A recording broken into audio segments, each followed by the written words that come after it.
He's like, oh, when I go, Yeah, the boys can gather. that's you know? right. Clearly, he's the No. problem. Yeah, he's late That's every right. time. Right, He had to Colin? unlock girlfriend before we could assemble. It's not that Three Crow managed to magically get his food on time. No, I just No, ate, I ate, dinner man is.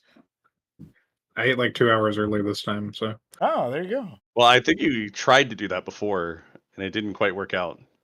I was just every time I go to a restaurant, they're like, "Hey, this guy's trying to play D&D." Well, I guess I'm gonna fuck off for 45 minutes. Yep, Yeah, exactly. sounds about right. All right. You need to go there, and you need to make sure to tell them that you're not going to play D&D. No, I'm definitely not time sensitive, guys. I'm in no rush at all, and then they get you done super fast, right?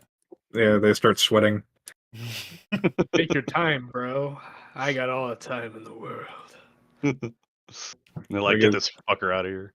Okay, They get so go ahead. You? No, I'm gonna stop memeing. You go. Okay. So we are bringing in a new face, and this is officially the first episode that is streamed of the Paladin Partner. So I'm calling this season 2. It's been 3 months since our last session of this bad boy. We've been off in Alliance in the royal capital, making sure to get up to all kinds of antics that have a lot of honestly a lot of like stakes and consequences and are pretty meaningful developments that you guys have found about the world. And now you're coming back over here with in Baelothal's case, obviously a fresh character. Started off at level 3 because that's where the rest of the party is at, and we're looking to basically introduce Baelothal's character into the party. The rest of the party, of course, is camping out here. So this is, normally where we would talk about general party interactions and introductions even. But I think we should start with the people who have been in this campaign from the word go, and we'll kind of move on from there. And last time I think I did it by character name. This time I'm going to do it by username. So, Three Crow, why don't you tell us, because obviously 3 comes before A, tell us who you're playing and what you're up to in this campaign. Well, I am none other than the son of Benson Tybursky, and I am a paladin of Lathandar who is on a quest to deliver goods in his father's name, and I'm kind of on a hero's quest to prove myself and show that I can take over the business. Yes, indeed. The eponymous Paladin Partner is is your father, and so he's in great favor as a result of being named the son of the guy that his company named after. The whole campaign, pretty good. If only he sponsored the D&D stuff too. We have, of course, Ahmed XD. That's my brother. Who are you, brother? I am the second best character in the game. I'm Shoulder. I am a Kenku bard who started this campaign off by losing his orc friend named Gokag. Yep. And he worships Jurgle, although he didn't really mean to. And he kind of just runs around and collects animals at this point. So we started off, he kind of bonded with Benson the most. They fought a bunch of spiders where he convinced a spider to follow him by feeding him money. Yep. And he then befriended the first best character, Kyle. That's right. And then the last session we left off with him, his spiders leaving him after he had, or not leaving him, but leaving to go look for something that he is not sure of. But after he befriended a frog named Fred who peed on some guy, and that guy died. It's many tales of Shoulder, the Kenku bard. All right. He also has a crocodile. Yeah, that's true. That was negotiated with the Sajari. All right, and I guess alphanumerically, we got to skip over Baelithal because he's not introduced yet, which means Luciferius, has to introduce his character. Who are you, Lucy? I am Mithridates, the Mighty Warlock, who is a Flame Knives reference. Mm-hmm. I am in search of my elven brethren. That's right. Yeah, they've been kind of run off in these parts. You did find a couple of them semi recently in terms of history. You had your run in with Eno Tayil, the elven fighter, and he and gave you kind of like a blank check, so to speak, to cash in whenever you needed to come by and go to the Haven. But it's a little bit far from where you are right now, and yeah, you decided to stick around with the rest of the party. So that leaves us with the Shambler to introduce his character. Who are you, Shambler? I am Jason Talani, a smuggler turned unwilling druid due to tragic past events that remain unrevealed. Um, yeah, he's just he believes he's on a mission from Umberly, the evil goddess of seaborne chaos, to take out a rival gang, essentially. Um, but he doesn't know that Umberly may or may it's unsure whether Umberly actually meant that for him or if he's just being duped. He only Interesting recently situation. found out he even was a druid. Yes, through the crocodile. So, Yeah, through a talking crocodile. pretty good. Pretty good. So, with all that said, the unwitting and unwilling druid of Jason Talani rounds out the original 4 that we had here. But there is a 5th face.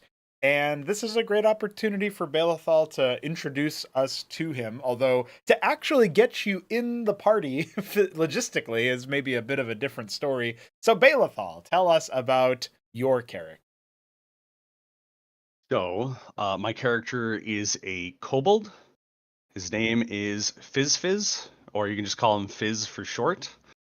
And he has the goal of becoming a dragon. However, the reason he wishes to become a dragon is that kobolds are treated as the weakest and are treated as prey even by some races.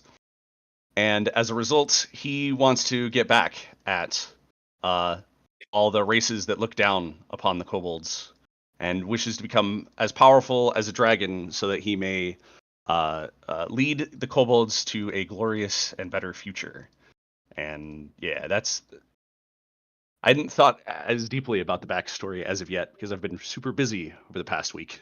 Yep, that makes a lot of sense, right? I think overall, one of the things that we'll have to figure out with this one, it's a cool backstory to hear that your character wants to be like that overall, but definitely one of those things where it's like, damn, well, how exactly am I going to fit him into the sort of section here? So what I'm going to do is I'm going to briefly activate the world map here, and I'll show you what's going on because your token is on the screen now. Balethal. Okay. You decide where you want to be in relation to the rest of the party, but we can briefly give you an overview of some of the landmarks here. So Sestan is the city that the party was in, and basically that was the city that they started off in a bar. That was the first session where 2 hours were spent bar fighting with each other. That was very great. And then Epic. eventually they left Sestan. They went on out towards the woods to the west. But they intended initially to just follow the road to the South Bridge Pass, which is that bridge to the south, funnily enough. The woods overall are like they were total bandit territory. There was even some kind of weird magical conspiracy going on where animals were being domesticated through magic, brought to heel through magic to serve the bandits in that respect. And that was mostly done by a wizard named Harren Call that the party has since bested and defeated. I still think they carry the guy's severed head. I can't remember, or maybe not, because I think Shambler won an arm wrestling match with Jason won an arm wrestling match, and then it was fine or something. I can't remember. Did you sacrifice? Yeah, we arm wrestled for the right of his body, which I sacrificed to Umberly. We kept the severed head as to show to the people of Sestan, here we want his bounty. Yeah, basically. And I took his toe. For a trophy. Yeah. Yeah. On wizards' toes are lucky for sailors. There you go. Okay, so basically, that's like a quick rundown of the party's recent travails, but they've really not gone too far from Sestan. But due north is the Garam Scales. That's suspected where the bandits were sourcing a lot of some of the creatures they had. Like they had axe beaks, which giant birds with like weird blade beaks. And they had those people were definitely not native to this area. They obviously had access to swamp creatures and spiders and stuff like that. That's where the spiders actually came from. The spiders that are in good company now with the party. So there's the military post to the west, Post Sestan, that's taken care of by some of the guards, although it's been understaffed more and more. since the latest incursion of the bandits, which now we can say is probably going to wane off after a total massacre occurred at the bandit camp. And then, so within the sort of in between post Sestan and Sestan would be the bandit fortress that was in the woods that had been taken over by the party, well, at least cleared by the party. So based on that, I don't know if you see an ideal origin point for where Fizz had been recently, and where he might be now leading into it, knowing that the party is in a camp on their way back to the city. I don't know if he would feel welcome in a human-dominated city, right? But totally possible that he does. You know, maybe he's eking out an existence there. Yeah, I think probably cities probably have kobold problems where kobolds move in and hang out in their sewers. Okay. So I could see that working out. I was also thinking maybe what caused him to go on his journey might be that he dreams of a dragon who claims to be his ancestor and is guiding him. But I'm not sure how that fits into the setting as a whole, or whether that works out on your end or not. And that he's like gone on a journey as a result of this. So could you repeat the sentence before the last one? It was the one that you asked whether it works for me. I didn't quite catch it. Oh, that he's dreaming of a dragon who claims to be his ancestor, and that may be what's set him off on his journey. Okay, gotcha. Yeah, I mean, you are a sorcerer, so there's definitely an element of that. We didn't quite get to finish up the homebrew part of the like renewed sorcerer I was working on, where they gain armor class for spell slots and stuff. We could try to play that out, but it's probably fine to just roll it normal for now, and then we'll see. Because we're gonna get data on the sorcerer anyway by doing this, so that's helpful for the homebrew revisions. But setting the gameplay stuff to one side, just looking at where you are lore wise, I think it would be cool if wizards were more dispassionate in a way and entirely about the study of magic and the art of magic, maybe. But maybe sorcerers, it's supposed to be in their blood anyway, right? And so it could be one of those things where that genetic gift comes with some sort of catch-22 where maybe you do get visited by your ancestor, be it a dragon or something else, and maybe that does end up either awakening potential within you, guiding you towards a certain end, that kind of thing, right? So I think it's totally valid that could work, and you're maybe that reaffirms Fizz's goal of attempting to convince the other creatures that like make them put some respect on the name of the kobold race, right? So. And I'm thinking he probably doesn't come from around here. Maybe he came via the port in the north there. Yep. And maybe he's traveling southward, but he doesn't actually know where he's going. Yes, yeah. He's just making it up as he goes along. Yeah. And maybe that would it would be kind of amusing where he's like, maybe it's like he's waiting for the dreams to give him direction, and right now all he said is go south, and he's like, okay. So it's kind of vague, that's right. And he's waiting for the next dream. And then he just runs into the rest of the group, and he's just like, this must be who I'm supposed to end up around, right? Because they're all doing stuff, I guess. Yep. Sounds about right. All right, so with all that said, I think basically, as far as I can tell, we're going to have you have set sail from another place, another continent, which we can keep vague for now and fill that detail in later. You're going to come in from the north or some other place. Specifically, you're landed at Port Gosts. You're going to be going down the Garum Scales. By the way, that's treacherous territory, and so a lot of the locals here, maybe not like Jason and Mithridates, maybe the only one who will know this is Benson of the party, but for anyone who's local here, they wouldn't recommend picnicking at Garum Scales. Like, it's kind of it's a place where there's like, ogres, and there's like not a ridiculous amount of beasts, but and beast people, but like, for you to have made it through there in one piece and seemingly like, we can decide if maybe you've been bruised in the process or if you've already rested up or whatever. But the fact that you're still alive and in good health after that kind of thing is maybe a bit surprising, and that would be respectful. Yeah, I would think maybe he probably did a lot of sneaking, and hiding, and he's probably looking for like, hey, I need to attach myself to a group so I don't get killed. Right, because you have no That would idea what could explain, be. yeah. It might be a little bit more inviting elsewhere, further south, but there's no guarantee that you don't just get bopped by something Yeah. else. Well, along and the he way. wouldn't know anything about that, right? So another kind of He would just be outside. like, "This place is dangerous." Yep, yeah, kind of a fish out of water situation here for you. I have a question. Ask me. Would Shoulder know what a kobold is?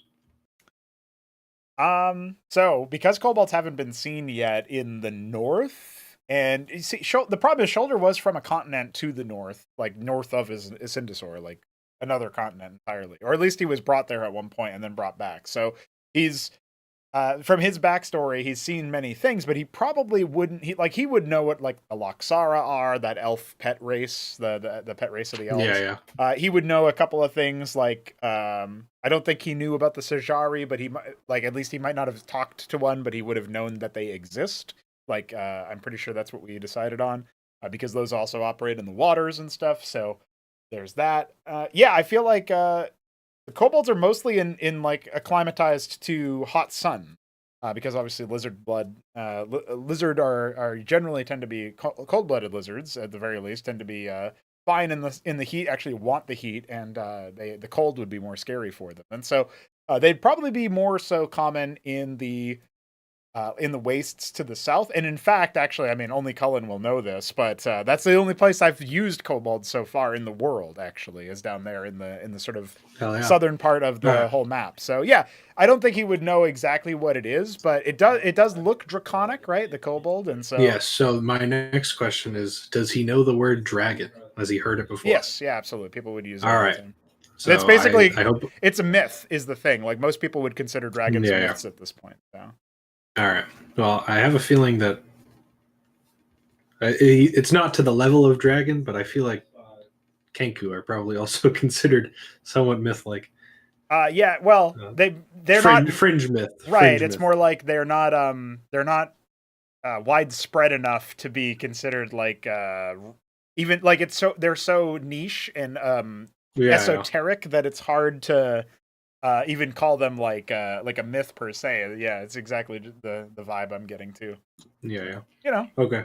There you go. A little bit of info there. Well, I hope I'm the first one to meet Fizz because he's gonna love what I call him.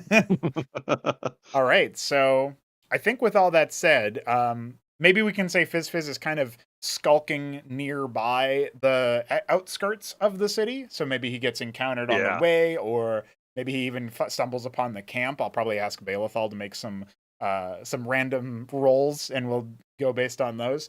But the overall, I think we can probably say that as we pull everybody back into the caravan, I do think that at this point we can probably say that we're armed with the information necessary to bring Fizz in.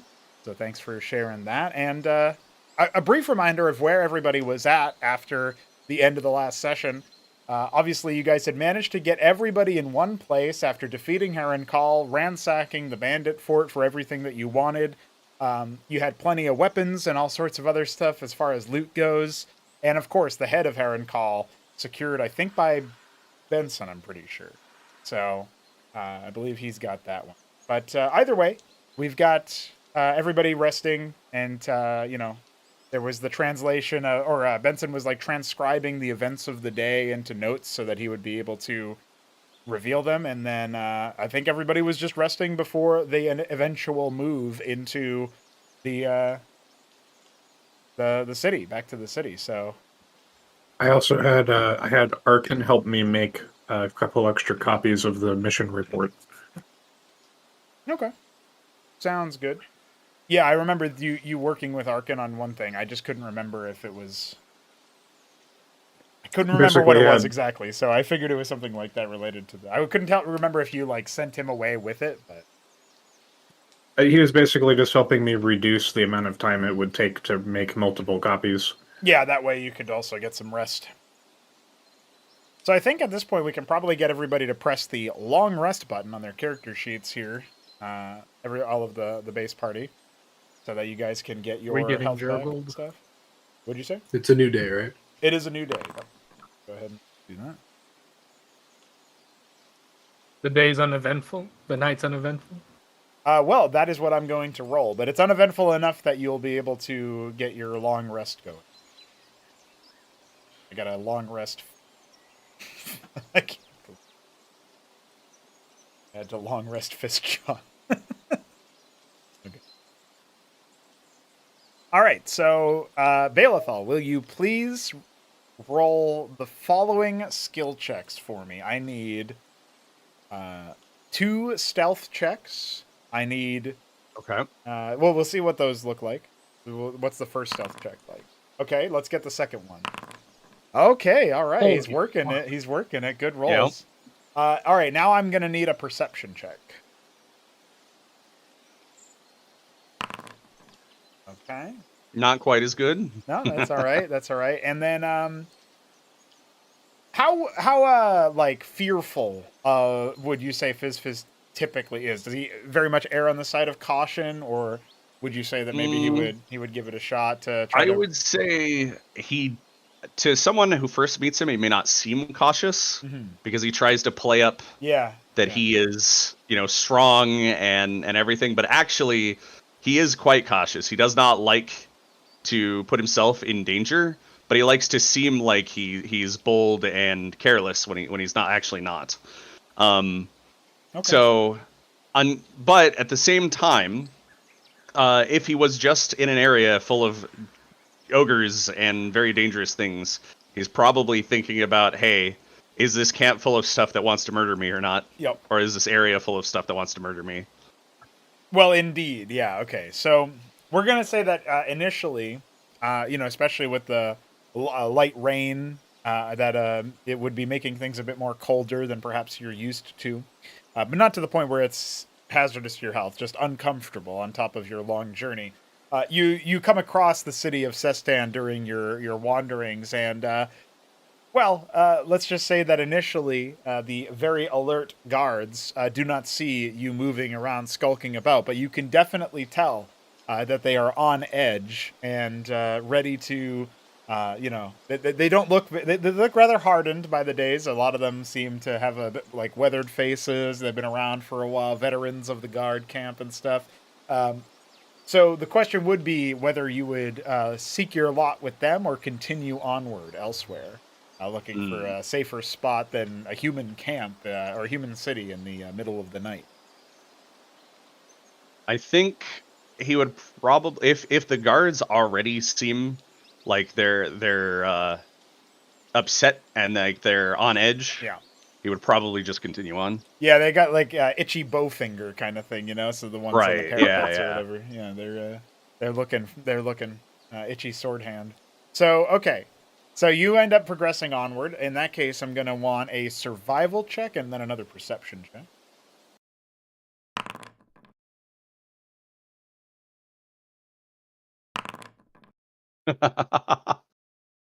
Okay, all right. So that's a 3. That is a 3. So you're able to get yourself into a safer spot from the rain and dry off as best you can. You're kind of moving through the forest at this point, right?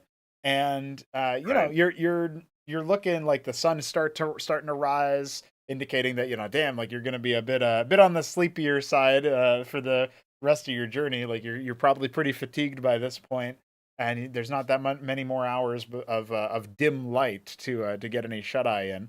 But you don't see any immediate spot that would be super good for a rest. And then, I mean, even though you're not quite able to figure out the specifics, it's pretty hard to miss a giant sleeping crocodile and very watchful some humanoid automaton that both seem to be positioned at the beginning of a camp directly to the north of you. So that kind of leaves us with the question whether Fizz would attempt to encroach, or would he just sort of steer clear of this gang?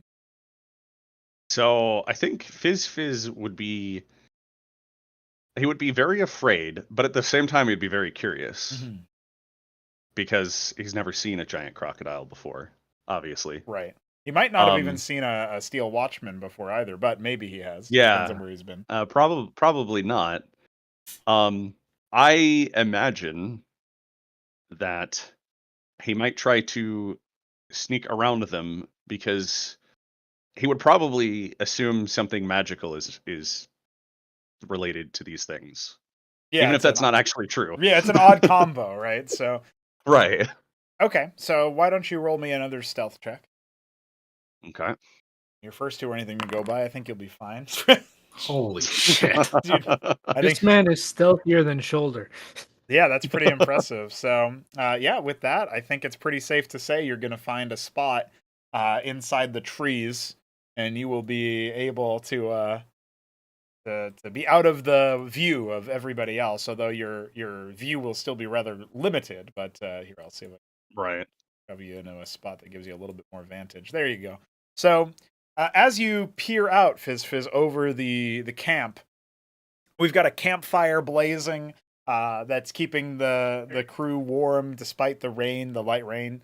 You reckon that it's been fed well to the point where it's not likely to extinguish overnight. A little bit of warmth even reaching you in your perch on the trees. And you spot 3 wagons, and each of them loaded with what you suppose to be cargo, but perhaps could be more bodies. Of course, there's already 2 humanoids that you can see. I'll just move you over here so you see the other one, but I'm gonna move you back after. So there's 2 humanoids that you can see resting. There's a hound that's currently asleep by the fire as well. And yeah, just generally speaking, what do you make of this scene? So Fizz has a choice here. Mhm. He can either investigate or run away. Now the thing is logically, it would make sense for him to run away and be like, this is too much for him to handle. But I don't think I want him to do that. Fair enough, yeah. Well, hey, you could just say, I'm going to get a nice spot on this tree and That's right. sleep. And then when I'm done, I can wake up and investigate the place. I don't know if that Yeah, would be in yeah, I character think for him, but you know. I think that makes sense. He'll want to watch Yeah. because he's interested in what's happening here. Well, yeah, Right. finally seeing some humanoids that aren't a robot will be interesting enough, Right. yeah, but Yeah. And there's some warmth here and it's dry. Yep. Right. Absolutely. So he's gonna rest there and kind of hope no one finds him. Yep. Sounds good. And then see what happens because he's interested in these people because he assumes someone knows some magic or something Mhm. related to the crocodile and the robot he saw, and obviously he's interested in becoming more powerful via his magic. Yep. That makes sense. Okay, well, I wasn't expecting it to be so smooth, but good skill checks at the end of the day, particularly the stealth ones, and I guess you're a fly on the wall as a result. All right. With that, I guess we can pretty much say that the rest of the night passes relatively easily. There's as you all start to come to, there's no immediate sign of disturbances. We'll say that maybe Benson's brought awake by brother licking his face and trying to eat the slugs that may have wandered onto him in the middle of the night, the rainy night. But the fire still has embers there, and yeah, Arkin's coming to stand for his watch and that sort of thing. And you know, maybe Jason's already started the drinking, judging by the card in the chat. But that's basically where we are at. So what's everybody doing first? We'll start with Three Crows' character, Benson. See if he's feeling any particular way. Benson's eyes shoot up and he goes, huh. And he grips brother on both sides of the head, looks him right in the eyes, and he says, brother, I had the most terrible dream. I was some sad cleric who worked too much. Brother looks concerned at you. It will be but obvious as you all start to come to that indeed you did not transfer consciousnesses to the realm of the Jurgle. So that will be something to think about as Benson wakes up, right? Alas, it was just a dream, brother. And then I start petting him. Perfect. Arkin has given you a little bit of a raised eyebrow, but he just smirks and says nothing for now.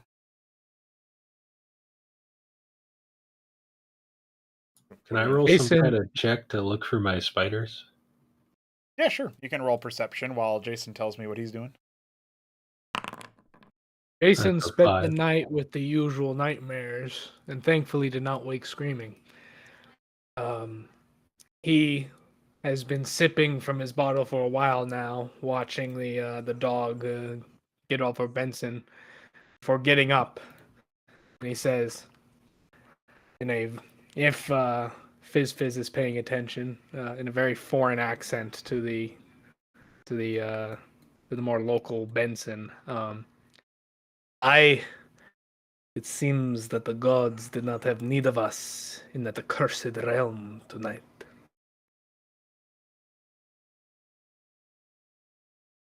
Shoulder, you've been perusing the trees for any sign of your spiders, but for now, they seem to have been well on their way under their search. Nothing that you see indicates hide nor tail of them. Is Kyle awake? Kyle is seemingly still slumbering a little bit, but you reckon he'll probably be awake soon. Fistjaw, on the other hand, is just kind of making quiet, like as quiet as a crocodile can be, quiet sort of teeth sound as he's just doing some grooming. Is Fred awake? Is Fred still with me? Fred seems to have slept very soundly and is being as still as can be for now. All right, making if I remember correctly, Kyle was like on the floor while I was laying in the trees or whatever in the tree line. Yeah, because Kyle Like was he's too heavy. Yeah, too heavy for those tree boughs. So I would like to holding Fred carefully. I would like to drop from the tree and land lightly on Kyle. Oh, okay. Let's see. Oh, I think I know.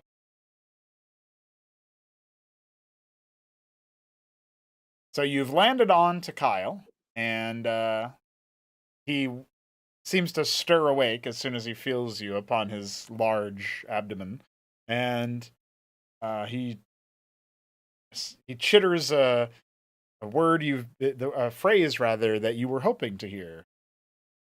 Word, Lord. He will chitter back the phrase for good morning. I don't know if you know that. Oh, he will chitter back the phrase for hello, Kyle. Kyle seems to still be coming to, but he motions sort of. He like kind of turns to face the tree line to the north here, back towards the camp, and he sleepily chitters, "Charge fast." I will Shoulder will chitter back and say, when you are awake, I want you to charge fast out of the trees. Kyle seems very, very empowered by this proclamation, and just as Mithridates emerges from his wagon, you'll see Kyle charging through the trees. Charge fast, says the chitter. As the tree line opens and this massive spider, who everyone misses, of course, breaks through, you'll just hear Shoulder say, "The sun is up," because he doesn't know the words for good morning. Ah, got him. No, You miss him. Dude, you made your character Scottish. Yeah, after like 17 Islanding. sessions. Took a lot of sessions to get into the Scotland.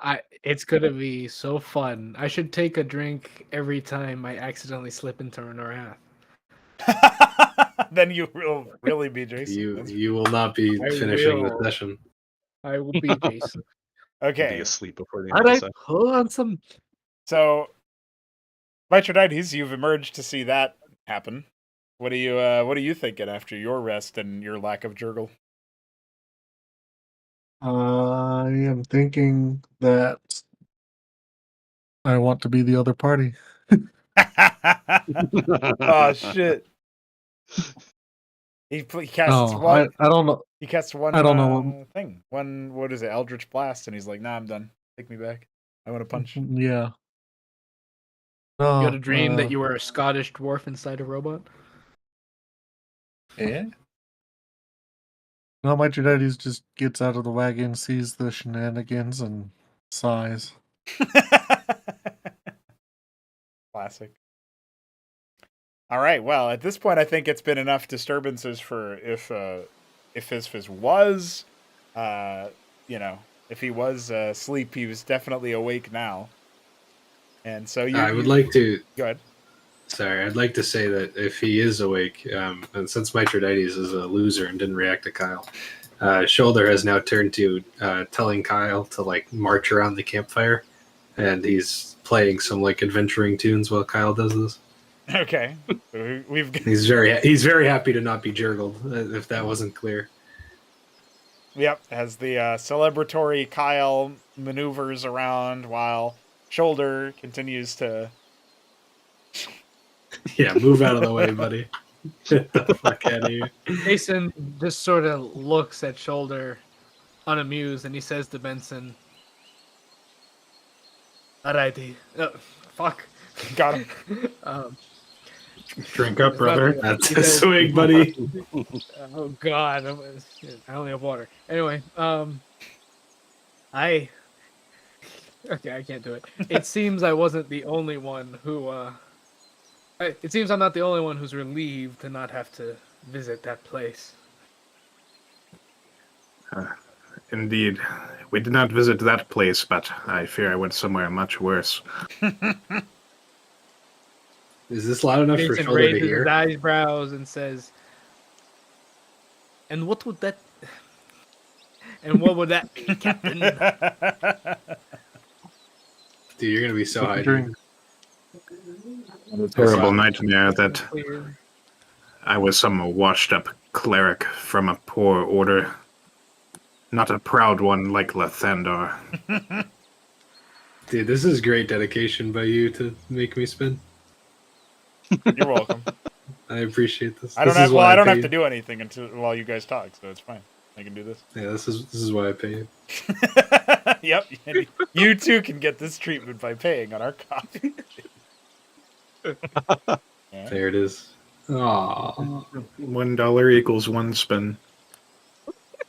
Well, I'm gonna have to That's do a it lot for of 100 times for you, homie. Subscribe now on coffee. That's right. Giving my 60 spins immediately. The more you pay, the more Kyles you get. That's kind of epic. Oh, pay the win. The invented D&D microtransaction. You're more like pay to spin. Mm-hmm. Yeah. We So invented in D&D response gambling. to that, in response to Benson, Jason says, "Truly, truly horrifying." Dude, just give it up, bro. You're washed. You're washed. He's got to get it back. He's got to get I his think I mojo like back. this one more. Ah, there you go. Yahar. Yeah, the pirate.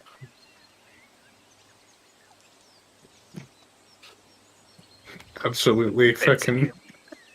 Get owned, Shambler.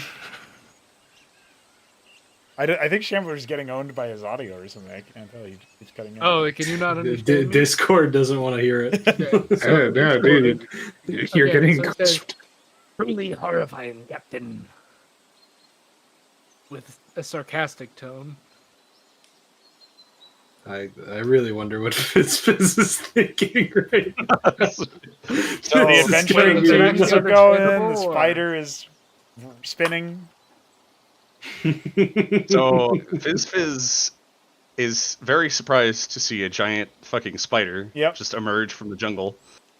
And now sees this bird person Yep. riding on its back. Lord. Bird Lord, yes. And Oh, that's right. And Ohio. Fizz has now decided that it must be this bird person who controls the crocodile, and must know That's some technically not sort of wrong. form of magic that allows him to command great beasts. And now he wants to know his secrets. Ah, Also, how he got so big for being a bird. yep. Just like a kobold that wants to be big too, you know. So. Dude, I'm wondering. Exactly. He needs to know his secrets so he can Dude, become big. I wish Fizz was maniacal enough to wait for Kyle to circle back around and jump on him. That would be a hilarious way to introduce yourself. I don't Maybe think Fizz Fizz is maniacal enough for that. I don't know. No. So Fizz is. So the only thing is he's gonna be too afraid because there's too many people around. So he doesnn't want to expose himself yet. But he has But he been is watching Didn't the get Brood drunk. Lord. He's watching Yeah. with great interest. That's right. Does he like my music? He likes all music. Yeah, but like, hold on, let's see. Okay. Yeah, he likes my music. Okay. Yeah. There you go. Good job. Good performance check.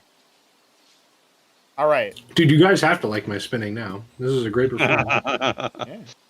When Shoulder changes the song to something that matches that performance check, Jason will allow his expression to soften. He doesn't seem as annoyed with the prancing Kyle. I like to argue that he actually doesn't change the song at all, and you just kind of live with it. You're just like, hey man, it's not as bad as it Okay, could be. you We could be enter. juggled. It was like a situation where it's like the song kind of sucked at the start, but you've hit like that midpoint now in it, and he's like, "Oh, you know what? The chorus ain't so bad." All right, whatever. I'm spinning on a Are spider. you playing a sea shanty? I'm spinning on a spider. No, it's but an what adventuring genre are tune. you playing? It's adventuring. Okay, sea shanties are adventurous. Are you playing a sea shanty? No, Okay. you're scared of water. Do you like? We don't need to show No, Fizz if you want how to- psychotic you get. I was just asking. All right. So, I don't think I yelled at you for that. there's You a have to ask in character, Shamble, yeah. with the right accent. as Kyle continues charging faster on the campfire, the steel watch extends one hand in front as if to stop you, and Kyle seemingly does so just out of curiosity more than anything. And the steel watch says, "Objection. Friendly creature blocks my vision during my watch. I might miss a threat." Shoulder is going to respond with the word objection in his voice and then say he's gonna say objection, you are a loser. Just keep You going. can't say that. You don't know the word for loser. What do you mean? All right, what would be a comparable word that I would know? Unwinner. Unwinner. You Lame? are. Would I know the word? Would I You're know the word lame? You're combining an old woman going "un" and then a big man going "winner."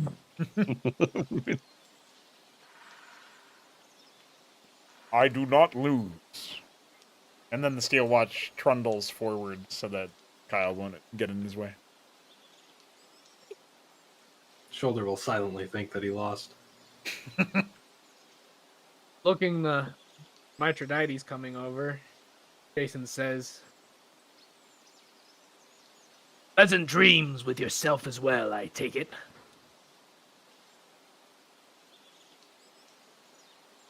I don't know how to react to that because the accent is so different. You can't just retcon. You just can't Hey, lady. retcon it. We've been retconned. This is the third voice for this character. Arr. It's like when you change Dumbledore's actor every time. That's right. Harry Potter. I like that. That sound Jason because of hates Discord. it. It sounded like Oh, that my. just owned Balethal. Like every Discord really made it sound like Balethal just broke out laughing before he could finish that sentence. Mithridates will respond to Jason and say that he's glad that he didn't wake up in that weird place again. I hope it's a good omen and not a mark of some kind of failure. Oh, good. Now he knows the word for failure. Perfect. Arkin's I going can to say it in your voice. Yeah, Arkin's going to step forward and say, "Brother Benson, now that we've been well rested and we're feeling adventurous," he says, looking towards Kyle as the spinning continues, "are we planning to return to Sestan as previously discussed?" I believe it would be wise for us to turn in the report of what happened here, and also to bring relief. Yes, indeed. With any luck, our brother and sister from earlier will also have arrived and can support and bolster the guard forces there.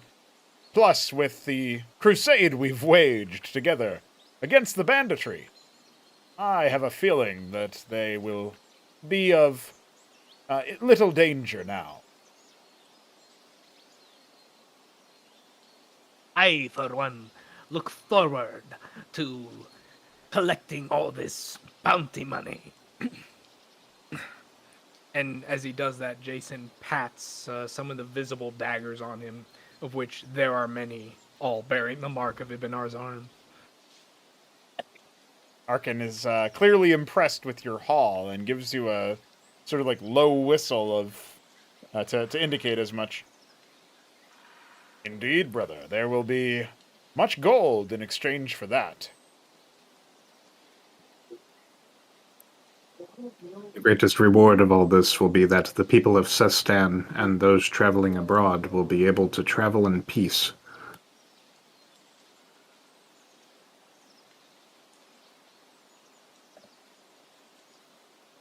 At least in this region. We don't know how far Ibnar's reach really goes. We only killed a lieutenant, apparently. Although, the wizard must have been high up in the ranks. Shoulder, I need a constitution saving. Oh, am I getting dizzy? You might be.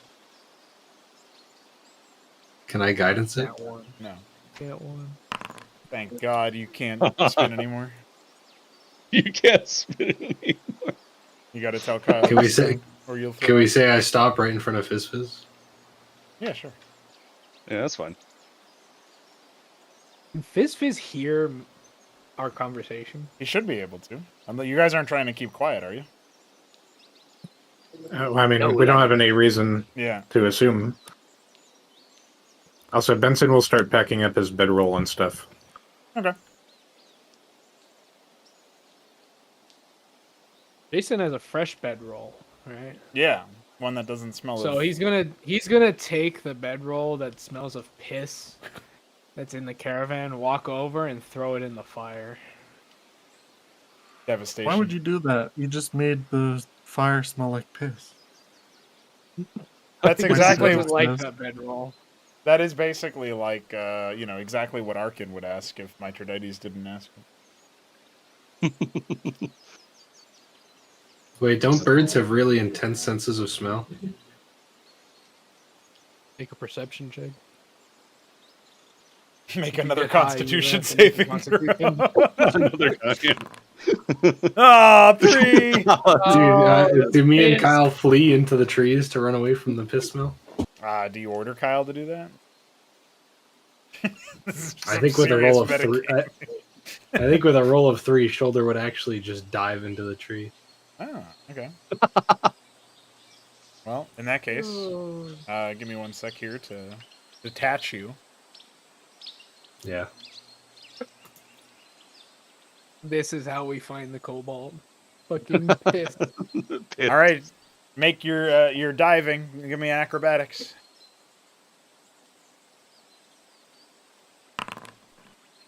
Pretty mid. Wait, what's your second roll? Okay, we're using the 10 because you've got disadvantage from piss. As you dive into the trees, you're able to avoid getting scraped, but you're not quite able to climb very far, and you end up sort of towards just still on the ground. You missed the ledge you were looking for there, the tree branch that you wanted to clamber onto. Fred also there looks at you with very bulbous eyes, clearly concerned by what just happened. Is there any branch that I can reach to climb up into the trees? Yeah, so there's one over here. All right, that's fine. You're climbing up into one of the shorter trees here. Do I still smell piss? No, I don't think as much. It's mostly tree smell now. The wind's blowing it away. All right, he's okay with this. He's gonna look around for his spiders to see if they got lost. Okay.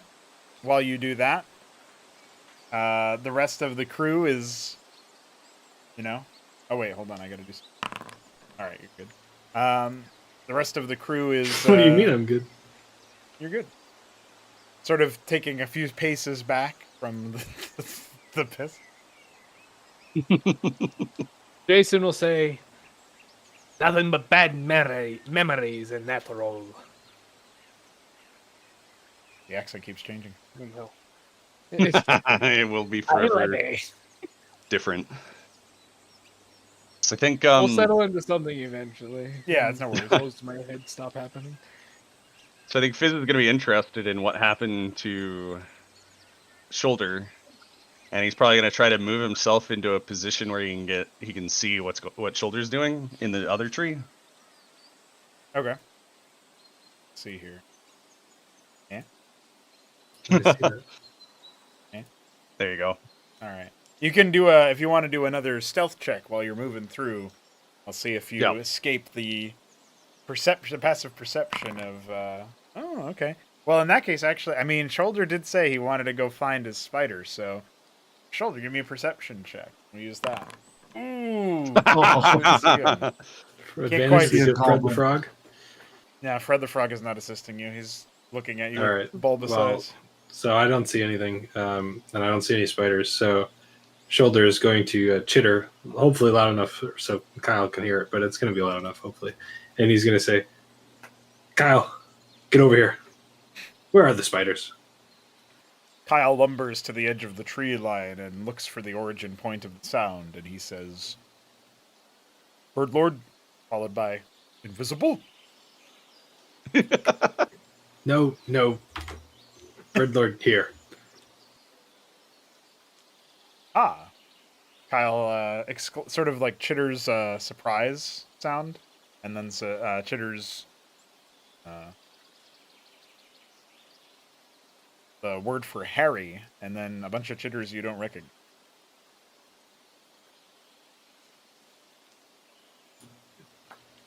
Chittering back something that's like, it would kind of be like, oh, for God's sake kind of thing. Because he's just like, how does he still not know every word in this language? And instead, obviously it won't actually be that, but something that means the same thing. Mm-hmm. And then he's going to strum his lute and cast Speak with Animals. Ah. And he's going to say, "Kyle, where is Harry?" Oh, hello. I can talk to you now. Bird Lord, Harry came in the middle of the night. He said that him, Isosceles, and Jeremiah found a way to perhaps find where the other spiders went, and that they would be back after they completed their search. But I don't know the specifics. They told me it would just make me charge slower if I knew it all.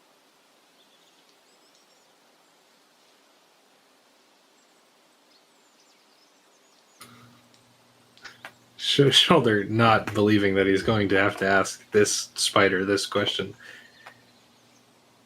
"Do you know how long it would take?" Well, if the other spiders charge fast, they might be able to meet us back here in a day's time. At least, that's what Harry told me. But if they don't show up in that time, maybe it takes longer. Not everyone charges fast as Kyle.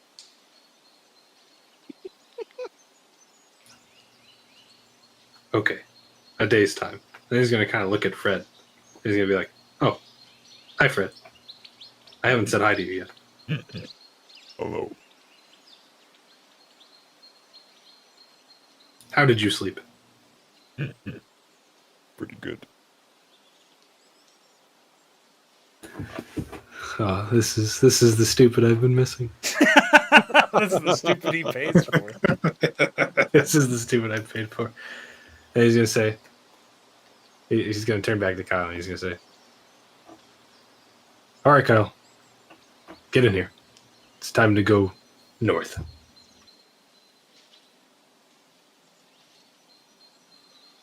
Okay, so you're telling him to get into the tree line so that he can pick you up? Yeah, because he's gonna Oh, get I into see. the tree line. Yeah. And then we're gonna go north through the trees into the clearing. Okay. So as Fizz hears that, he's gonna cast message onto Shoulder, and he's gonna say, "Birdie, how you control giant spider?"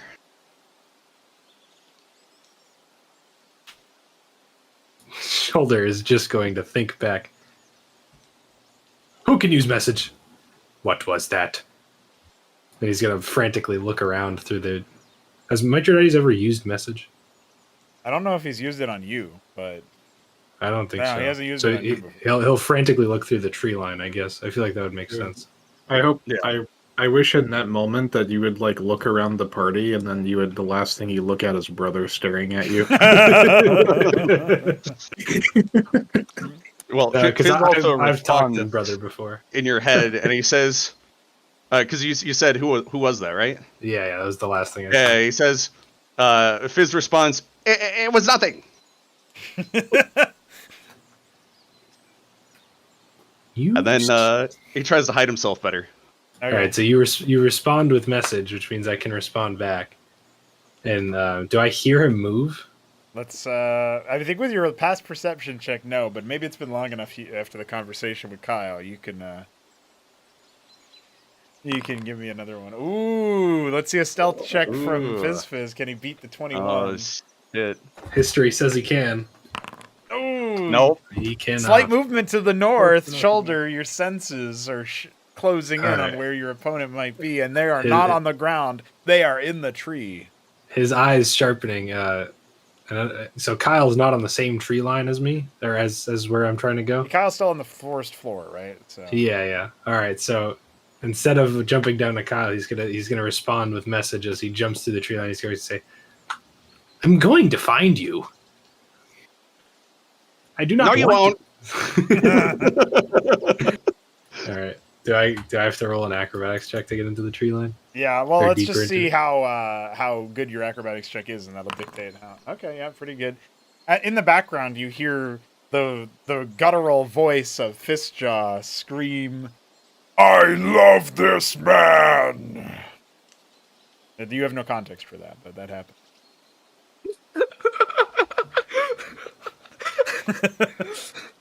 All right, so I think with you're in the tree line, but you're not on the same level. You finally catch a little bit of a sight of where Fizz is at. You know, the whatever that creature is, and as you do so, it immediately like disappears further in up towards the apex of the tree, and you also hear Fred go, "Oh no." No worries, Fred. We will find him. And then he's gonna keep jumping in, and he's gonna try and like prepare it so that as soon as he sees a piece of Fizz, that he can try and message. Because I don't think he has to see his face. I just think he has to see. Although I don't really know how message works, but Fred looks like he's very dangerously like losing his grip on you. So you might have to steady yourself there to. all right. Prevent him. So once I realize that, I'll steady on, like grab onto a branch, and I'll grab him Okay. and kind of like move him to the other shoulder to let him reset. Yep. Okay. That is gonna let Fizz get a little bit further up, but let's see another dueling perception v stealth. I want to see that again. That'll dictate this. Okay. Oh damn! The Aw. dice fail him. That was a winnable one. By the way, at this point, Arkin's kind of looking towards the disturbance in the tree line, and Brother is as well. And Brother barks out, though of course to the ears of Shoulder. You'll just hear him say, "Food in the trees."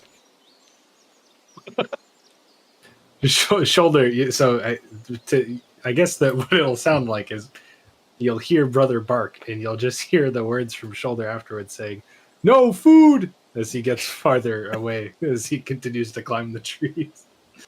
Does he say that in common? Yeah. Yeah. Okay, so Jason's attention has been got. He will also wander over to Gawk. No food. What is he going on about? Do I hear that, or is that like a? Is it a under mumble. under his breath or whatever? Yeah. Yeah. Yeah, I mean he doesn't say it like super quietly, Yeah, so you might hear it, but you're also walking away. So Yeah. Yeah. Okay, and I'm focused on Yeah, chasing, he's no food. He's So chasing no food. So No food. you'll just hear brother What like does the do the damn- dog equivalent of a mutter as he goes, "Always food." Oh, Hard to say bird, Jason says. What trouble you got yourself into now? do I catch some? Do I get a little closer, make up some ground? Yeah, I think so because at this point, I mean, we might see Fizz try to bolt for it, but you can say it. You can catch enough to do the message. I think that's fair to say with your roll. Sending a message through Fizz. I don't know how common that would be for you, but sending a message through, you'll hear Shoulders. I guess you wouldn't hear Shoulders' voice. You'd hear a different voice, likely saying, "If you not enemy, I am not an enemy. Come down."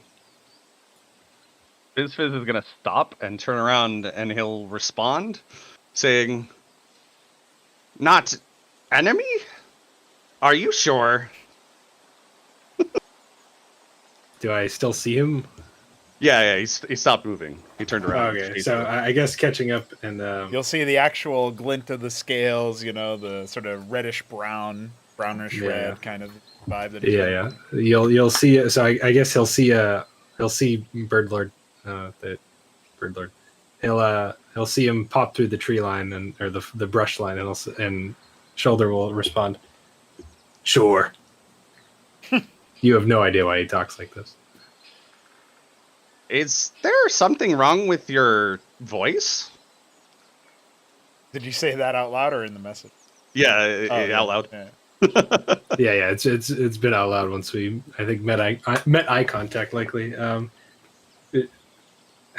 I believe we tried to deliberate this and we didn't really come to a conclusion. Does Shoulder know what's wrong? Like why his voice is like this? As far as he knows, that's normal for Kenku because he's only met one of himself, and that was himself. True. So. True. Shoulder will respond. This is. Fuck. He probably wouldn't have heard the word Kenku either. No, he could just say normal for me or my kind or something. Yeah. This is normal for me, Bird. This How- is normal for me. How did you get so big, Bird? I grew. Die. I suppose that makes sense. You still need to tell me, how do you control the spider? Shoulder, before responding to you, is going to kind of look you up and down as he catches his breath, and he's going to look at you from your scales to your head to your horns, and he's going to say, "What are you? Tiny dragon?" Kind of? I'm a kobold. Have you never seen one before? You'll hear him respond with the word kobold in your exact voice. He'll say, "Kobold," like as if he's turning the word over in his head, and then you'll see him. He'll shake his head and he'll go, "No, tiny dragon." Whatever. You're Big Bird. Got him. No, I'm Shoulder. Shoulder is Big Bird. big shoulder. I suppose. Now my big shoulder. I just talked to the spider. He likes me. Shit, I thought His name is Shaw said Kyle. that. Ah. Well, it's nice to meet you, Shoulder, and Spider Kyle.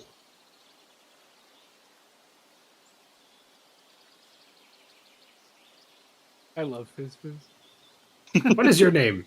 You'll hear, "What is your name?" And then, like, to prove that he's kind of scatterbrained because he's never seen you before, he'll say that, and before you can answer, he'll just point to Fred the Frog, and he'll say, "His name's Fred." Okay. I'm Fizz. I like that you're voicing the frog, even though you can't understand. Well, you can understand Yeah, I know. But that's so it. stupid. Well, at least he would hear the ribbit. So I'm glad that you're friend and not going to eat me, Big Bird. Can I eat him? You'll hear. So you'll finish your sentence. You'll hear the frog make a noise, and you'll just see Shoulder pet the frog and say, "No, Fred." And then he'll look back at you and say, "Hi, Fizz Fizz. You are a tiny dragon. Can I call you that?" Yeah, you could call me that. I want to be a big dragon one day.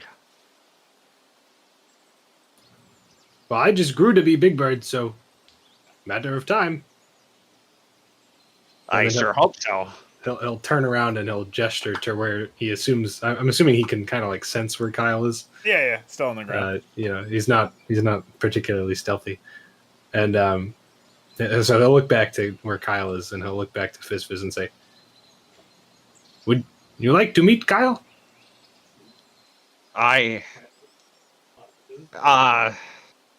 He's really big and scary. Shaking his head at like almost out of like shock that you would even say that because it's Kyle. And he'll say, "No, Fizz Fizz, he's only scary if you're an enemy. And we already said, no enemy. Come on." And without waiting for you to respond, he's just going to dart down like a level of tree branch and then look back at you. Fizz Fizz will very cautiously follow, but he's very hesitant and looks like if like the spider moves at all, he's just gonna like bolt in the other direction. All right. Jason has both hands on the hilt of his swords. Brother is repeatedly going, maybe food still? Maybe food? Maybe food. All right. As Shoulder leads the way, he's going to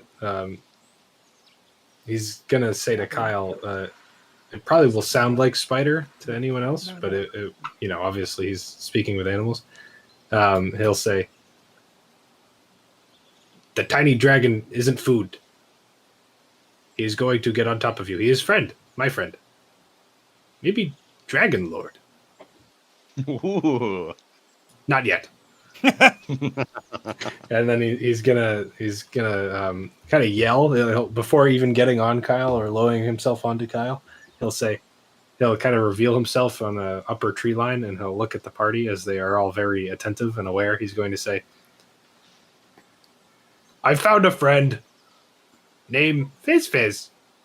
No eat." Wait, who did you He's say that going to? the party.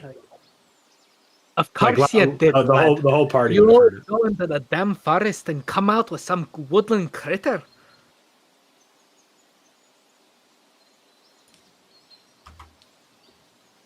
He's gonna climb onto Kyle. Maybe you can use that silver tongue of yours to charm a damn deer, and we can eat something other than dried meat and ship biscuits. You'll see, as you come down, Shoulder, you'll see Kyle flopped over next to the foul-smelling fire. I mean, Oh, he's not even here? No, Fist Oh, Jaw, okay. that's what I meant. I was gonna say. Sorry, wrong enormous creature that you've Yeah, secured the that I've allegiance of. tamed. Yeah. I'm going to be slightly disappointed in Fist Job, but I also know he really likes Jason for some reason, so that's fine. I know that all the animals really like Jason, so. It's almost like I'm a druid. No, you're an idiot. All right, so Owned. does Fizz Fizz follow after all? Yes, he's gonna follow onto the spider. Okay. You landing, I guess, oops, can't do that. I can't move over to give him space. So. Yeah, because I attached you already. Yeah. And I think when I detach you, it also detaches Fred, which is not cool. Not ideal. I have to manually retach Fred. No, go back. Because if I attach him while Fizz you're off Fizz to on the spider too. Yeah, Fizz is apparently going to. Are you landing on the spider, or are you landing on near the spider and then climbing? Because you saw a I would shoulder land no, on no, it. no. I I think. will land on shoulders. Oh, okay. There you go. I think that makes the most sense. All right, perfect. Hold on one sec here, just for the sake of being able to see a little bit. I'm gonna shrink you down, and then you're gonna land on top of shoulder instead of on top of the spider, and well, everybody will see that. Jason have a reason to be racist towards Fizz Fizz as a postal city. Before anything can happen, Shoulder dweller. slightly shocked that Fizz Fizz landed on him, but he's used to creatures climbing on other creatures of separate sizes at this point. He's going to say, "Hi guys, this is Fizz Fizz," as he points to him. And no, I don't think you have any reason to be racist towards a kobold. Besides, even kobolds are usually, they don't necessarily smell the best, which is actually something that you would get along with. Hey, just because I smell bad doesn't mean I like smelling bad or like smelly things. Well, you could White at least daddies will you could bond over it. chime in and say, You "Hey, also Jason, there's you also something assume- stinkier than you." Jesus God, Christ. Does Fizz Fizz smell? well, he just got rained on, so probably not. Yeah, he's been washed off by Never the rain. mind. You took that away from my Tridites. Well, no, I mean, Oh, yeah, it's it a rained fair last thing night, for right? You would know that kobolds smell. because you would know that Wait, kobolds. it smell. rained last night? Yeah, you were in the so wagon. in order though, to get so- through the night. Yeah, but the sound of rain. Ah, I see. That's 2 more chugs. Yes. Oh shit. So Oh, after no. this one, I'll make a Oh, Constitution that- save. Dude, 2 more chugs. That's 2 more accent changes. Let's see what he comes up with now. Got him. I let it. But upon seeing the kobold on him, I know what a kobold is, right? Yeah. Okay. And I don't have any reason to dislike them as a city boy that's from a coastal region. No, they wouldn't really be near your climate. You would just know of them because you've done your traveling, right? So. Okay. So Jason will say, "Laddie, what the hell you doing with a kobold?"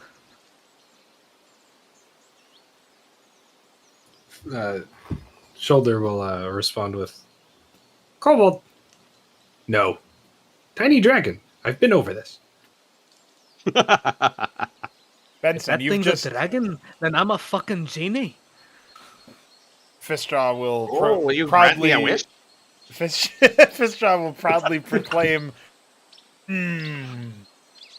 Jason is a genie? That doesn't sound right. But only Shoulder will hear that. Everything else will just be weirdly timed alligator or crocodile roars. Wait, that means the alligator understands common? Well, Speak with Animals is on, yeah. Does Shoulder know what a genie is? It would be another one of those mythical monsters or creatures that are alluded to, and that he So I have no probably idea would have what heard does. of I it, just- I've but you heard would of the name. I don't think you would know exactly what it is, but it wouldn't be off pace for Fizz Fizz to say, "You gonna grant me a wish?" Okay. By the way, Benson, you've just witnessed all of this. Obviously, you were BRPing at one point, but I think you kept your ears on. So you just saw a kobold land on Shoulder, who landed on Kyle. So Yeah, so witnessing this like cheerleader stunt, Benson will raise an eyebrow and he'll go, "What a charming young brother you found there, Shoulder. Welcome, Fizz? Question mark. Yes, that is my name.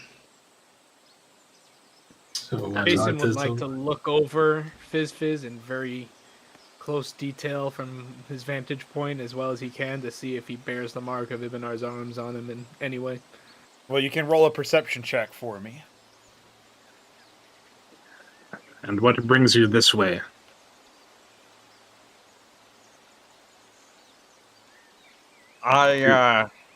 have been following the directions of my Fizz doesn't know what to say actually. He seems My dad. visibly confused Yes, and perhaps trying to confounded. explain. Yeah. Yeah. Maybe this is the first As time he's you- had to explain his quest to anybody. As you start to look confused in your own explanation, Benson will say, "Ah, so you've been following the direction of your own heart, eh, brother?" Yes, exactly. Kronk is so good Jason at would like reading to insight that. people. Sure. You'll hear Shoulder say, What the fuck? You'll hear He'll- Shoulder say, "What the fuck?" Yeah, true. Fizz will feel Shoulder as he bends, like he kind of lowers himself to pat Kyle on the abdomen head, and he'll say, Kyle follows my direction. This is true. It follows that direction. I get it.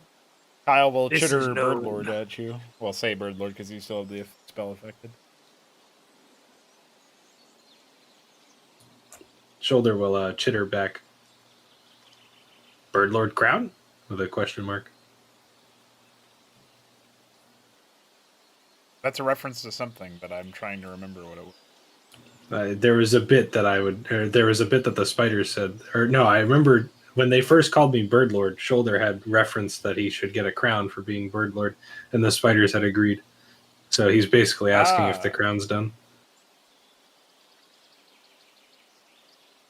Maybe that's one of the quests they're on.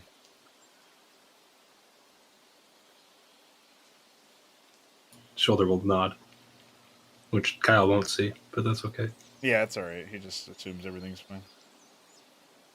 Despite the fact that you've got a guy on you. He can't see that either. It's true. Oh, I believe him. Basically, you believe that maybe he's nervous, and that would lead to someone be confused or stammering. You know. Well, I've never Fizz, known your kind to be very brave around these parts.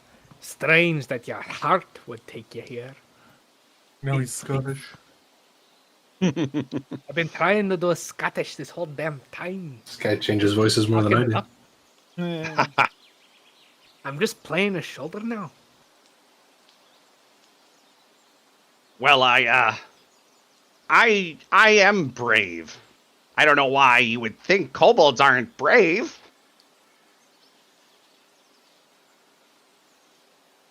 Jason raises an eyebrow at this. But does not comment further. I think Benson was about to say something too, right? yeah, Benson was going to say, well, Fizz, I am Benson, and this here, he'll gesture to his left, is brother. Shoulder will look up and I guess you wouldn't really be able to look up and see him.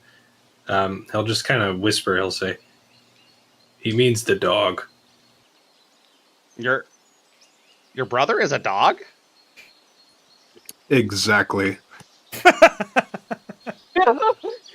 Jason looks to Benson and then, suppressing a laugh, says, I was the midwife.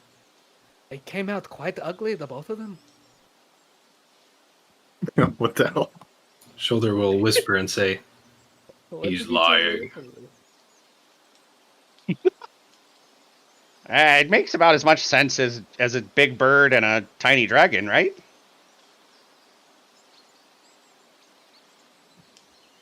What do you think, Arkin?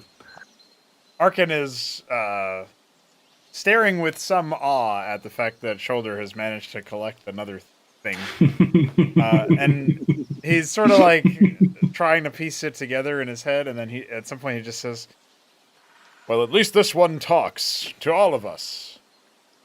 It beats the way that we have to interpret the rest of them. Shoulder, trying to defend his collection of idiots, is going to say, "Hey, Arkin, the rest talk. You just don't understand." Be that as it may, Brother Shoulder, it still puts a interesting bind on us when we're trying to negotiate combat. Though, with any luck, our time fighting bandits is over. And then he'll turn to Fizz and say, have you been to the city of Sestan, to the northeast? I traveled past it, but the guards seemed troubled, so I didn't want to bother them. Arkin looks like somewhat pensive in that, and he says, very thoughtful of you. Our brothers over at the city of Sestan have indeed been taken for a bit of a journey over the last few months. We seem to have gotten the better of the local evildoers, but those ne'er-do-wells could return at any moment, which is why, and he clears his throat looking to the rest of the group, we should journey back over there, and I will take my place once again as a Blade of Lathandar.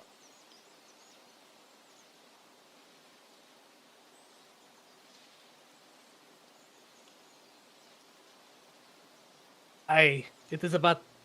Jesus Christ. Got him? That one was actually kind of close. It's about time that we get moving. But we need to verify that this one isn't a spy. The spiders themselves were once trouble, if you don't recall. That is a good point, Jason. Well, what say you, Fizz? Are you a spy?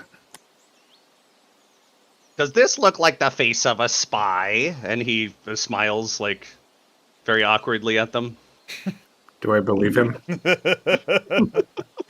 Your passive insight clears this check. It seems like he's telling the truth. But you could always really try to read him for a silent moment that would build tension by rolling an insight check.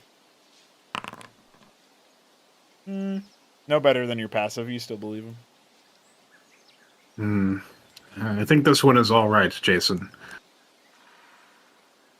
I like the idea that that's the only investigation Jason would need.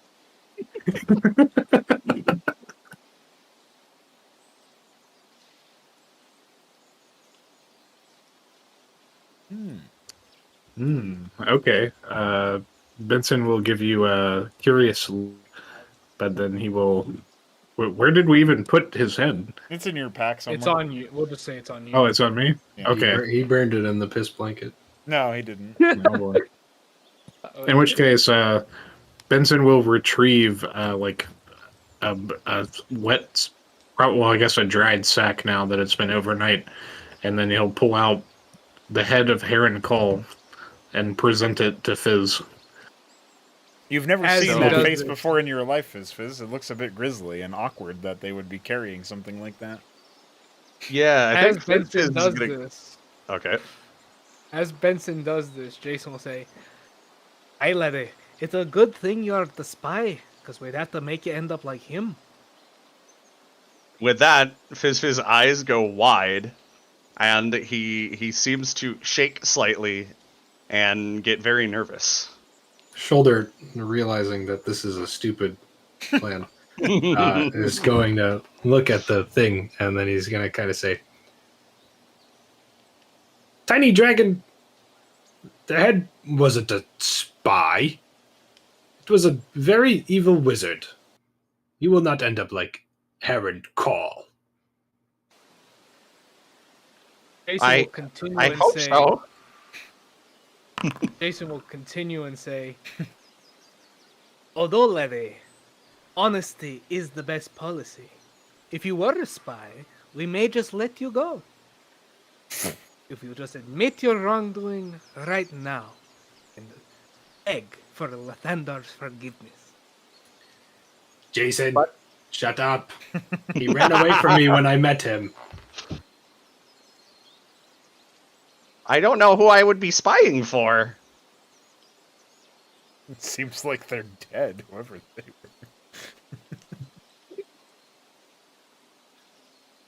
Alrighty then, Jason says. You'll be riding with me. No, no. Shoulder hearing, oh no, he's You're going to say. since Shul- you're Shul- such a nut spy, I'd like to swap some stories with you.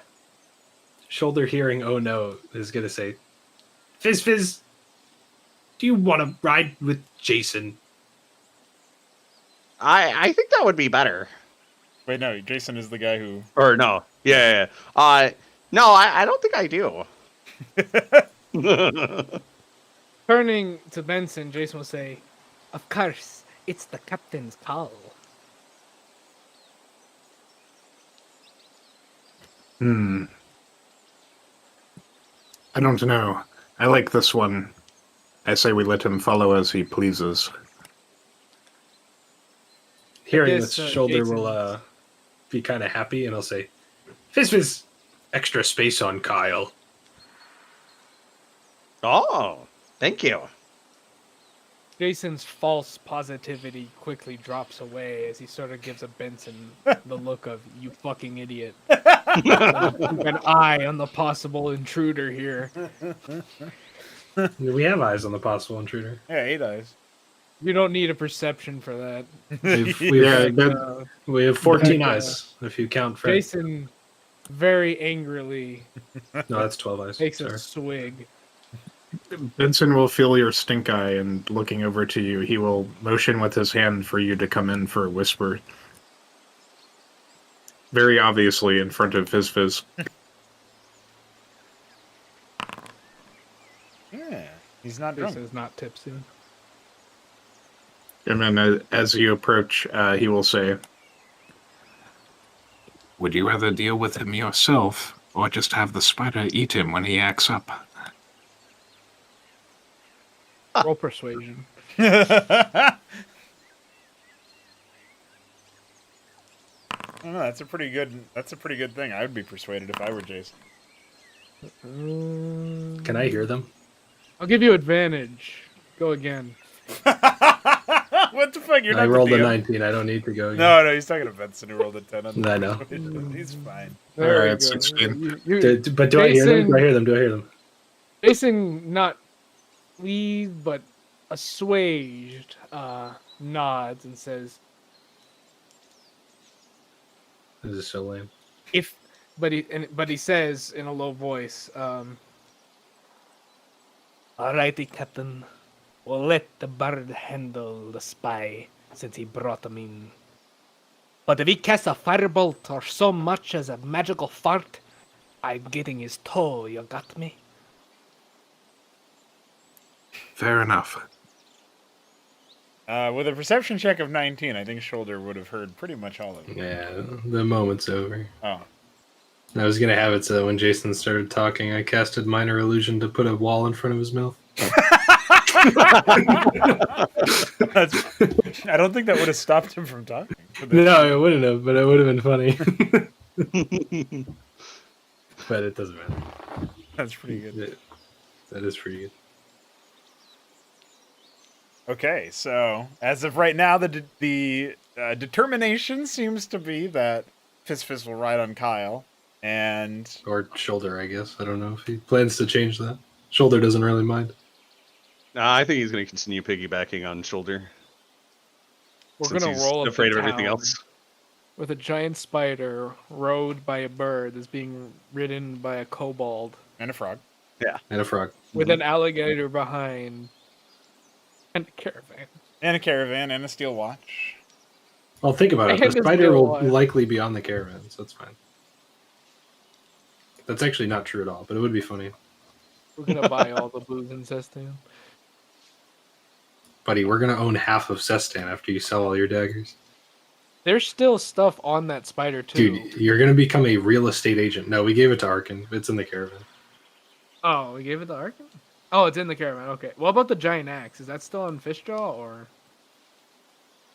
Fistjaw climbs into the wagon. You don't know if it's on Fish Jar. You got to go check them out. It was. Yeah, it was. Well, I think you took it off to put it somewhere else, but you got the. Oh, we giant put it fish. in the wagon. Yeah. Okay. Jason goes over, looks to Benson, and says, "Alrighty, I'll take care of the alligator then." And he heads over to the fish jar. He also gives him another ration once he gets there. You just hear another roar from inside the caravan, where, Shoulder, you just hear like the roars start up, and it's just, Jason is king. Shoulder is just gonna shake his head. Rather abruptly, the steel watch will turn and stride towards the camp and say, "Report. No enemies detected." Shoulder is gonna chitter to Kyle, or I guess, yeah, he'll chitter to Kyle to say, like, kind of, get ready to leave, and then he'll yell out, "See, Jason, no enemies detected." Yeah. Benson will split some rations with brother. Up until this point, brother has been like sniffing and sort of like lip up, not quite growling, like clearly on edge about the newcomer. But all of that melts away when the ration comes his way, and his suspicious food maybe turns to food as he eats it. Shoulder's gonna mention brother and say, "Good dog." His eyes go wide as he eats the food. You hear back, "Good food." These must be awesome rations. Like, holy fuck, where did we get them? Yeah. Jerky, dude. We raided the supplies from the Oh, yeah, bandit that's camps. Yeah. They were eating good in that damn Bear Forest. So I remember. I'm assuming it's just downtime, but I can wait till later if it's not. Does Mithridates have anything to say now that we've seen this strange display? And a new person? He's just sighing. He's just saying. He's over it all. Yeah. Before He's Jason ready to headed go over, back he and offered get him a some money. swig. Wait, what'd you say? Chandler?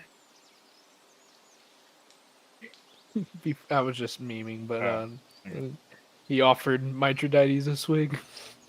He'll take it. Alright, that's another use to your thing. See it. I was gonna say that we had talked about like bettering illusion magic as I use it more. Okay. That I didn't know how that would. I didn't know if like I could decide how that would manifest itself, like in stages almost. If you have ideas, yeah, you can send it to me in between the session or whatever, or just write it in your thread during downtime and I'll see. Okay. We have a I was second just session gonna of this say- coming anyways. So. Yeah. I was just gonna say briefly that like the one that I would choose first, if given the option, would to be like make it feel realistic until somebody, like kind of how Heron Call did.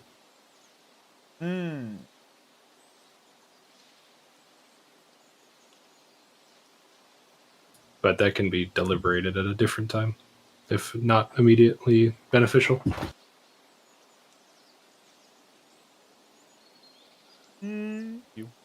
So I think You. basically you're just going for a more realistic, like lifelike sort of illusion. The way. Yeah, that kind of, yeah, exactly.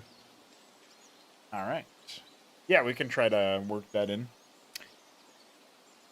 So your speak with animals is starting to wane, Shoulder. And you know that in about a day's time, the spiders will return to this place. But the group seems set on moving out towards the city. Yeah, I guess Benson will assist with any other preparations needed to move the. Do we still have horses to move the caravan? With Kyle's not Kyle. doing it. No, I guess we do have Kyle. you don't have Kyle. I think you need Kyle. We don't Well, have You horses. in which get to case- lead the caravan at the top, being proud and glorious. Why wouldn't you want to be on Kyle while he carries the caravan?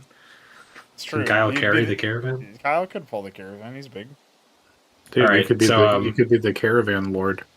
Do I Yeah. through all the commotion, do I recognize the fact that there is no horses, or do I have to wait for someone to tell me that?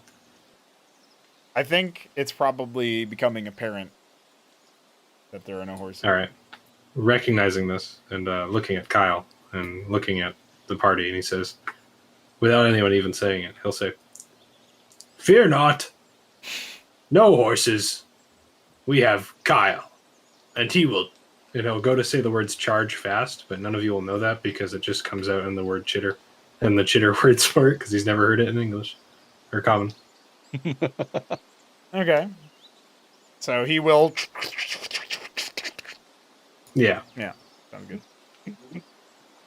All right. I like the idea of the steel watch going, "No string allowed," but instead he has no reaction. And then he'll kind of whisper to Kyle in a chitter. He'll say, "Kyle, I'm going to hook you to the caravan. Then you will charge fast and lead the caravan to glory, also known as Sestan." Kyle responds with a charge fast, charge whole party fast. Yes, Kyle, you will be the caravan lord. Well, at about that point, I think it's safe to say if Fizz wants to move back one square, I just had to move him briefly. Okay. Move onto shoulder again if you can. Oh, okay. Or That is stupid. This is dumb. no. When I attached Yeah. you, it broke the other attachment. There's so many attachments. There's so many attachments on one stupid thing. Yeah, you try moving, shoulder. What a summary of Shoulder's character. Ah, leaves me behind. Wait, hold on. You gotta attach Fizz. I did. All right, go back. Hold on, now go. Fizz, you're just Now gonna go. have to move yourself. No, we No. All right, and once we get here, he'll does it seem fairly simple to just kind of like? You can kind of throw him around some of his like maybe the mandibles that he's got or something. You know, the reins Yeah. can be All right, put around there. he'll do that, and he'll say, "Not food." Charge fast, not food. Yes, Kyle. Kyle's getting hooked up, and the steel watch is moving to the back. And as it passes by Benson, Arkin, and Brother, it'll say, New directive detected. Push caravan.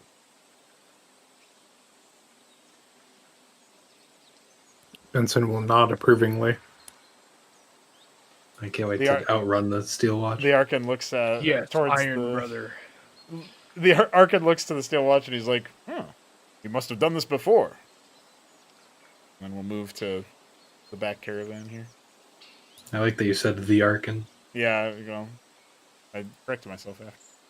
Yeah, no one else noticed it. Arkin It's okay. does sound like a dungeon or something, or like some realm like in the Underdark. Yes, we must head to the Arkin. It's like the first word of something else. Ever. The Arkin Frost or something. Benson will pile into the middle caravan along with Brother and Jason. And Fishjaw. It's perfect.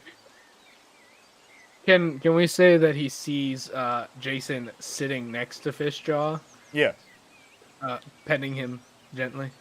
perfect. Jason has an animal friend too. All right. He will say to Benson as he comes in, "You know, he's not as bad as the rest of you. Knows when to shut up." No one is better than brother. Fucking God. Unbelievable. I think with that, it's safe to say that you guys are gonna set off towards Sestan. Oh, this isn't an accurate picture. You sure? There's no Kyle. Sorry. Yeah, you You gotta cast Kyle. invisibility on him. Ah. Oh my god, that's a That was- massive Kyle. Holy Kyle Yes, is the size of a big mountain Kyle. range. my Kyle has been enlarged. Dude, Kyle is the only- angry god. Dude, that the I other had party's trying to I didn't want to completely own Fizz, but I felt like saying that I could make you big because I have enlarge reduce, but I feel like that would get a little too dumb. Oh, you want to be a big dragon? Here you go. Yeah, I could just enlarge This you. is but when it started stomping around and having a lot of fun. I think it's bound to happen at some point.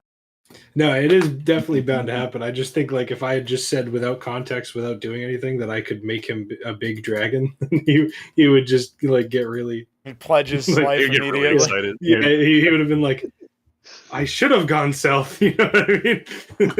It was I right. should have done this earlier. Yeah. I hope at some point you both have the spell and you get into the same argument again so that you make him a big dragon and he's like, fuck you, you're a big bird, and he does it to you too. No, Then we have a kaiju fight. we just double cast it on him, and he becomes Oh, there you go. a massive dragon. Become fucking gargantuan. You I don't miss and cast it on Kyle. I don't even think. Yeah, imagine, dude, that would be the kaiju fight: is big dragon versus big spider. There you go. Dude, we have big spidered before. Yeah, they made Kyle huge instead of just large.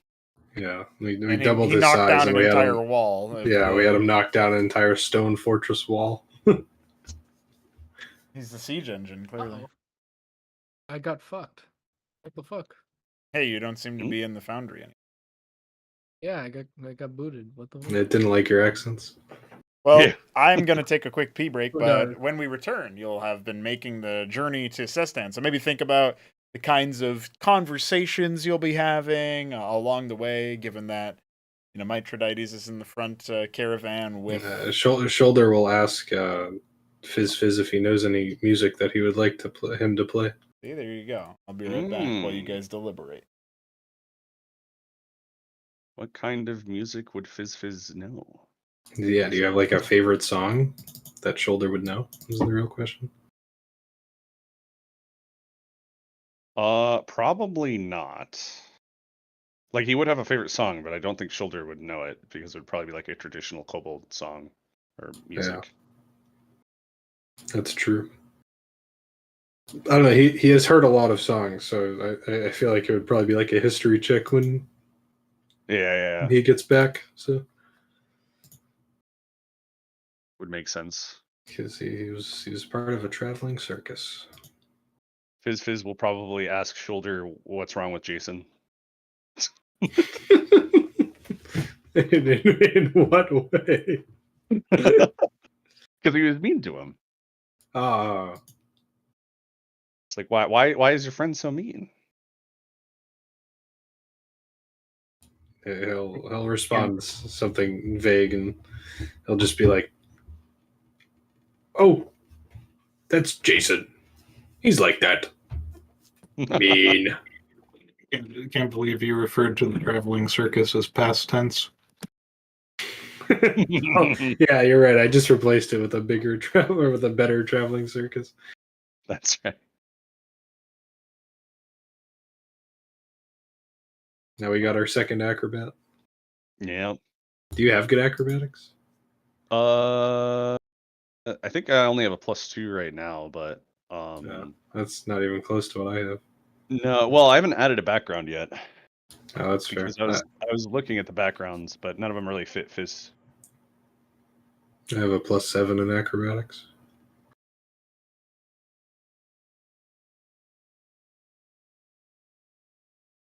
Yeah, bards get really dumb with their expertise and whatnot, so I'm at least so do rogues. yeah, I'm at least +1 in everything except athletics because I have a -1 for my strength rating, and my acrobatics and stealth are both +5.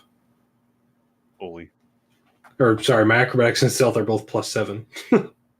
That's okay. I think I had a kobold rogue that had a +19 to stealth. What the fuck? Yeah. That's so silly.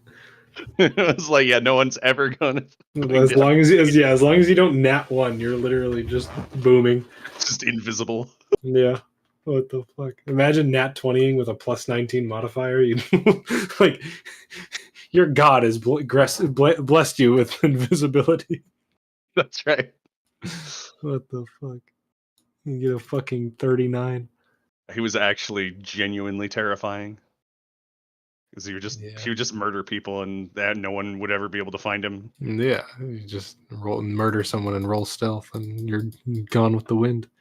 Yeah. There's a whole thing where there was like this bandit fortress or whatever that we were attacking, and everybody else was like, "Oh, we don't want to die. We got to figure out how to fight this." And then he just stealthed in and just killed everyone, and then opened up the doors, and they were like, "Wait, you already killed everyone?" And he was like, "Yeah, it was easy." Yeah.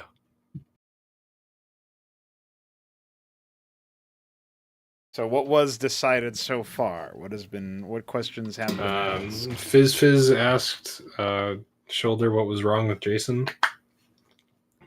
Because he's mean, and Shoulder was just like, he's mean and he's like that. And then I believe it was said that Fizz would say that, or would tell Shoulder the name of his favorite kobold traditional song, and we were going to ask if I could roll history to see if I know it.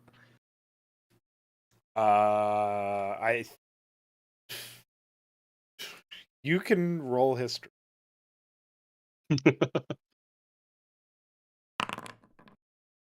Despite your absolutely impeccable memory for songs, there is nothing you can remember that matches that tune. Not even a kobold song with a roll of 17? Well, you can't remember things you've never experienced. That's fair. Yeah, I didn't know if I would have heard it in the circus as like some stupid theme or whatever. But I suppose that makes sense. The closest, like, you could try to ask, like, what kind of beat is it? Like, is it upbeat? Is it like a jaunt, or is it like a dance number? Like, what kind of things are we talking about here? And then, based on the answer, you could pull your next best comparison and be like, oh, well, maybe this will be kind of like it. And with a roll of 17, you'd get pretty close. So you could play what you do know that's close to it. You just need to ask for characterization. I see. So what is the characterization of this song? So it would be upbeat. It would be very danceable. Probably like something that the kobolds would play when they are like on a, like, there's a holiday and they're it's like a festival and they're gonna all do some sort of traditional dance or something together. It'd probably be that kind of music. Maybe with a feast of some kind. Or whatever. Yeah, exactly. It could be the right. the song they play right before they do their bicentennial cleaning. Ah, there you go. All right. Shoulder will attempt to pull a song similar to that, and it'll be kind of like a. It would probably almost sound like it'll be the same idea of like a group, like a pack dancing or a celebratory song, but it would probably mention like victory more than it would like just tradition or something like that. You know what I mean? Right. And he'll play the tune as they get closer to Sestan because they were victorious. What's the performance check looking like? Yeah, that's true. That's true. Do I get oh my god, can we say that I get guidance so that it allows me to have the spirits help me with my performance? Let's do it. Can I also get You're gonna need advantage? Advantage because his friend was assisting him. He's literally being assisted by the kobold. So that's a 24. That's a nat 20. So 24 plus 4. That is a 28. This is the best goddamn song anyone's ever heard. You just pulled an incredible, impeccable number. Unbelievable. Everybody liked that. Everybody. Absolutely. I'm sure Fizz is very happy and is probably clapping and dancing along. Oh yeah.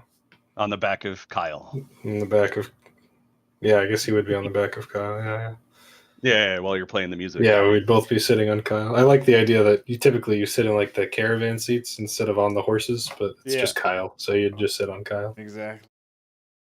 All right. Well, I'm gonna take a quick second to get a water bottle, but I'll let the characters dance for a bit.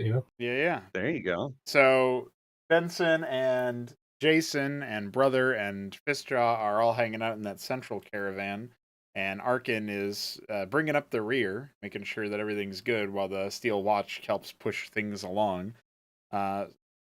Mithridates, are you looking at the dancing kobold or anything? Are you feeling any good because of the very upbeat number, that excellent performance check that shoulder had? Any reaction to that?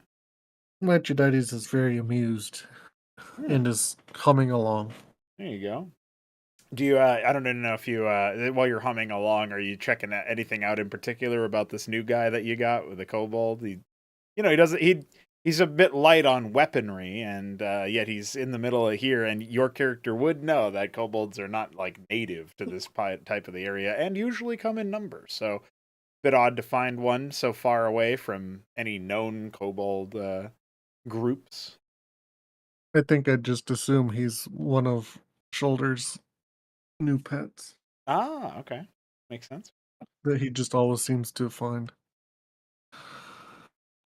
All right. So It is weird. He found one all the way out here. looks like And this Shoulder would. yeah, it's true. Shoulder would do that. It's in character, actually. Yeah, he found a squid. So The while Jason is resting with just sort of relaxing a little bit on the road there with a smile on his face, you've got Benson's also enjoying the tune. I'm guessing. What's Benson up to? The roll of 28. That's pretty good music right there. I mean, it is a banger. Does Benson recognize anything about the music? Right, because it would have had to be some kind of celebration song or festival song. It would definitely inspire memories of like group gatherings at Stedbursky, any sort of big, like medium to large sized gathering of people for some kind of festivity or another. So you definitely would get the full experience there, I think, of like having your mind cast to those kinds of memories. But you wouldn't recognize the explicit song that's being played. It's just more of this is what it stirs within you, is like joyous memories of past gathering. Well, I never would have imagined the bird could play so well. And Benson will also lean back with a bit of a smile and pet Brother as he listens and remembers. All right. So as we get a little bit further along the route here, headed up towards the South Bridge, the apex of the South Bridge Pass, that sort of southwestern flank of Sestan. The city will come into vision as you cross over a hill, although a slight incline in the road, and the actual like pavement of the road will even be visible a little bit further out. Right, the more like cobbled path, the cobbled stone path that was helpfully laid there earlier to help caravans such as yours, although usually with horses as opposed to a giant spider, making their way through things. And so it's probably a welcome sight to all of you who last saw it a few days before. Yet still a reminder of how far you've come in such a short time as you return much more proudly, gallantly, and strangely than you left. All right, I'm back, and we do return very strangely. And I just want to ask one more thing: with a combined roll of 28, is this his new favorite song? This was or yours? Yeah. No, I don't know. Oh, Hard to beat the probably. Yeah. I imagine that that he hasn't heard a lot of music, given that he grew up in a kobold warren, right? So he's probably like, wow, I didn't know music like this existed. Bad. Continue. Oh, Big Bird, how did you learn to play music so well?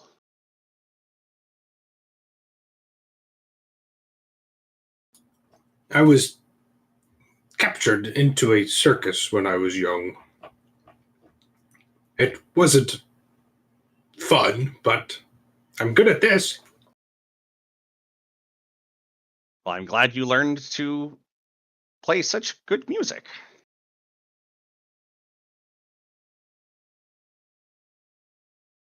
with the city Thank you. in a very like close proximity, shall we say? As you approach, it's very clear that your strange party is inspiring some curiosity and perhaps even a potential angst or anxiety the from the like the guards, as there's a quick shuffle and the gates are even preemptively lowered. It seems there's movement and activity in response to your arrival, and it's not entirely friendly and welcoming, with a giant spider leading the pack. Seeing the gates lower, he was going to chitter for Kyle to stop charging fast. And he's going to yell to the back, and he's going to say, Benson, help. Your musical reverie snaps out of it as you hear the words of the strange bird.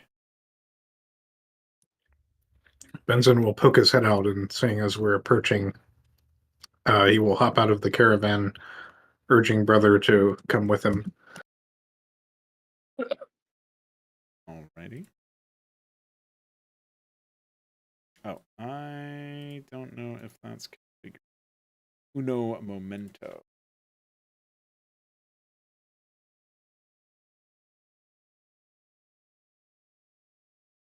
All right, and then I know Jason also left from the caravan.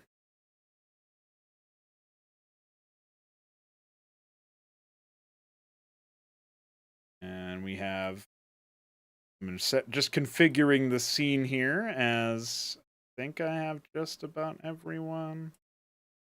Let's see. Put Arkin in here.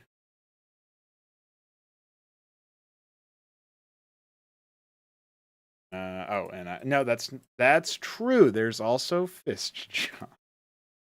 Yeah, I'm sure there's a lot of things you have to load here. Yeah. And also get the people's reaction for. Yeah, let's turn to a squid in front of them. Let's have Dude, all their anxiety and their worries and their nervousness is all gonna come to pass when they see Fred. Indeed.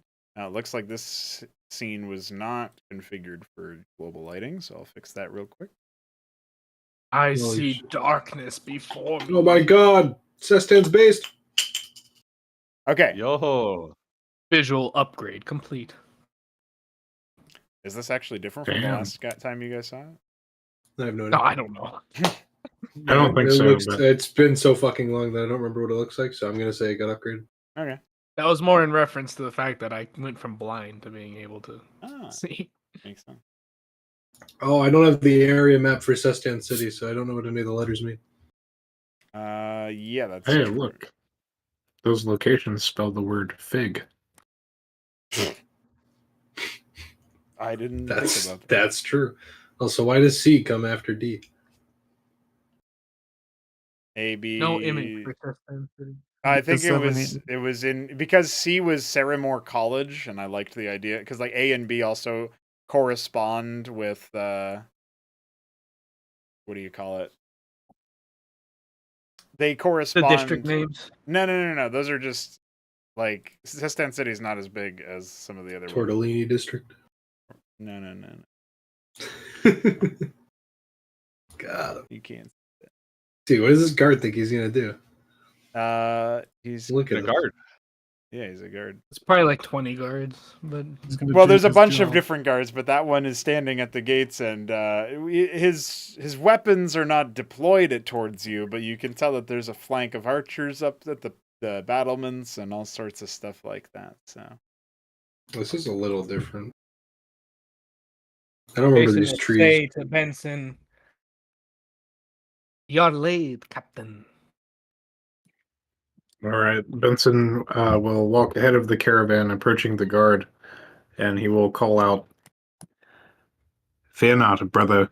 We have returned with good news, and also some friends from the forest." the guard. Do I know how to spell the word friends? Yeah. Can I cast minor illusion above us with a strum of my lute, and it just spells out the word friends? Yeah, I think I don't even think anybody would be able to read that from behind you. Well, I guess it would be legible on both sides, but it would be reversed if they were behind you. Yeah. Just like really big letters, almost like neon sign. You know what I mean? Yeah. Okay. Yeah, just says the word friends. The guard raises his mouth, his lips open to so that he can speak in response to what Benson says, but the sudden showing of magic above them after the lute play is certainly something that catches his eye. And then with like a sort of sigh of like you're not really sure what the sigh is of it. It seems like it's exasperation and maybe like almost like a bit of anger at what might be a false alarm. He says, "Well, I recognize you, Benson. I see that the Order of Lathandar recruits strange creatures to its cause." Well, the Order of Lathandar also finds itself facing strange foes in strange places. I would say that among those who follow me now, they are the least strange of what we have dealt with these last few days. I fucking killed a demon. Do I still have that demon's horn, by the way? It's it was in your pack that you I think put on. I think I left it with Kyle. Yeah. I don't know if you Yeah. you can say you offloaded it into one of the caravans if you wanted. Sure. So the guard seems to be he's like kind of looking to his fellowmen, and he's like, there's some indistinct sort of whispering between them all, and then he pipes up and says, "Well, if you'll hold here, I'll fetch the captain, and you can explain everything to him. I assume he'll let you into the city without issue, but it's not my authority." Before you go, brother, and Benson will reach into a pouch on his side, and he'll pull out a rolled letter tied with a bit of string with the stamp of House Tyburski on it, and he'll hand it to him, and he'll say, "This is a report that myself and my brother Arkin put together based on the events that have happened. You should see that it is a similar report to what our brother and sister have brought to you, but it is official and for the captain's eyes."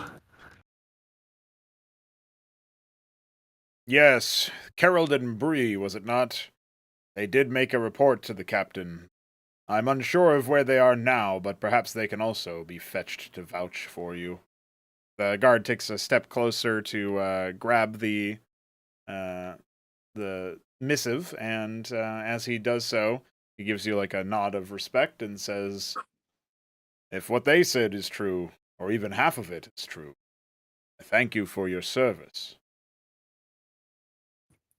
"We have felled many a foe and quelled a great threat to the people of Sestan and the open roads. Lathandar would be proud, not just of us, but also of them." He gives you a polite nod and then takes a step back towards the gates, which, the sort of like gatehouse door opens at his knock, and he disappears inside of it. So there's going to be a brief moment here if there's anyone wants to pipe up and say anything amongst yourselves while the captain is fetched or whatever that guard was going to do. Benson will, unless someone wants to go first. Oh, Fizz was just going to ask Shoulder as he points to Benson and say, "How many brothers does he have?" Shoulder is going to look at him and say, he'll turn and in these travels, Benson has said the word many, right? He had to have. Yeah. He's gonna turn to Fizz and he's gonna look to him with as stern a face as a fucking 5-foot crow can, and he's gonna say, "Many brothers." Wow. His And, parents must be happy.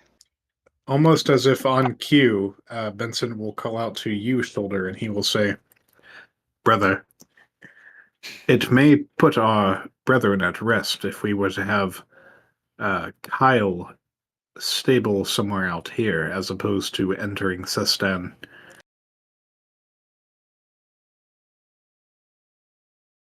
He's gonna look to Benson and he's gonna kind of chitter to Kyle and he's gonna say, "Prefer to stay in the city or prefer to stay out here?" Kyle will chitter back what is city? He's gonna chitter, "Behind that gate," and then he'll point forward. Kyle will Lots of houses. Kyle will say, "Charge behind gate."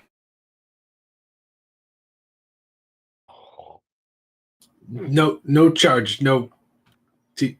Would you like, if we had to sleep, would you rather sleep out here in this small knot forest or sleep in there where there are more humanoid structures? No trees in city? How I sleep? That's true.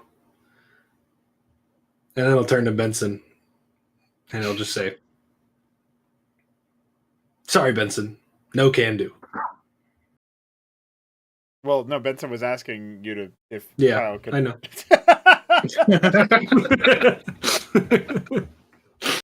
Okay. Benson will just shrug and he'll say, "All right, brother, but it may not be up to me." Shoulder he'll turn to Fizz and then he'll say, "I'm just joking, Benson. He doesn't like houses anyway. He sleeps in the trees. It's fine."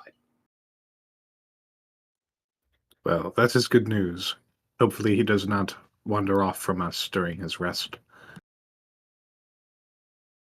Looking concerned because all the other spiders have seemed to wander off, he'll look down to Kyle and he'll say, "You won't wander off, right?" As he chitters that. Kyle will say, "Why I wonder." Correct.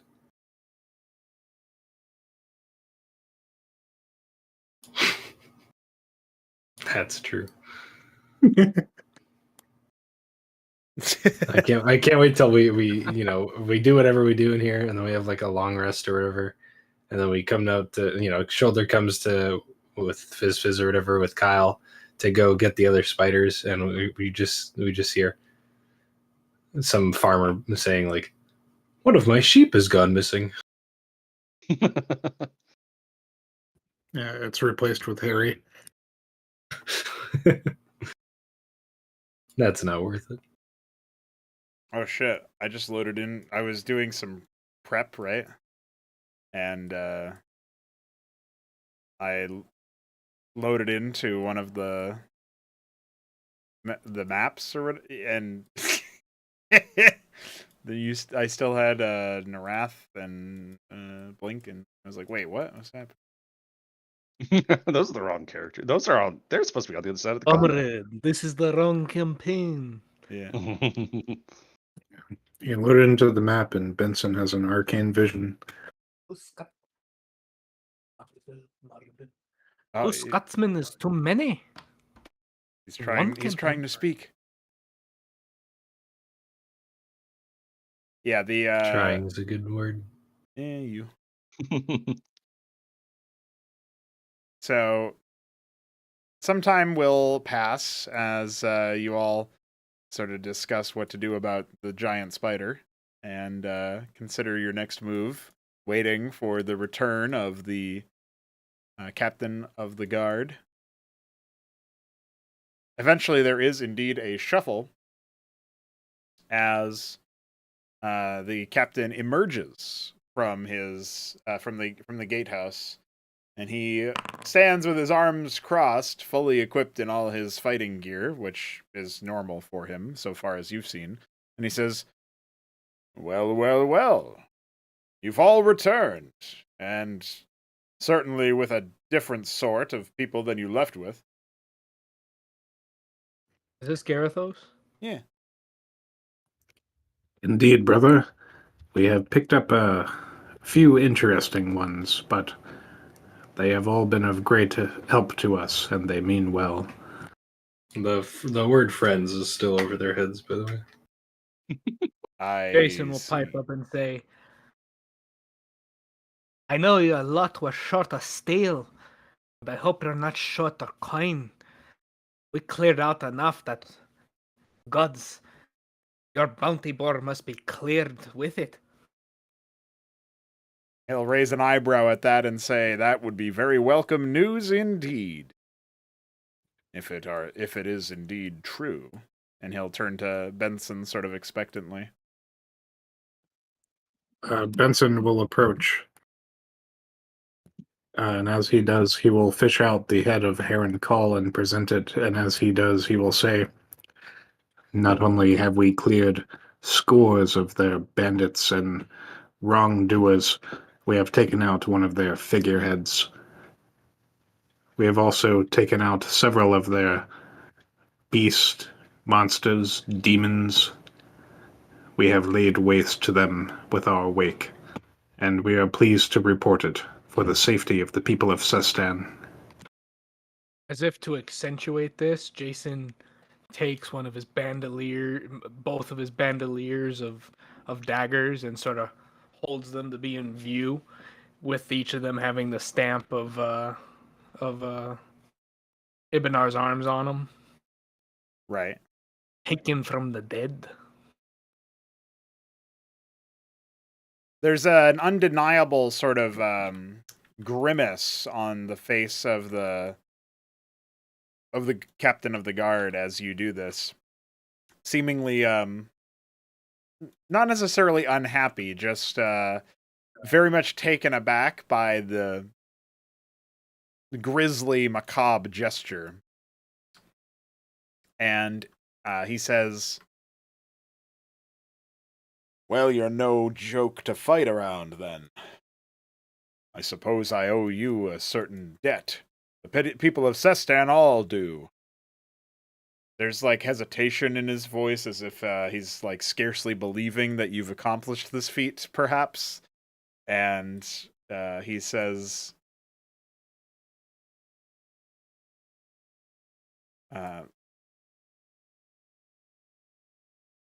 "Well, this does check out with the report that was given to me by your other members." And he gestures to you, Benson.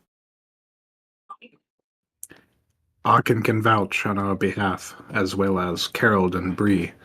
They've all fought bravely along my side and earned Lathandar's blessing. Lathandar himself even spoke to me in a dream.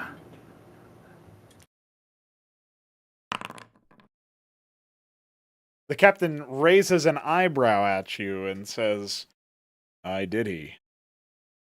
Well, I should be no one to stall the approach of a pious champion.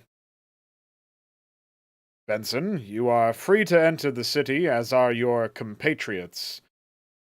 Do not mind that my guardsmen will still be on edge and likely keep watch over some of your stranger people."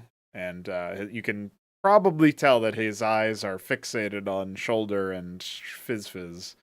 And then he says, "The great beast will need to remain outside the city walls. That won't be a problem, will it?" Of Is this- course. Is this go ahead. audible? Yeah, you're close enough. I'll move everybody. Shoulder is going to say, he's going to like pipe up at this and he's going to say, Captain, I think this is preposterous. Kyle fought bravely. He's not going to sleep in the city, but he should be allowed to roam under our supervision. Please. At this, Fizz is going to cast Prestidigitation to make a little cartoon heart.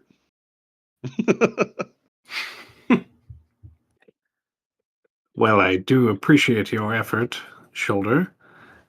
I think it is fair that Kyle's presence may alarm and upset the citizens of Sestan. I think it's only fair that he take a comfortable place to rest outside. Besides, we need him to guard the caravan. Aye, and keep Fishjaw out of trouble. Last thing we need is an alligator stomping around unattended. That is what the Steel Watch is for. Oh, it's a good thing you've mentioned that. And Benson will gesture to the Steel Watch and call out to it. Come here, Steel Watch. Report to the guard captain. Trudging through the field, and to the disbelief and shock of many of the guards, the Steel Watch will approach at Benson's beck and call. The guards are now sort of slack-jawed looking at it like, what?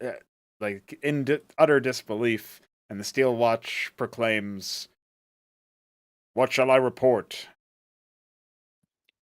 Confirm to the captain the recent events that we have gone through, and your valiant assistance of our cause. Indeed. And the Steel Watch will begin to recount some of the events of its recent history, starting with how Jason initially, second in command Jason, which is going to have Captain kind of raise an eyebrow, as the second in command of Jason issued orders to it after its reconstruction, and how it slaughtered many criminals that refused to surrender, including one identified as the bandit Lieutenant Karanas of Ibnar's Arms, a wanted criminal whose bounty was at the very least 50 gold coins on its own. And, he kind of goes through some of the other discussions, and we'll begin to recite, it'll start a sentence that begins with, and then, second in command Jason assembled bodies and began preparing them for... Jason will cut him off immediately and say, I think that is enough, my friend. That is enough. Watch. I will handle the finer details of my own report. Benson will chuckle at this and he'll say, We gave even our foes a proper burial. He did not mean anything disrespectful. That's a good save. The captain will be surprised, genuinely, as he hears all of these tales, and he says, This is not another one of your magician friends' tricks, is it? That's a real bona fide Steel Watch. Indeed. The intrusive thought to make him go invisible. We rescued him Jason- from the interlopers who were using him against us. What has Jason done? Oh, he said we used them against the interlopers, right? Yeah. Jason will say, Aye, the real deal. Current asking price is 500 gold if you have it.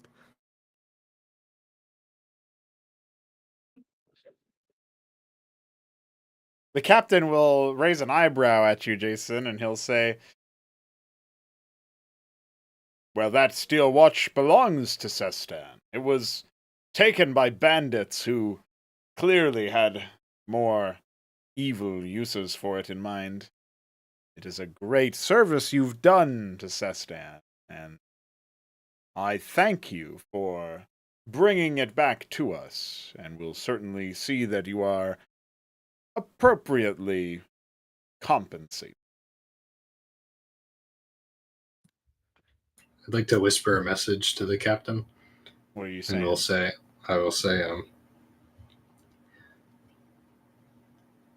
I think we should give you the Steel Watchman for free if you let Kyle in. Oh my god. Shoulder, as you impart your message, you get this bizarre feeling that you can't quite place at first. Your message is sent, yet the captain seems to have no reaction to it, and a response does not return. Oh, he's in on it. He's part of Ibanor's arms. Shoulder is bewildered. He is. I feel like that would be enough to send him into a frenzy. Like, not a frenzy, but like he's kind of like He just shocked, said- you know? You He's just attack the fucking guard, Yeah, Captain. he just kills him. No, like shock and awe, like he has no idea what to do because he's been using this his entire life, since he learned how to do it. So he'll kind of he'll be like, He's got to message somebody else and make sure it works still.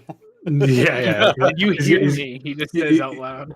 He's gonna turn to Benson. He's gonna say, Benson, the captain didn't react to my message. Are you saying is that bad. out loud, or are you saying that? No, in it's message? another Okay, I was message. gonna It's another say. message. Yeah. Benson will glance back at you, and then you'll hear in your mind, "Why are you using messages, brother? Just say what you need to say."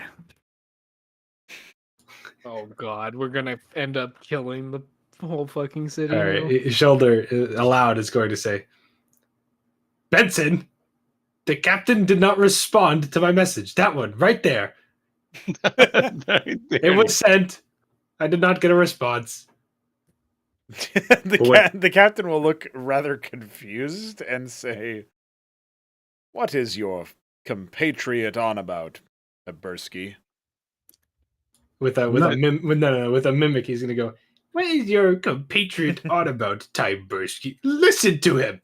He's a fraud. Jason will turn to him and say, God damn it, you stupid bird. Shut your trap.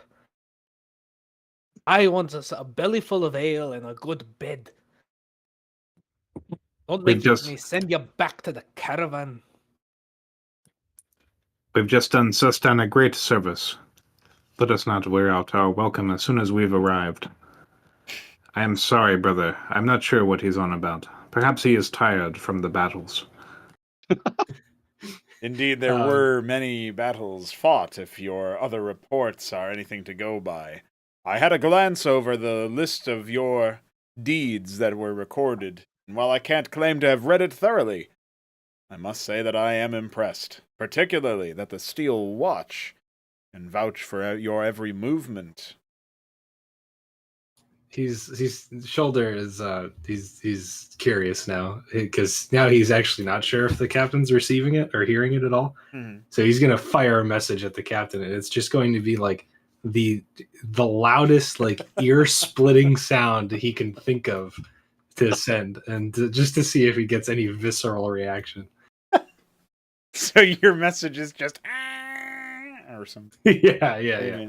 Essentially, the loudest, most obnoxious sound, like that would hurt his head, basically. Hmm.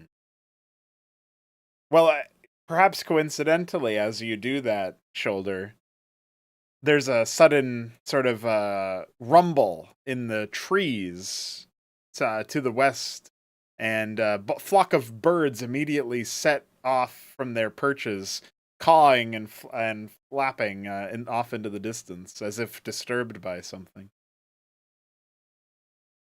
But there's no reaction from the camp.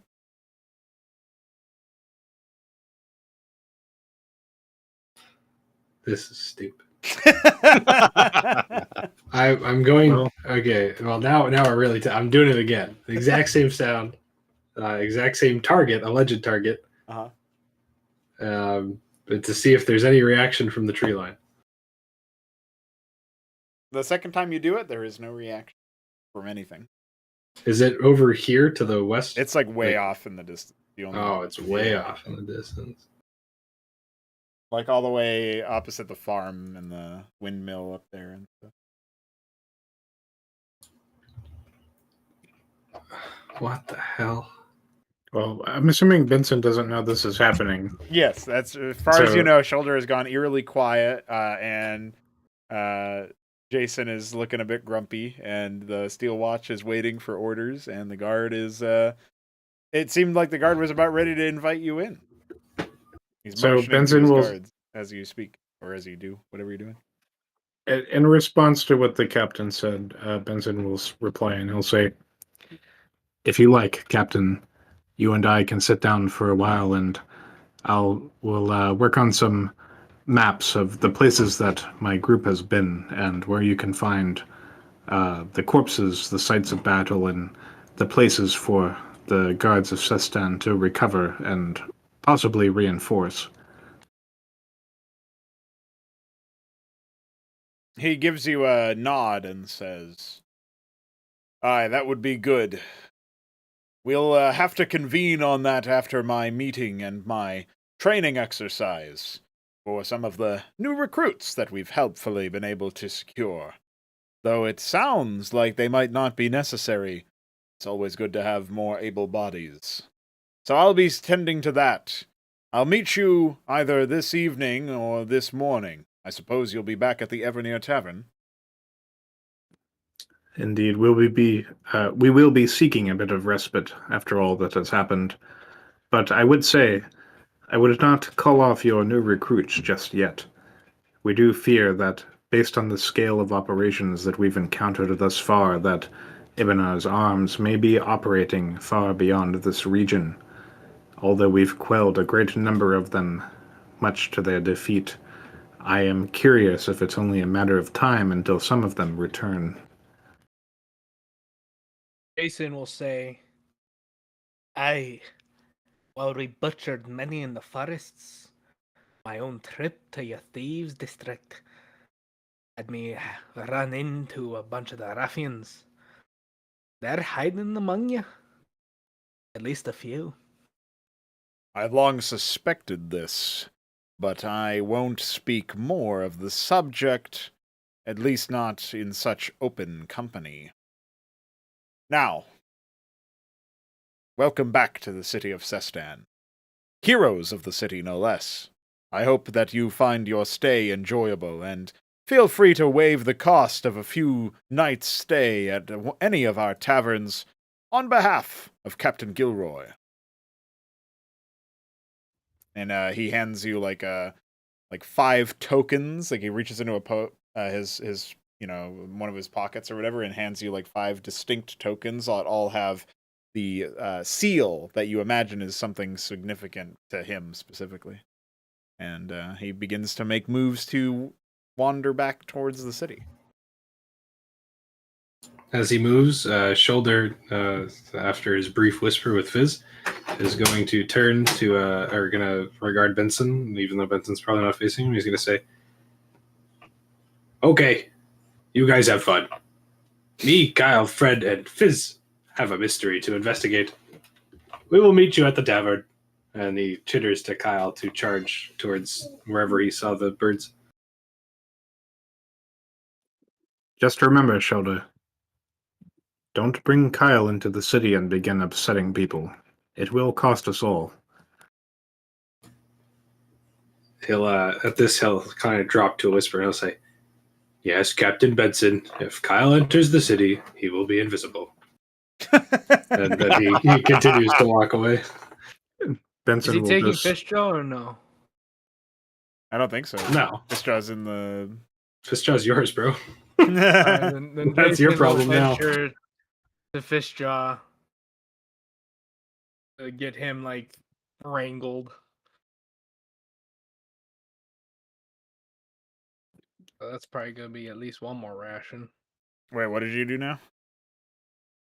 So I need my rations back from that I left in the thing back in my inventory. But we're gonna wrangle Fishjaw to find a nice spot that gets some sun, Mm-hmm. maybe ask a guard or something to help me get like some stakes in the ground, some rope, and give him some food, and Like a makeshift pen of then sorts, almost. yeah, for fish jaw, and then Jason will give him a pat, and then he will find either that guard or someone who's willing to do the job, but he'll give them a gold or something to be like, hey, watch my alligator for a day, and just throw him these rations if he looks hungry or agitated. He seems pretty relaxed despite the ride, so you can spare yourself the rations for the time being. But he does follow you relatively easily, and Arkin volunteers to assist since it sounds like you were looking for help. As Shoulder saunters off. Yeah, so somewhere sunny, so he can just bathe in it and maybe fetch him some water from somewhere. As he emerges from the caravan, the captain remarks, "Great lords." Is this in ear range of Jason? I don't think so, because he's sort of like Okay. whispering, but Benson will definitely see it and see what he's talking. Does the captain at least see me pet fish jaw like he's a big old puppy? Yes, the captain will be regarding you quite closely. Benson will chuckle a little bit and he'll go, I agree, Gilroy. It was quite unsettling at first, but they do grow on you.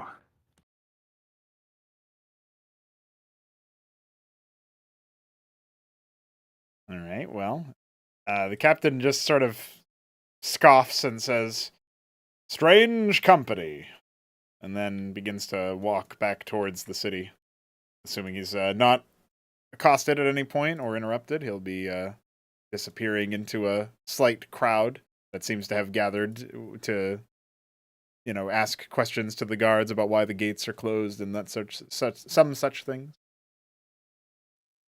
Benson will command the Steel Watch to keep guard of the caravan. Oh yeah, I guess Shoulder probably didn't. He like undid the reins or whatever off of Kyle, so it's just kind of in the middle of the road, and the Steel Watch will take your command to also mean to like sort of move it out of the way. So Move it to like by fish jaw's pen. yeah, That way they can be guarded by each other. sure. And Jason will say when this is all done to the Steel Watch to say, make sure that the creature is well fed and watered and in a good mood. Who are you saying that to? To the Steel Watch, and he'll give Oh, him a yeah. water skin and some rations.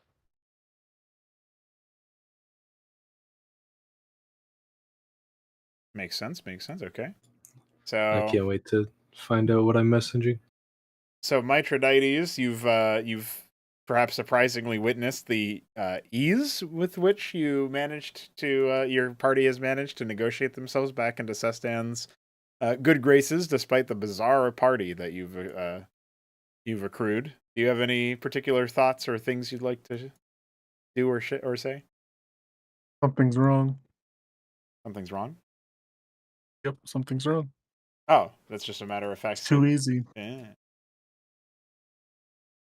Yeah, but nobody wanted to trust Shoulder that something was wrong. Mithridates is considering committing more war crimes to find out what's wrong.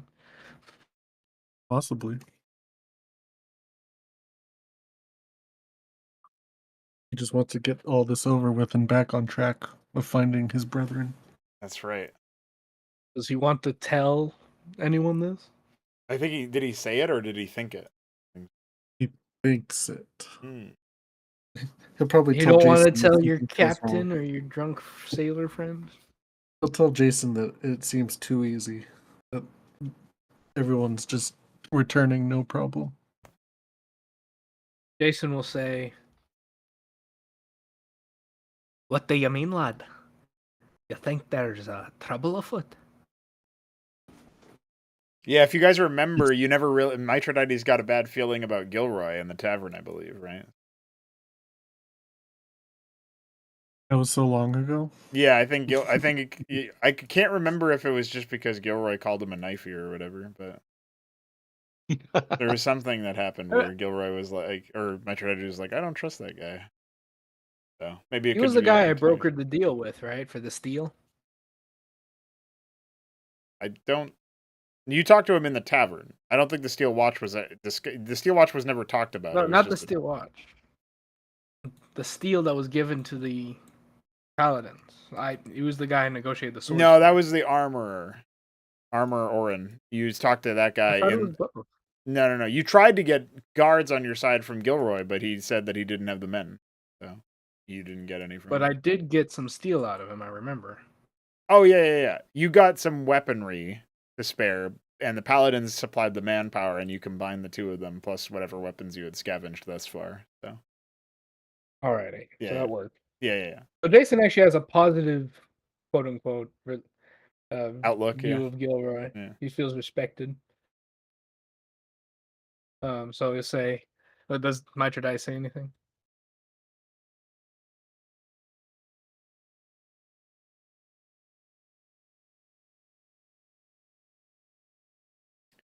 Benson says, "Quick BRB, but we're listening for what time is it? It's like probably midday, sun, a little bit before noon, based on the shenanigans that occurred in the travel time." Did Mithridates say anything about why he suspects things are No. wrong, other than it's too It's easy? just a feeling.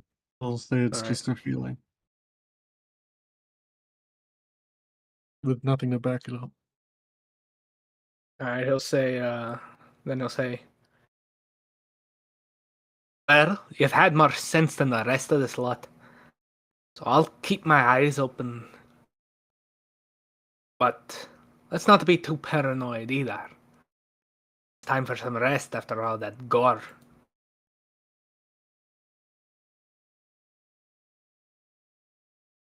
Agreed. And I believe that's a good end of the matter.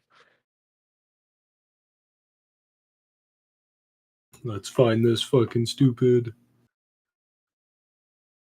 Dude, I can't believe everyone just hates Fizz except Shoulder. Nobody hates Fizz. We just You're a loser. suspect. The fuck? Got him. I'm gonna turn your insides into outsides. I can just do that with a minor illusion. A grim one. What kind of spell can do that? Outward kill? Yeah. So. Yeah.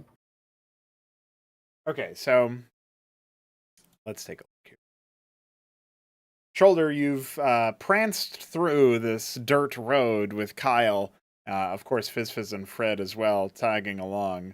There's a bunch of shocked onlookers and some children that seem to flee from the sight of Kyle.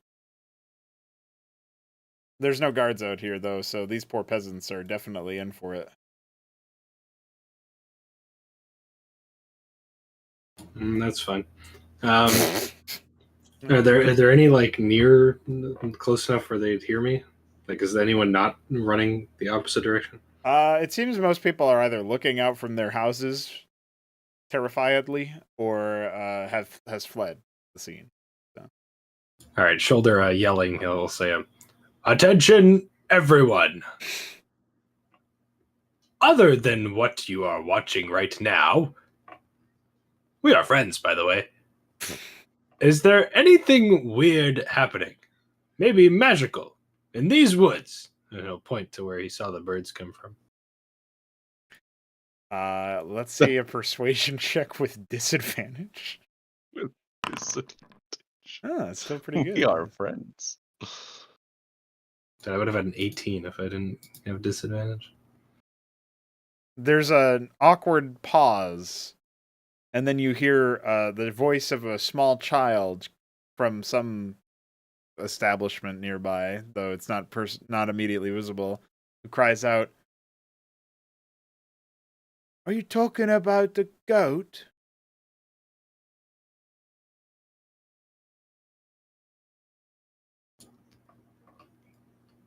Well, young human,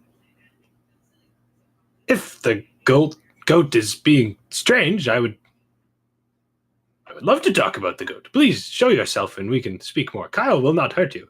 His name is Kyle. I don't want to come out and meet Kyle, but there's a goat, and it's quite strange. Doesn't want to come and say anything or eat anything. It barely makes any noise. Just stays there in the forest. I see it when I go out after my morning chores and I take a walk.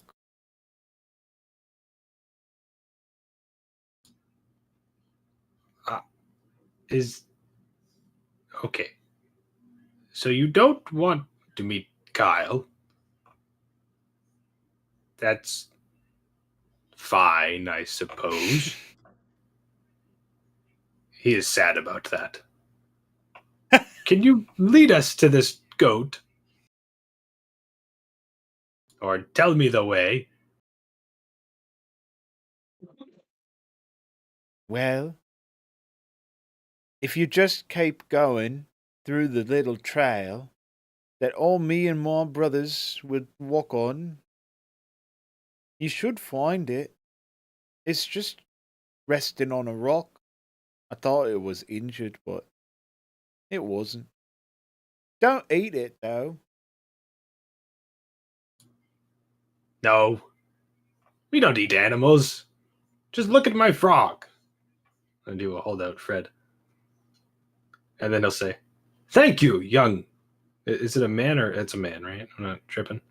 Well, yeah, it's It's like a a boy. it's like Yeah, an yeah. urchin boy or something. Yeah, Yeah. Thank you, young man.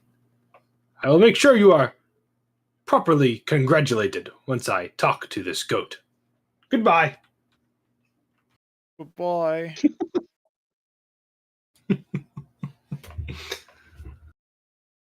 Okay. Dude, there's no way you made a map for this goat. Yeah? Yeah, I refuse to believe it. Yeah? He has a generic forest map. There's no shot he has any kind of map for any kind of goat. Yeah? There's no way this is planned in any way, shape, or form. Well, that I believe. The idea that I would message the guard would not receive my message, and somehow that I would be dumb enough to go check on it, and it would be a goat. I half expected him to just say, "Yeah, the goat started saying some words, and then it just started screaming." Because it's just like repeating my messages or something. Screaming goat. I don't know. I like that idea. I wonder if he's actually just like putting together a map right now, like as we speak. And incarnate, and then just trying to quickly shove it into Foundry. Does my insight check tell me anything about what you're doing right now? I'm insight checking the DM. Hey, it's not the first time I've done it. Yo, there is a map. I'm loading into it right now. Oh shit. Yeah, see? Random forest map. I told you. I think I recognize this random forest map. Yeah, you've been here before. But you haven't been here before. I haven't been here before. With a chuckle as they reach the trail, or reach an opening in the trail, he'll look to Fizz as they continue to walk. He'll say, "Tiny Dragon, we met only but an hour ago, and look at the mysterious mystery adventure we are on. We are a dynamic duo for sure."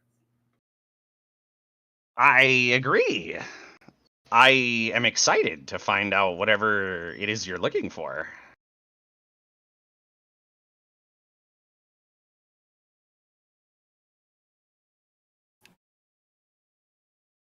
As you walk through this hiking trail, you see a suspicious-looking rock sort of pile to the south of you. Perhaps it is the rock that was spoken of, but you can't immediately see a goat. Might be just out of view. Like right here. Yeah, it's in the south. You might have to climb it. All right. Shoulder will chitter to Kyle to charge fast south. And as I'm assuming he would be picking up pace, he'll say, Tiny Dragon, keep your eyes peeled for a goat. Oh. Okay, I will look for the goat. It doesn't let me move.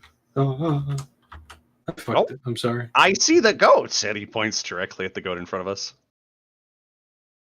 Holy shit, that's a goat. It's a huge goat. Casting Speak with Animals. Immediately. He's going to say, I don't even know where the button is, just so I can... Because it is a How do I spell, not spell have this? slot. How do I not have this hotkeyed? Yeah, on your favorites. What is wrong with me?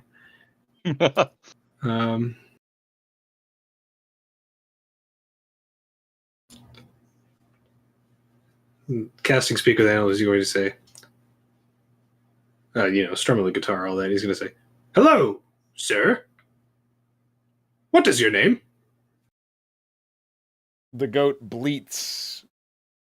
It's not intelligible. Oh, shit. What?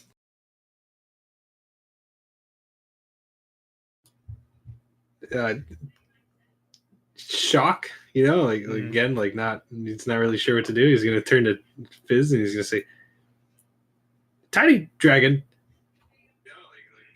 the goat is not talking back. Wait, you know how to speak goat in addition to spider? Yes? He doesn't sound very sure about this. Kyle says, Bird Lords speak to any animal, But only Bird Lord hears that. Kyle just said that I speak to any animal. That is the best way I can describe this. But not this one. Maybe it's not a normal animal?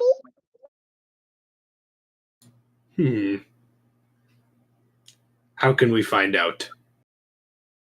I will try to cast message on it. So Fizz tries to cast a message on the sheep, goat, ram thing. Okay, and what And are he's you like, saying? Are you a normal animal? Dude, this is a hell of a first session, I gotta be honest. As you cast message upon the giant goat, the response you hear is a sultry, very enthralling voice of what you imagine to be sophisticated and cunning woman. I am the goat of the forest. I am the lady of the forest. Oh my god, I just realized who this is. Oh my god. Why have You're you speaking to a come god. to seek my counsel, strange kobold? Well, this was not my idea. This was the idea of Big Bird. But for some reason, he can't talk to you. Well, Big Bird spoke to me by casting magics that allow him to speak to animals, but I am no animal. I see that now. I will let him know. And then Fizz turns to Shoulder and he says, This is no ordinary animal. It speaks to me like an adult human woman, I think. That's what they sound like, right? You may have to use different magic to talk to it. Nodding profusely as if he understands everything that is happening, he's going to say, Yes, Tiny Dragon. I will message and concur. And he will message. Okay, what do you say in your message? Hello. I am Shoulder, also known as Big Bird from this tiny dragon. What is your name?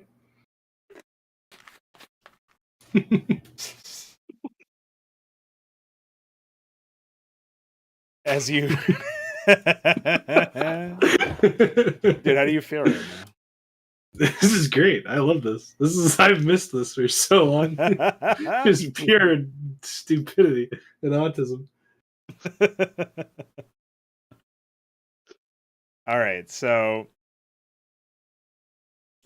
as you you ask it, and that sultry tone that I just described for Fizz's sake enters your mind. It is almost enthralling. There's an aspect of, like really like it's like dopamine hitting your central nervous system. As everything feels a little bit nicer. It's like you just accomplished something that was hard fought, and the voice of the strange goat resonates throughout your mind and says, "Shoulder, big bird. I am called the goat of the forest. Perhaps in time you shall come to know me by more names than that."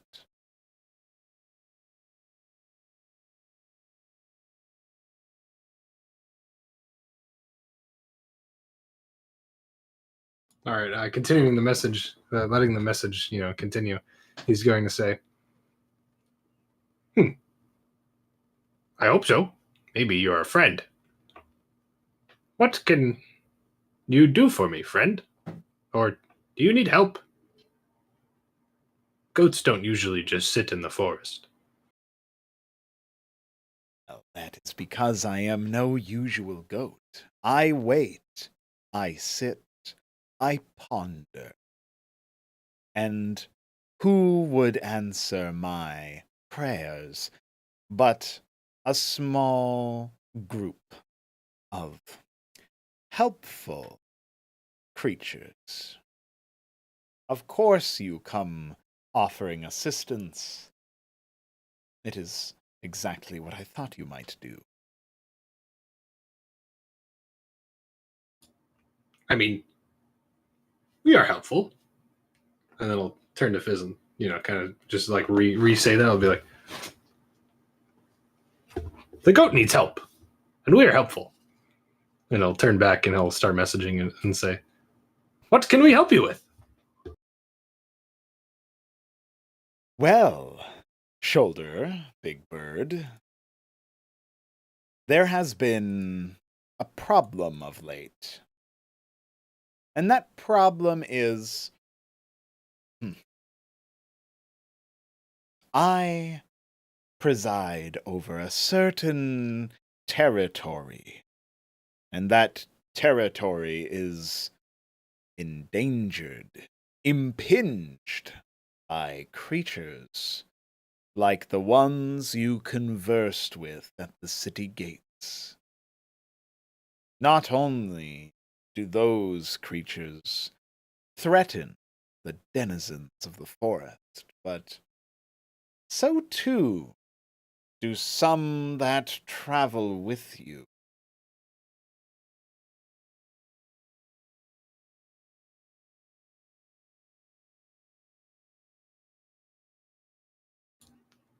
Hesitating at the goat mentioning that it knows that its shoulder travels with others.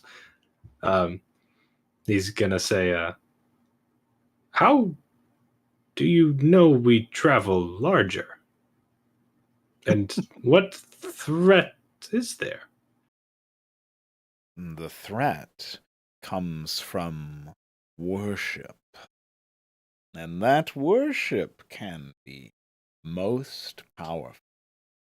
I am worshipped by many things, creatures of the forest that tell me things.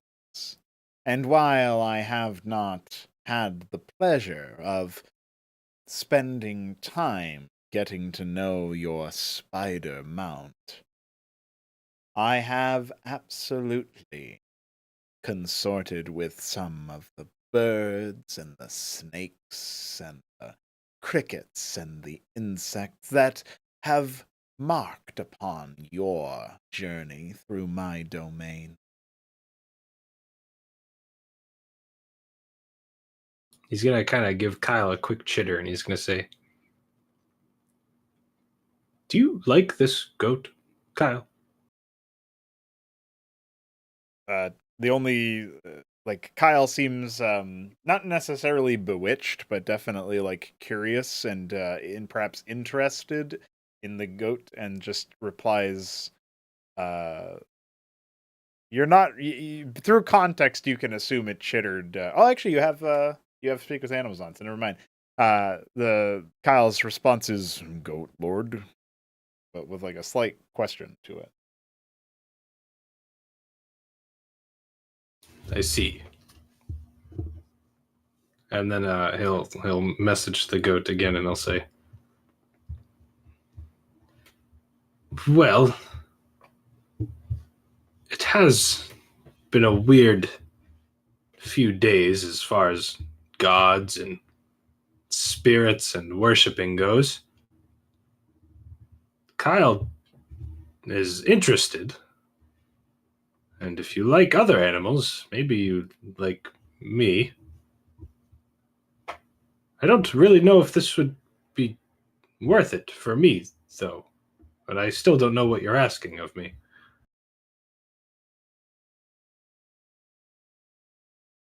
Perhaps I must convene with some of the other creatures of the forest, as we are still deciding our course of action. But perhaps you will be amenable to my plight. After all, you find yourself most at home, it seems, in the boughs of my trees, in the webs of these spiders. If you will keep an open mind to assist in my safeguard of the forest that you currently tread, then I shall return to you instead of this strange rock, and we will consort further.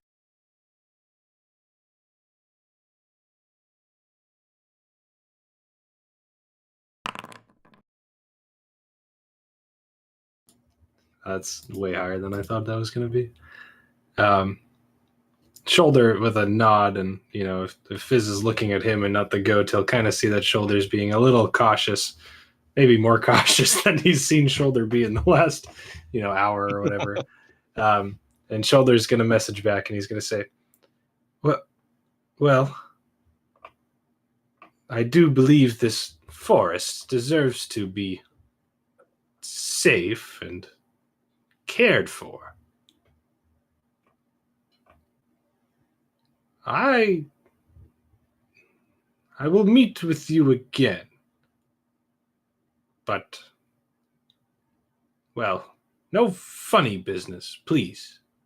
At least not yet. I need to know you a little more first. Goat Lord. Goat Lord. A green pulse of energy light flashes to illuminate the goat's eyes, the first physical sign of response to anything that has been said or thought this whole conversation. Perhaps you will come to know me more, Bird Lord. Oh shit. It's so over. With that, the goat turns and begins wandering away. Fizz is gonna. He's gonna turn- like shoot a final message as it's leaving, and he's gonna say, "Oh,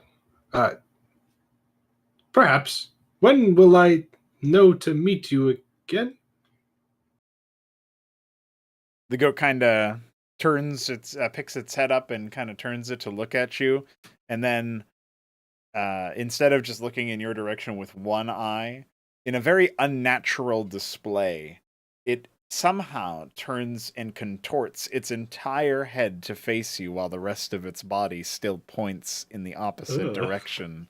And it Ugh. says, I will make sure you know it is me. And then while making eye contact with you, it continues walking away, Oh, eventually It's- disappearing into the brush. that's Oh no. sickly. It's just that feels bad to think about. Yeah, well, at Is- least you didn't hear any is Big Goat cracking of dangerous? bones. Sorry, what did you say, Fish? Is Big Goat dangerous?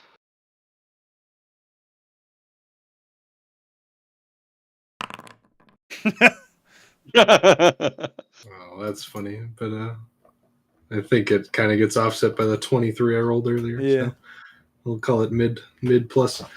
And Shoulder will turn to you and say, still kind of like keeping an eye on the Goat Lord as it walked away, or like where it walked away from. You know what I mean? And I'll kind of say, I don't know. It asked for help, but wouldn't say exactly what it needed, and then said it would meet me again. I don't know. The last time I saw a green flash, it was from my other powers. I don't feel as though these are related in it. Well, it feels weird.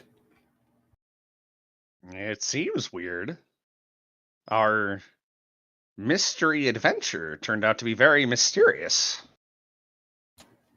Yes, I just have more questions, Fizz. Well, I only agreed to meet with it, you see, because it wants to protect the forest, or so it says. So I figure I'll listen to it at least one more time. We should start heading back, though. Yeah, I agree. I think that's been enough traveling for right now. Yeah, let's can we agree to not tell anyone about this? Well, I have this rep of wandering off and getting too deep into things without the rest of the party's help. I would hate for it to be true. Oh, I understand. Your secret is safe with me. See, Roll Tiny deception. Dragon, this is why I like you. You know, I I'm just glad want you like me. to point out that canonically, Shoulder and Fizz are both 12, by the way. The two 12-year-olds just fucking walked down the road and met with a god. Met with a god. Goat And god. Shoulder was like, yeah, I'll meet you. 12. 12. Hey, kobolds are adults by age 10, okay? Yep. Yeah. How old is Jason again? Kenkus are adults by age 12, so. By the way. He's 27. Oh my god. Kobold age of consent is 10. Don't say that. Don't think about that part. Just ignore that. Dude, Stop. I unironically can't believe that if we're talking about the god counter, Shoulder has met the same amount as Benson has. Benson met one god. When did Yeah. he meet another? Well, no, he's I just haven't keeping met track. two gods. Oh, I thought Yeah. Shoulder met two because of Jurgle. I never He met didn't Jurgle. really meet him, though. He just sort of existed in his head. Yeah, there's Yeah. there's a lot of god talking actually in this party. Like 3 out of 5 members. Yeah, well, my favorite part is that the first time Benson talked to God, it was then immediately absolutely thrown in ruins by Jurgle's realm. Yeah. And that has been since found out that Shoulder talks to Jurgle. So any sane person would be like, this bird has some really effed up God relationship things going on. And now he's talking to a fucking goat god. So You were sent by Umberly to help the party. Yeah. That's why Jason hasn't killed you. Every god is your brother. brother god. that So was fun. you're approaching. You end up coming back down. Before we figure out what the other party is, did you want to go and talk to that kid, or are you just? Oh ignoring yeah, him? when we get back, yeah. Okay. Oh, I didn't load back in. I'm silly. Yeah. All right. Approaching is there still a kid? They were in the sort of like one of the windows of the windmill structure, as best you could tell from all the talking. But you never saw them. You only heard them. As we approach, Shoulder's gonna yell out, young man.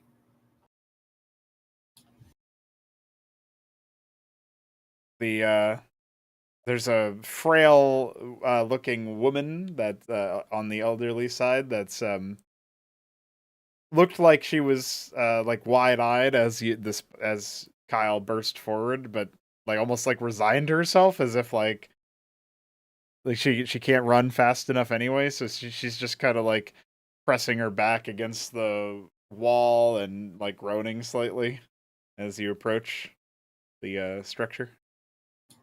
No, sorry, ma'am. We are friends. You are not food. Wouldn't be very good food anyway. I'm old. Don't eat me. He'll kind of like he'll bend down to Kyle and he'll like chitter, and it won't really be anything intelligible, which will probably confuse Kyle. And then he'll bend back up and he'll say, "Oh, ma'am, don't think like that. Kyle says that you would be good food. He just likes you." The woman's eyes are not any more calm after that. If it helps, I wouldn't eat you. I think you would taste bad. The woman's very visibly confused and is like, "I listen to this tiny one."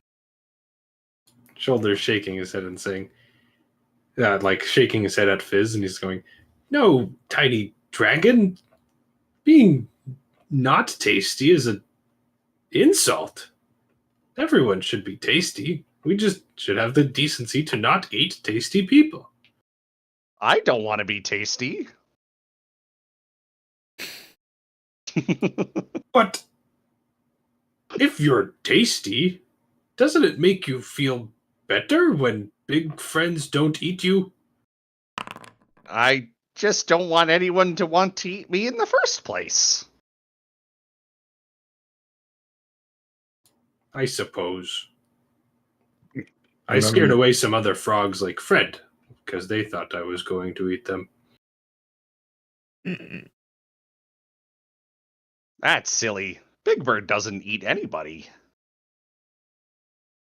That's what I said. Whenever you look back at where the old lady was, she'll have hobbled off. She's taking her chance when she has it. Yeah. Where did the boy go?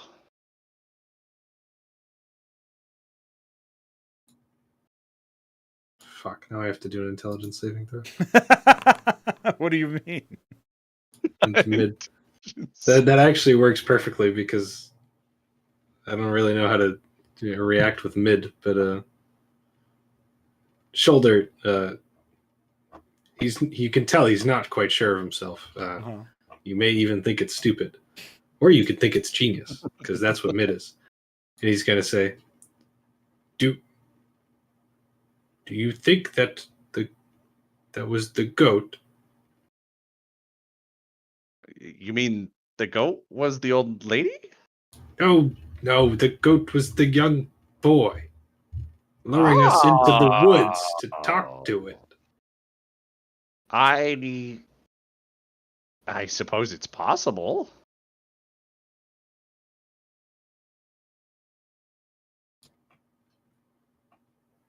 It must have really needed help. Yeah, exactly, Sham. So all right, you guys are gonna come back and we'll figure out what you're doing after, because during all of that, that would have been like an hour and a half, I'm sure. Yeah. I don't know how long it would. You can say that whole conversation was goaded. So Dude, is the goat god the best god? Benson, If you subscribe to the goat god, I'm gonna have to kill you. I hope you know that. Dude, you actually won't.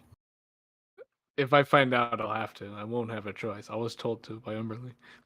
No, you were told to kill the god, not me. I was told. I think it was something like slay the whore or something. Yes. Was the... Yeah, that's I not was me. I was sent on a quest by God to kill a god. So I'm a bird. Yeah, we remember. Balethel, there was a point where like Jason got slightly jealous or whatever of one of the female cleric, the paladin cleric that was accompanying them, who you haven't met yet, but like she smiled at Shoulder from something that he said, and then Jason said, "I saw her first, laddie," and he failed the insight check to figure out what the fuck he was talking nat about. one to the insight check, yeah. Nat one, and so he thought Jason was hitting on him, and he goes, "I'm a bird," and he like sounded really disgusted when he said it. That's perfect. Yeah. don't make eggs, laddie. Neither should you. And you shouldn't make eggs with me. That's just wrong. And it wouldn't work. Dude, what if I use the goat god's powers to kill the goat god? Then you'll be based. What if you become Dude, the if goat she- god it- when that happens? I know. Is No, Benson I would back? replace goat He's still god. I would there. replace goat god with bird god. Yep. Bird god. Is Benson Dinnerman? I think he's here. Sleepman? I'm here. Yeah. Also, my like, as far as obviously Jason would know this, but as far as anyone's concerned and myself is concerned, if that chick offers, if Goat God offers Shoulder any way to interact with Kyle more, he's absolutely taking it. Like, you guys are like, it's over. You know? What if And- Quote Narath, if that happens, you can just lie. What if I replace your tongue with one that speaks always to animals, but never to humans? When he casts speaks with animals, he just speaks So- common. No, that would mean that he understand, like, so the language index would be that he knows every animal language, and he would have to cast speak with human. Yeah. Understand languages, I think. Comprehend languages, something like that. Yeah, Yeah. comprehend languages. That would yeah. be kind of based. But I the don't question know. is, could he speak It would still be the to Kenku Fizz? speak. Because So Fizz in order to- is not human. Yeah, he would speak all spider or whatever, like all animal languages, but with like chitters occasionally instead of whatever it was supposed to be because of the Kenku. So he just says like spider words when he means Yeah. say another. Yeah. You're speaking. Yeah, I'm just like, you know, he is actually intrigued at what power is offered, especially because he has no idea what she's actually asking of him yet. We have a This is long why I conversation. What's up? Go ahead. We have a long conversation, and Shoulder just like deadpan stares us for a while, and not understanding anything, and then gives a thumbs up. Yeah. Does a goat bleat? All right.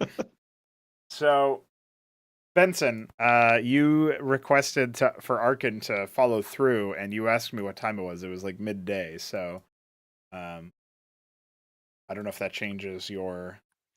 Nope, that's perfect. That means there's most likely still people at the temple. So I can move the two of you to the entrance of the temple, or at least get you guys inside the gates.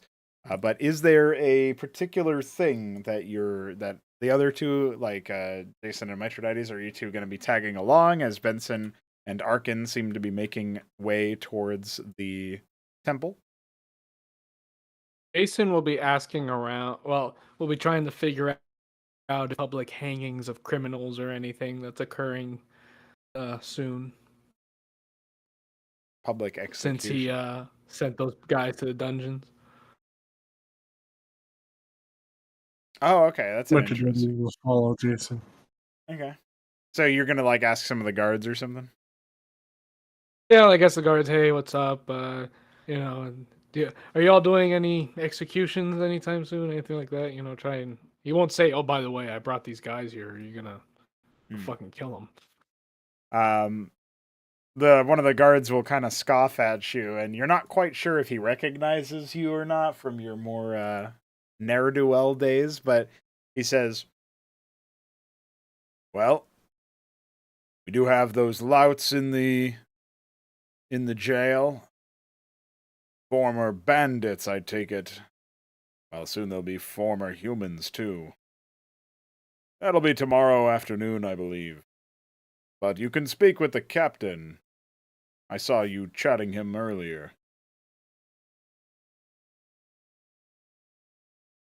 I thank you for the news. Gives And you a nod. yeah, he'll look to arrange like a meeting with the captain because he still wants to talk about all his bounties. Like he wants to see the bounty board, see if he recognizes any of the pictures, and then start being like, "Oh yeah, so here's all these weapons that I got from this guy and this guy and this guy," so on and so forth. Tackling prices, all that. He wants to go and get that done. Right. Okay, so you're going to be looking to. The captain said he'd be able to meet with you this evening, or at the latest, it would be tomorrow morning, and the expected meeting point would be the Evernear Tavern. Although you get the feeling that wherever you go, the captain would be able to find you because of how many guards are sort of stationed around the place. Okay. Well, in that case, where would Jason want to go? There's a docking. There's a riverway. Oh god. Okay. So He wants to get closer to the water. Huh? he doesn't, but well.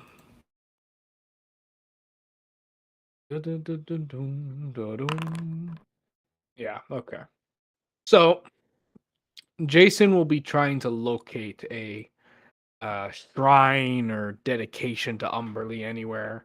Um, and I don't know what you want me to roll to like see where I would find that usually in a city, especially since she's not a god that's particularly desired. And also, this is a more inbound city, so I imagine it's much rarer here than on like a coastal city. Yeah, I think But if you were to look for something like that, it would probably be by the riverway, either like on the docks themselves, or like maybe that you might expect that they might be like on like even like one of the service boats or something. Like you could even imagine it being like on one of the boats. okay. So yeah, he'll head that way then towards the river, and as he does that, Mithridates will note that he is sipping from his uh from his bottle of the hard stuff. Oh. What? Can't be out already. What? You took a lot of sips, bro. Let me take a look. It says I have 10 charges. It doesn't let you go anymore. Were you lowering quantity and not charges? Assume activity, 0 uses available. Well, yeah, it is it's a custom thing that I threw together. So okay. yeah, it's probably like stupid or something. Okay, Oh, I see. He'll be Hold on, drinking let's, another swig as he's going. Let's try. Hold on. Item uses. That's why. Okay. I just edited it. If you want to try it again.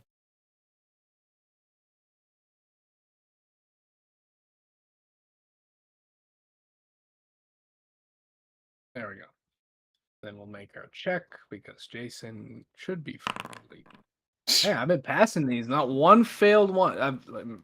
For reference, the rule is if I get less than a 10, he's gonna be tipsy. Yeah. And then after that, he's gonna be having trouble. And then after that, he's gonna be wasted. And after that, pass out. Yeah. So or just blackout. And then True. I don't know how you're gonna do a blackout. I guess I just have to be deranged at any given moment. But Yeah, That's they where don't you pass you out. let the DM control your character for one. I don't know. Yeah, the GM's in charge. But yeah. So he's okay, but Mithridates will note he's drinking a lot more as they're walking on over to the riverway. And how would he try to actually distract Mithridates from this? He'll say to Mithridates, always good for a sailor to get in touch with the local fishermen. You never know what news you get on the water. The landlubbers don't bother to listen to.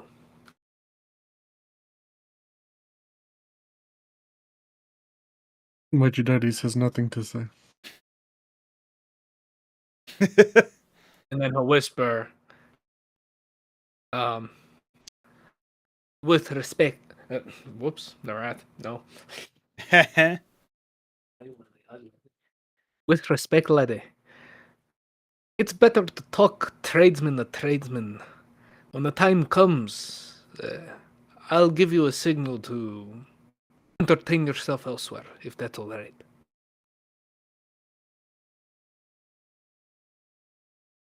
Got it. I'll give you your space when you need it. Thank you, lady.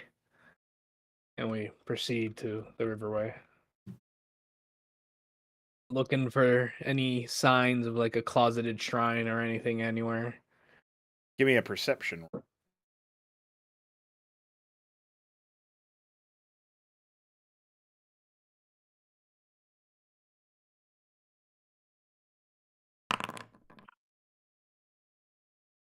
I know exactly where that shrine is. As you My exit cousin the owns it. open gate, moving towards the riverway, the sound of running water enters your ears, and normally that would be enough to distract you, but perhaps you've dulled your senses just enough to focus them onto what needs to be focused on.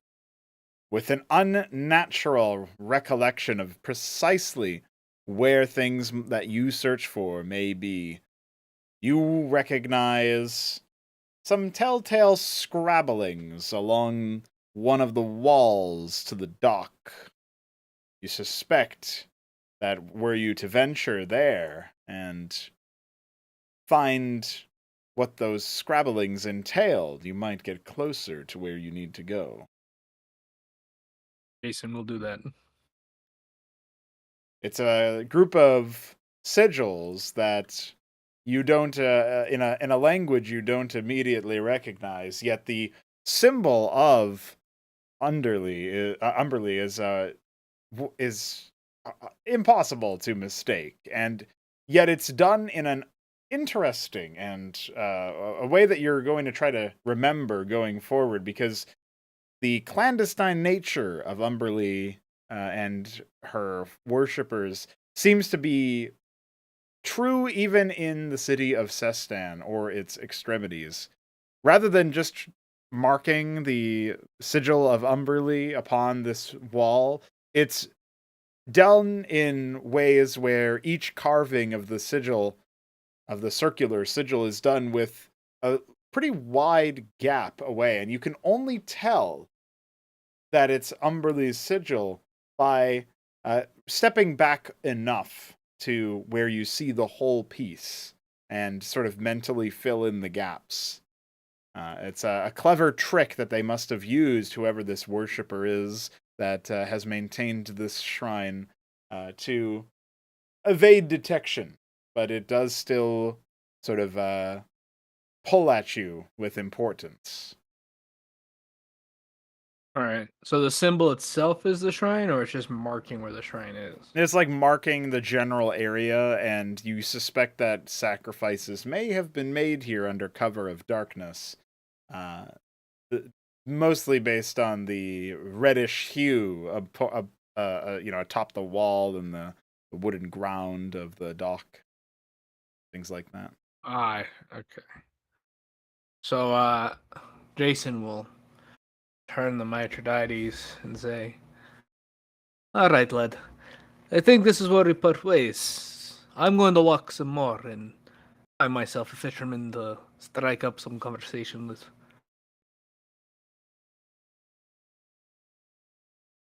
My Jedi's will covertly look around.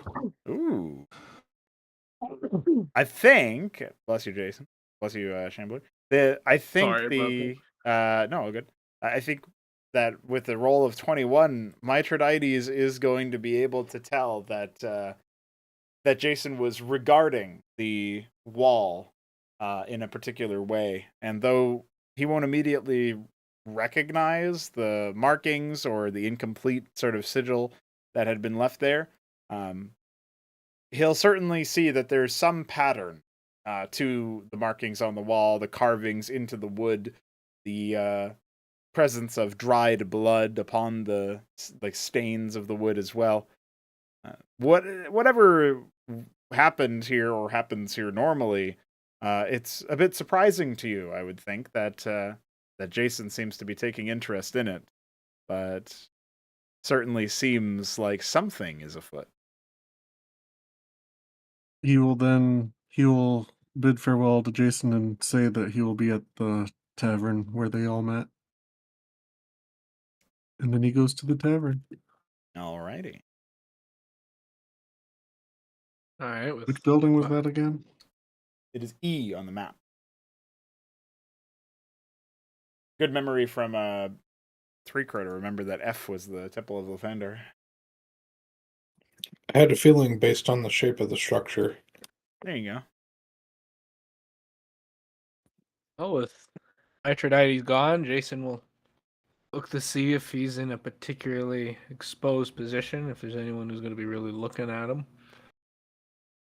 There's a couple of guardsmen, of course, patrolling back and forth, but you can duck behind the, down the steps of the dock to where the carving seems to be to sort of, you're going to get closer to the water, but it will be out of everybody's line of sight.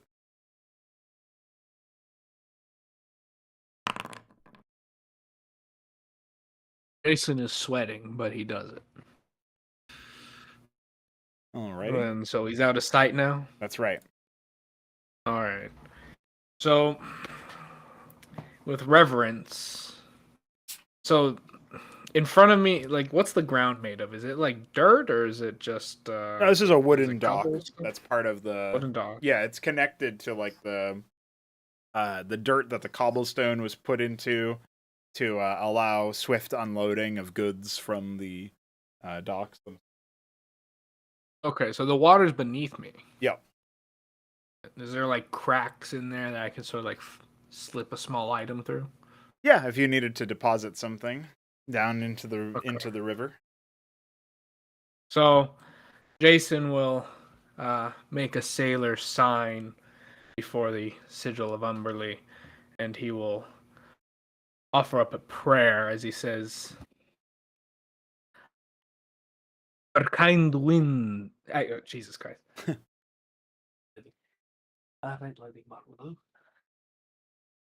Our kind Irish, bro.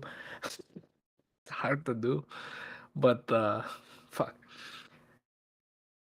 All right, I'll just say, "For kind winds and steady sails, and the sparing of and the mercy of your wrath, I make this offering to you now, O cruel, cruel mistress of the sea, so that my sails may stay straight, and your wrath stay contained."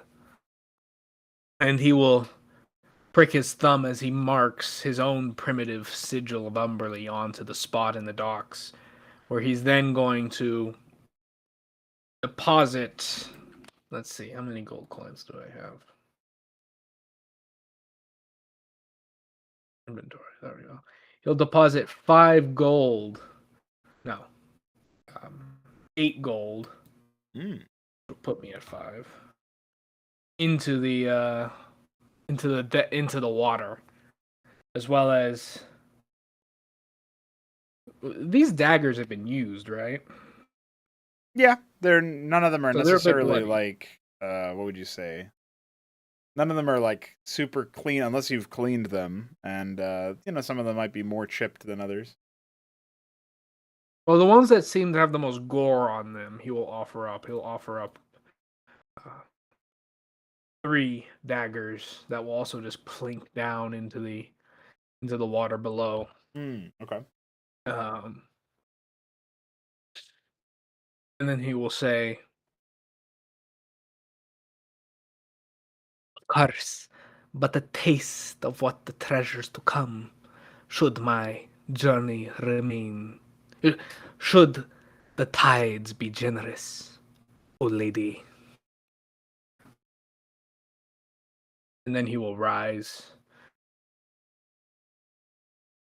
As you rise, the river seems to almost storm forward at a greater pace. There's the sounds that you swear you hear bubbling, almost gurgling from the water below.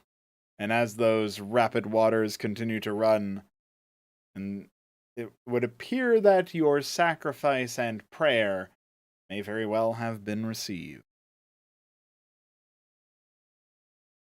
Jason makes another sailor sign and then quickly leaves, a tad bit sweatier than when he came. Okay.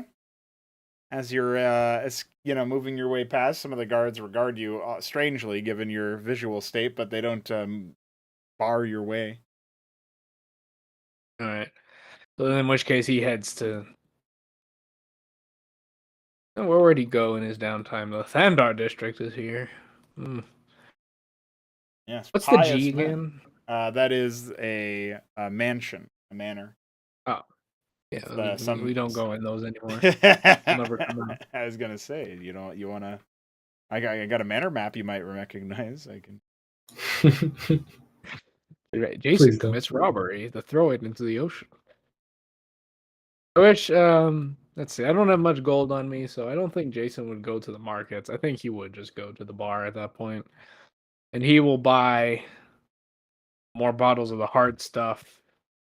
I want to say at least 2 more, and as well as a refill for the one he's already got.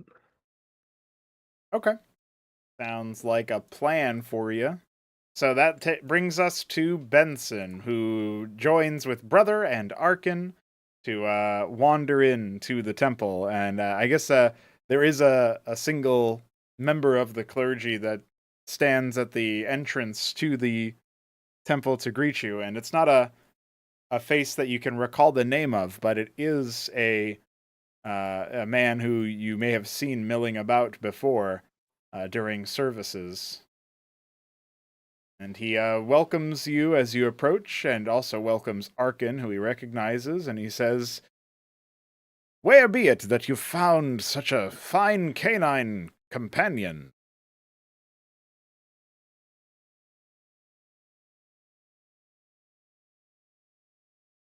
He is asleep. Sleep Crow? Benton! I'm here. Can you hear me? Yeah.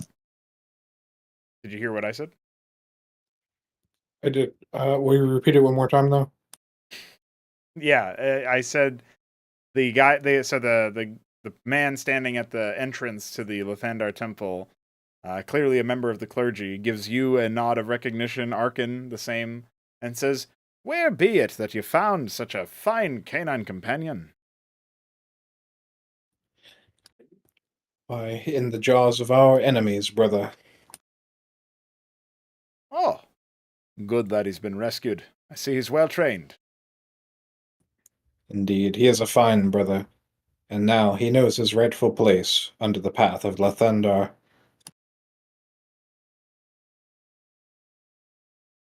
Well, I cannot bar your way.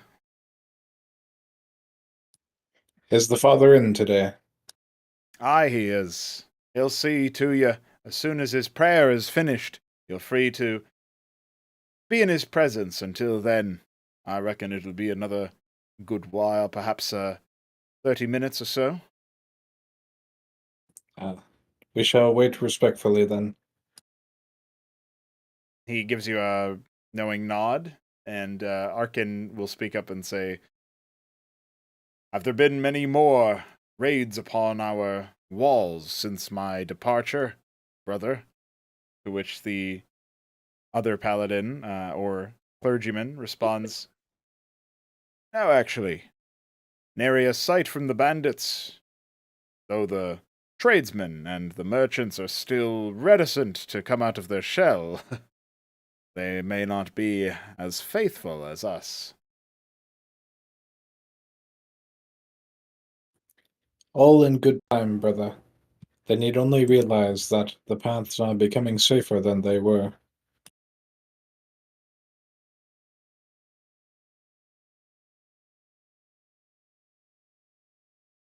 He gives you a nod and says, "I certainly owe you a debt of gratitude. I've heard of tales from, well, people talk, and they tell me that you've done a great service to this place."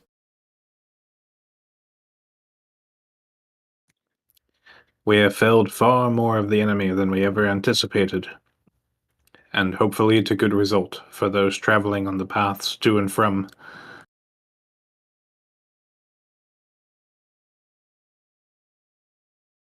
He gives you a nod and he says, "Would it be that we could go back to where we began in this city, where things were much brighter, the fates were not so dire? I foresee you'll do this kind of great deed to many a city on your journey. I only hope it does not get more dangerous than the arms of Ibanar." Well, brother, I need only hope that there are fewer bandits along the way, for I fear if Ibanar's arms are a precedent, I may never finish my journey. But every step takes us closer to the horizon, eh? That is true.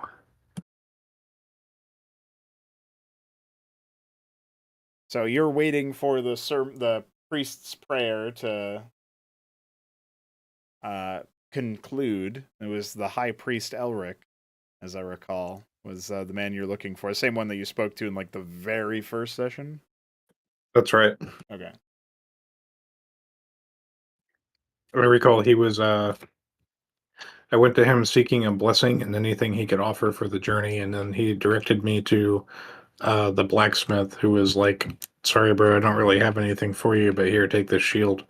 Yeah, that was the most he could offer in the moment, and I think you were still using it, right? Yeah, I do actually I still have the shield in my inventory. Yeah. So, It pulled through. did the job. All right, so let's see here. Is there anything you'll be doing in the interim while you wait for the prayer to conclude? Or is it mostly just talking shop with Arkin and such? I imagine there'll be a little small talk between him, Arkin, and the guard, and then if enough time passes and the priest still isn't ready, they may head inside and just like wait in pews. Okay. I think it's safe to say that as the time concludes, there will be a maybe like 5 to 10 minutes will pass, and if that's not enough time to beckon you inside, there will be a this chime that starts to play from inside the temple, and the man will perk his ears up and say and sort of gesture to you knowingly and saying, "I do believe he's offering you a way in." Is that so, brother? That or he's finished early.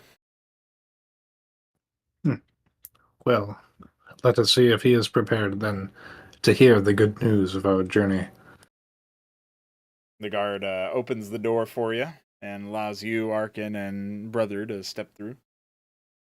The magnitude of the temple to the Thandar is not quite as grand as the The grand one you recall your consciousness, your spirit traveling to in your speech with Lathandar himself. But still, it brings back memories of such a cataclysmic confrontation.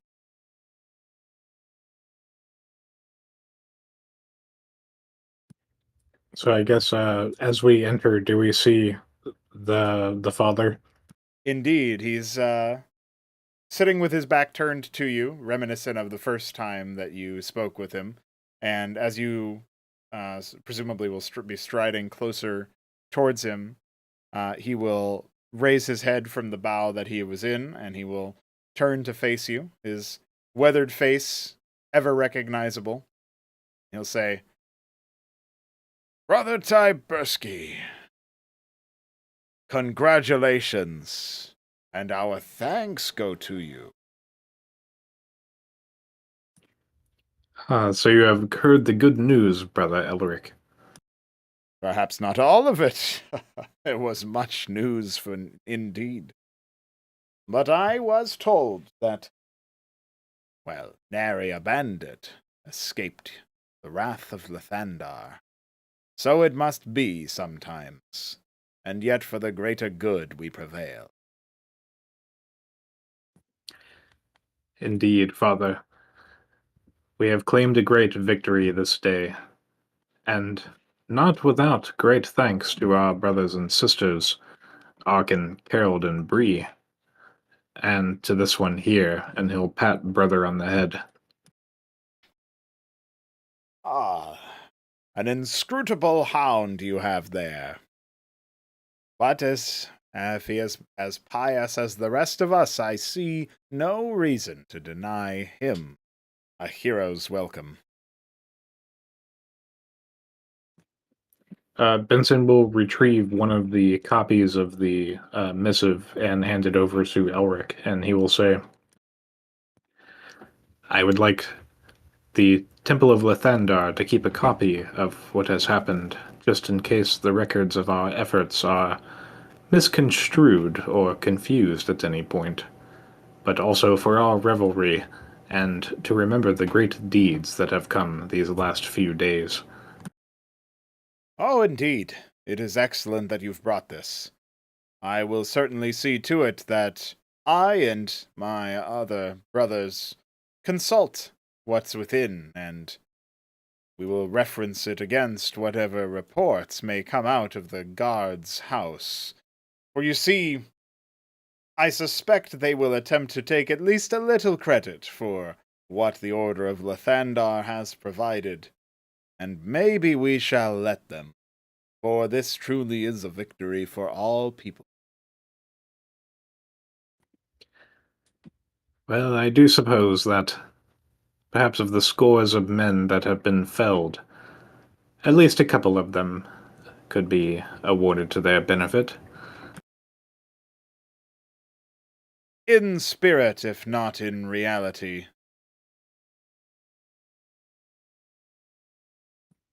If anything, the roads will be safer, not just for the people of Sestan, but also for our brothers and sisters of Lathandar. Oh, indeed, and I suspect it will make your life much easier as well, is it not true? You and your father, the two of you working together with an attempt of managing a caravan company in such an environment was always going to be a bit difficult. Difficult is true, Father, but I must say I never expected the assortment of characters that I have come across in this journey. We rarely do predict what Lathandar and the other cosmic forces of this land have in store for us, but you have survived contact with a force that is quite contemplative. And so, I'm sure you have your questions, answers that never came. I have indeed received answers, Father. Lathandar himself spoke to me in a dream.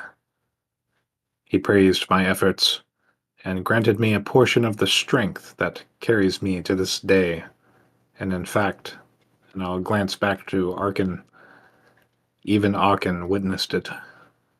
Arkin will be nodding along as you say so, and sort of speak up and say, "It's true, Father. The energies of Lathandar were with Benson. Our brother has communed with the divine." And the father will be quite astounded with his expression, but he will bow his head respectfully and say, "I did sense a change in your energies, Brother Benson. Clearly, the Thandar's favor is with you. And it is good news as well, for it reflects kindly on us all that we assisted what we could and brought Lathandar's will to pass." Indeed, Father, let me and my journey be a testament to any of our brothers and sisters who doubt their path. They need only rejoice in their faith and stay true to the road before them. We all must seek the horizon, and if we do, Lathandar will be with us. I believe it to be true, and it's good to be in company of true believers. If you will join us for our services tomorrow morning, we would be very pleased to celebrate your accomplishments once we know more about them. And he bandies about your missive as he says that. It would be my pleasure. I am sure a small celebration is due. Perhaps it will be more than small, but leave that to me. If you have no other questions or further information to provide, then I suppose you've earned yourself some rest, haven't you? The sun may hang high in the sky, but I can tell you have been wearied by your travails. Weary is true, but fear not, Father. For I do not fear the toils of the day nor the gaze of time. I will stay true to my mission, although I may take a bit of respite later on tonight. He gives you a smile and like a warm smile and a knowing nod, and he replies, "The vigors of youth, they have left me, but I am glad to see they are still with you."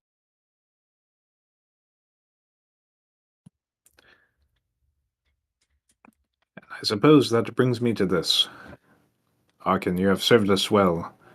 You are indeed my brother, but I would not expect you to continue on this journey, as you do have deeds here to complete, and also concerns of your own. What do you say? What do you want to do? Well, Brother Benson, I have stood by your side even when, understandable a decision it may have been, our brother and sister decided to stray. And yet, it does feel that this may be a worthy time to take up my calling, maybe follow in your footsteps, but further away. For now, if you would be as kind, brother, to tell me where I might find you next, I would certainly not bat an eye at the idea of meeting you there when I can. Though I understand it may be difficult to pin you down to any one location. You do handle caravans, after all, and I've seen your caravan mates. Well, know this, brother. Our final destination is Stedbursky.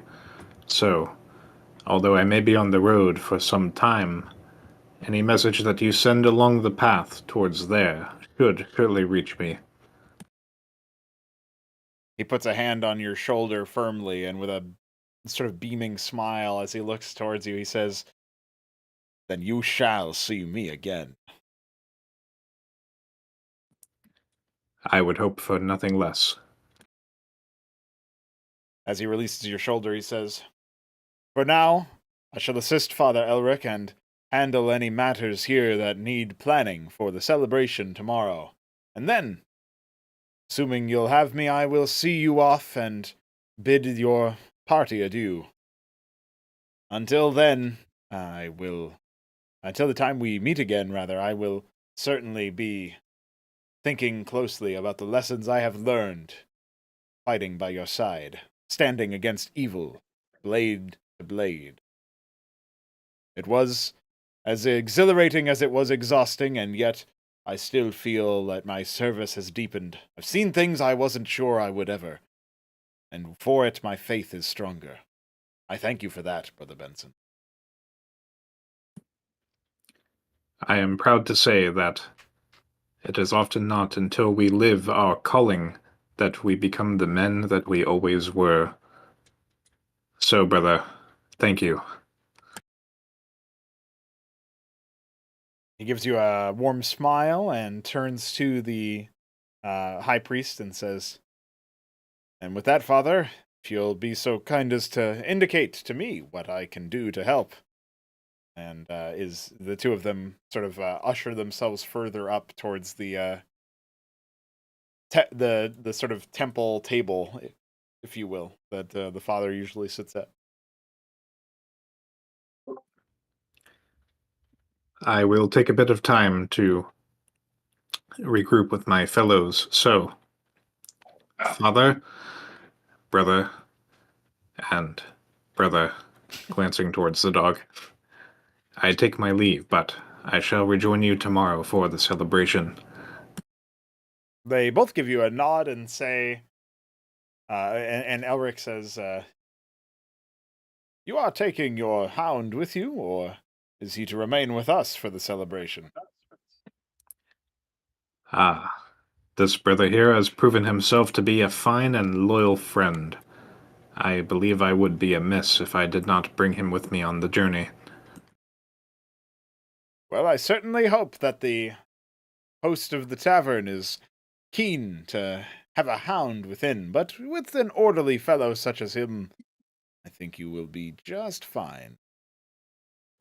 I'm sure a bit of coin and meat will make him just as fine a patron as any other. There's a smirk from the high priest as he gives you a warm nod and turns to starts to turn to face Arkin and says, "Thank you again, Brother Benson. We will see you in the morning." Benson will nod and then make his way out with brother. With brother. All right, so that kind of leaves us all at a point where I guess the next people to check in with would be Shoulder and Fizz, who have just, at this point we can say they've returned to the site of Fistjaw's pen, overseen by the Steel Watch and, of course, the caravan. Hey, I can put a caravan token. Oh, and then it doesn't work. Big. Well, It's an enemy. Well, it's not an enemy, but I took a very long time to find out where the token for the caravan was because I put it under characters. yeah, that is a character. Yeah, pretty good.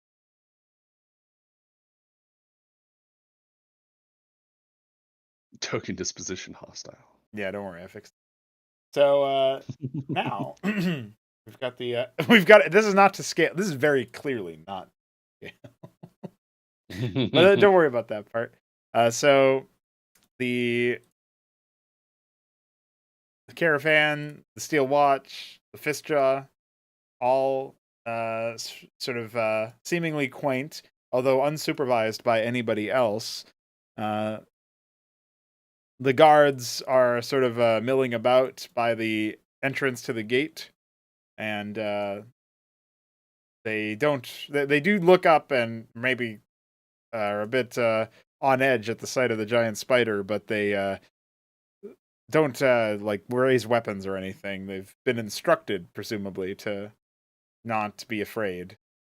Yeah, I assume by the captain. Yeah. So, what are you thinking here, Shoulder and Fizz? What is your approach after your mystery? You see the situation. Is there is the pen big enough for just Fistjaw, or is there like a space that Kyle would like to be, or looks like it would fit him well? There's like a small clearing underneath a bunch of the trees that looks like it would protect Kyle from any inclement weather that might come down. That would definitely be a good starting point. So, like behind the pen there. Yeah. All right. Shoulder's gonna, as he approaches, he's gonna say hello to Fistjaw and say hello to the Steel Watch, and he's gonna chitter to Kyle and say, "Okay, Kyle. I figure you might want to sleep over there." And I'll point. Kyle will say, "Yes." Okay. Well, and he turns to Fizz. We should go inside the town now. Meet with the others. I'm going to have Kyle rest over there. And again, he'll point. Oh, okay. See you later, big spider. And he waves to the spider as they walk away. Chittering as Fizz probably gets a little bit ahead of him. He'll chitter to Kyle and say, "Tiny dragon says bye. I suppose I also say bye, but I will be back. So just, I figure you're still tired from all the day's works." He did pull the whole caravan. Yeah, So. Kyle is more than ready to rest as he wanders over towards the forest, disappearing into this clearing. Okay. I probably don't have anything to feed him. Not that would actually feed a massive fucking spider. You could give him some meat from your rations or whatever. All right, I'll do that. Just deduct one ration.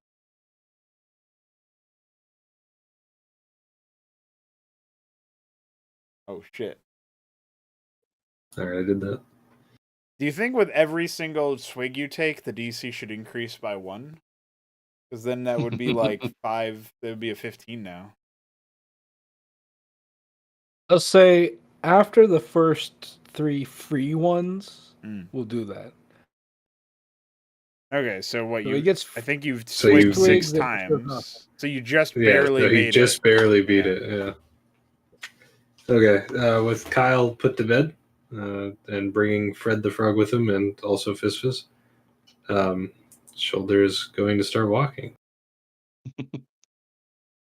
All right. And he's silently thinking to himself that he is surprised that Fizz has not tried to jump on his back as they approach the front. The guards step aside to allow you entrance to the open gate as they say, "Many thanks for keeping the spider away from the city's gate. I don't think the populace would take kindly to him." Yes, spider bad. Just look out for him for me, will you? Thank you. The guard looks rather surprised at this request and see you disappear before you can say anything. Yeah. Fizz looks very awestruck that he's just allowed into the town. Yes, normally you would never get this kind of treatment. Yeah, no, he'd have to sneak in. There's plenty of people sort of milling about in the town, and the path to the tavern is going to be something that Shoulder will remember immediately. It's directly north of E on the map, but to Fizz, and maybe a little bit to Shoulder, especially after not being in the town for a while, but mostly to Fizz, it will seem perhaps a tad overwhelming. There's, a group of constant, like a throng of people always moving. It's not like super crowded where like every cobblestone on the road is occupied by a human, but it's still pretty busy with people moving through and seemingly like they're generally the movement is headed north. There's the distant sort of chime of a cathedral, and there's the sound of a gate being raised in the distance. It's a lot of stimuli all at once that reminds Shoulder instantaneously of city life, but probably, I don't know if it'd be a first for Fizz, but definitely like a stark difference to everything he's experienced very recently. If Fizz is able to pay attention to Shoulder, he will see Shoulder kind of like hold out his arm as a human would a bird, and he's kind of like he's giving you the opportunity to crawl onto the arm and up onto the back of Shoulder. Are you giving me uppies? Got him. Shoulder will nod. Shoulder at proceeds this, to give him some white powder. Uppers. Yeah. There you go. At that, Fizz will climb up onto Shoulder's back, and will say, "Thank you. I was getting tired from walking, even though he only walked like a very short distance." Literally 10 feet. All right. He's just not used to it. Shoulder's gonna nod in like a not really paying attention agreement, and then he's gonna say, "Well, Fizz, where should we go first?" This place is very interesting. I don't think I've ever seen so many humans in one place before. Yes. I believe we have the market district. There's a blacksmith I tried to take a dagger from. There's a tavern that I've been to. That is where I lost my orc. And many other things that I have not quite explored yet. I hear you there's have a an orc? college. Oh. His name is Gogag. Well, he got lost, and then I saw him for a bit, and then he got lost again. But worry He not, needs to we learn will how find this orc. to track himself. Correct.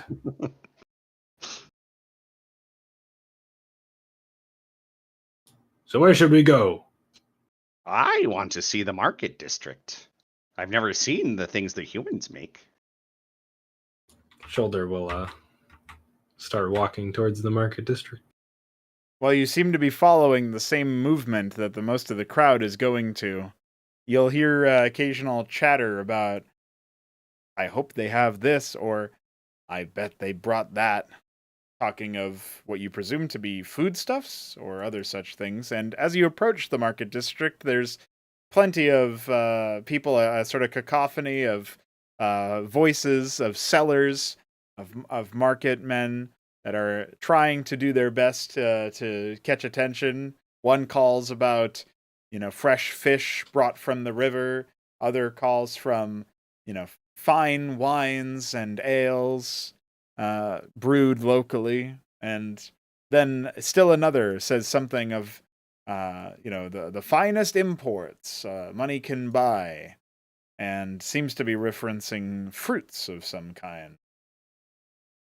It's a lot of Shoulders. food. Yeah, Shoulder's gonna stop to the side, and he's gonna ask Fizz. He's gonna say, "Well, tiny dragon, what are you looking for today?" It looks like they have delicious food. I would love to have a taste, but I don't know if I have enough money. Well, I was recently paid.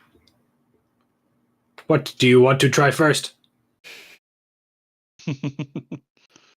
I love the voices. It's really quite a menagerie. Fizz looks around at the food to see what he can see. Should I make a perception check? Yeah, actually, give me that. We'll see how accurately I can describe everything for you. Damn, this has got the double roll. That's because he has height advantage because he's on top of me. There you go. Yeah, that's. That is definitely true. Exactly. So Fizz, your keen eyes and perhaps your snout as well will immediately direct you towards a stand that hadn't been as raucously advertised. There's a woman wearing an apron and other such things that to a normal human would identify her as a baker, but to you just looks like a peculiar choice of dress. And she seems to be fetching both square and circular pans out of a container. The pans themselves have some kind of bread, maybe. It's hard to tell immediately, but the smell is glorious. You catch whiffs of fruit and of meat, of all sorts of things, yet all of the confections seem to look very similar to each other. That's probably where your brain and your mind and your senses and your stomach would be pushing you towards at first. Big Bird, I see something over there. Take me to the woman. And he points over to the stand. This seems to be indicating a baker's stand. Shoulder is going to stand, and he's going to locate the baker's stand, and all you will hear is a very loud, but not super loud compared to the hubbub of all the market, a spider chitter. He's charging He fast. charges fast. Are you charging fast enough to worry passengers or passersby rather? Nah, he's just like Worry the passengers. he's just making his way through. Yeah, makes sense. Okay, so Moving with the crowd. Yeah, sure. So you find an opportunity as a customer leaves with one of the confections, and the smells of fruit and other such fruit and honey you think you detect enters both of your nostrils at this point. And the woman looks up at the two of you and says, "Well, that's a sight to behold, and you've come to me." You can't tell if she's happy or scared. Why, yes. The food you make here, it smells very good. But it all looks the same. It's a little confusing. She gives a chuckle and says, "Well, these are pies. Fruit pies and meat pies. I make them both. Most of these just came out of the oven, which is probably why you're smelling them so keenly. That and your sense of smell is probably better than the rest of these lot." They miss Smell- out. Oh. We talk at the same time, confusing the woman. Yes. Yeah. What were you Accurate. gonna say, Fizz? I was going to say, they smell really good. How much would it be to try one? Just looking for a sample. My old mother told me, give these out for free, you'll get more customers. Normally, I'd say that old woman had no idea what she was talking about, but I'll entertain her for now. And she cuts you both like a small piece off of one of the pies and hands it to you. It smells, again, of fruit and honey, not dissimilar to the one that you smelled on the way out. Or on the way here, rather. Ah, okay. Well, Fizz is gonna immediately eat the one that he was handed because he is starving. He hasn't eaten in a long time. Shoulder is also going to immediately eat it, but not because he's starving. You definitely get the rich taste of honey, but you also get a distinct taste of like some kind of berry or maybe some kind of jam. It's hard to tell exactly what it is, but it's pretty good. It tastes like a well baked, well prepared thing that certainly like maybe doesn't it's not very filling, right? But it's definitely sweet and enjoyable. A guilty pleasure type of food. Oh my dragon! This tastes amazing. You make this? She beams with pride and says, "I do indeed, little thing. I do indeed." Big Bird, we must buy this now. Shoulder is going to put on his best deal-making game face that he can muster, and he's going to say, "Yes, tiny dragon. We must. How much?" Well, for the one that I just cut for you, we'll say 4 silver pieces, and it's yours. Those ones take the longest to make. But if you're looking for the meat pies, I can give you one for those for half the price.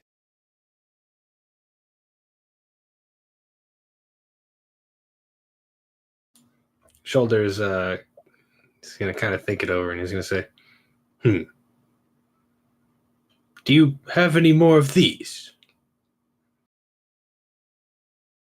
I've got 2 more. And could we get some kind of bulk deal? You want to buy all of them? I rarely sell out so soon into the market day. This is quite the time. If you're looking for the fruit pies that I've just given you a taste of, and you want to get all 3, well, normally that would be a gold and 2 silver. I can give it to you for 1 gold.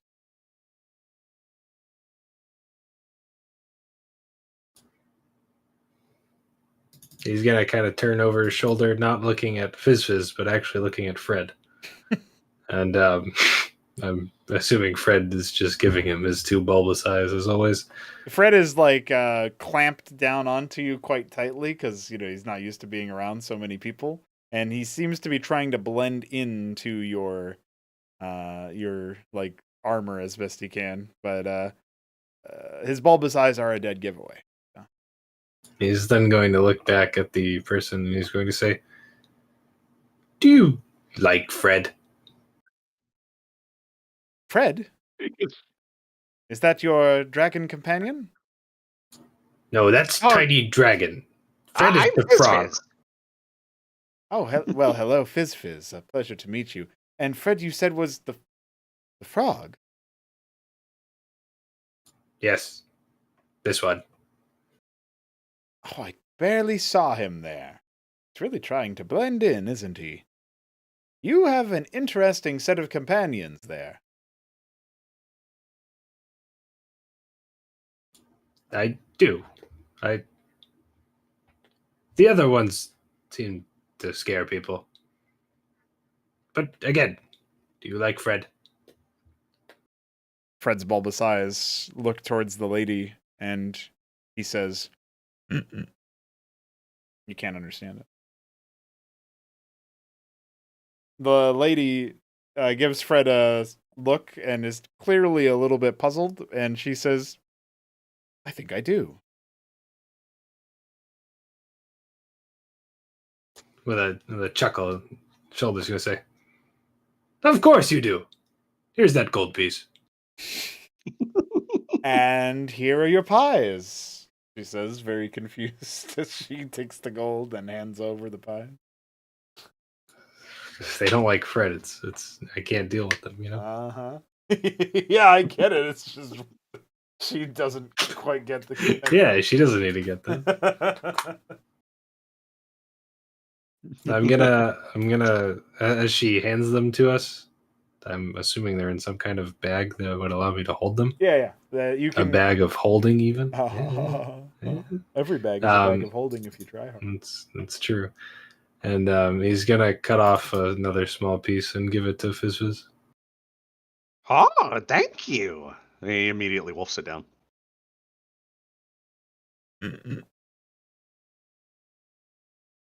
He's going to cut off a smaller piece and offer it to Fred. How small are we talking? Maybe like slightly bigger than a fly small. Something he can actually eat. Okay. Fred takes one look at it and opens his mouth unbelievably wide and eats it all, even though it's just a tiny piece. Is it like scarily wide? Like unreasonably wide? No, Of an it's opening? not. No, it's not unreasonably wide. It's just like surprisingly wide. Like you didn't know his face extended that far. Wow. He gives you the He idea. must have been very eager. Yes, he was. He's like chewing it, or not. He doesn't have teeth, but he's like making he's his moving his head very- as if he was he's very trying to use- hungry. Yeah. Shoulder is gonna laugh and he's gonna say to Fizz, "Well, where to next? We may have to find food for Fred." What does Fred eat? Well, he's a frog. He's gonna turn back around because they've turned to like face the rest of the market or look through the market. He's gonna turn back around and he's gonna say, "Excuse me, ma'am. What do frogs, particularly Fred, would they eat? What would they eat?" You don't know what Fred eats? She's alarmed at the conversation. I don't know. He likes your pies. Oh. Well, everybody seems to like those. Why don't you give him some more of that? Yes, but thinking more typical food as well. And as he's saying this, he's going to cut off another small piece for Fred. That's slightly larger than the last one. Fred will eat the slightly larger piece also whole, even though that seems like maybe he shouldn't have been able to do that. Is Fred the bag of holding? Unfortunately, Fizz definitely does not know what the fuck a frog is. What a sentence. Well, you said it. They're all from hot, dry areas. Yeah, Like, There's no cave where? frogs?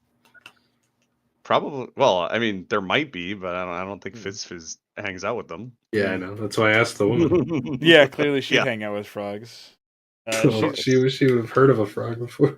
Like, I think they just grab any insects or maybe really tiny fish eggs or something. I'm not sure. Fish eggs. You see, I feel like there's a lot of my friends that like insects, so we're kind of running out. Fish eggs it is.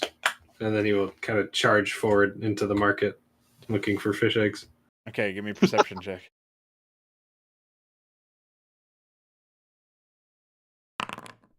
Aw. You've been having a rough time of it.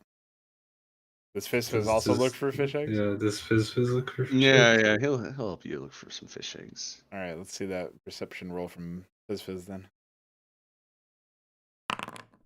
Well, that's better. Thank God. Well, Fizz, you couldn't help but hear people talk about fish earlier in one of the stands, but it looks like none of them have anything to do with eggs. They're all actual fish, live fish, or rather, once alive fish.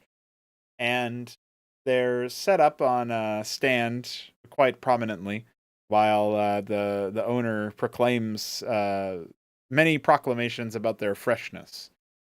There is, however, an old codgery-looking man that is standing quietly in his own little stand there, not really making eye contact with any of the crowd, but he seems to have many a bauble, and some of the shiny objects there catch your eyes. I guess maybe some of those objects could be small enough to be fish eggs.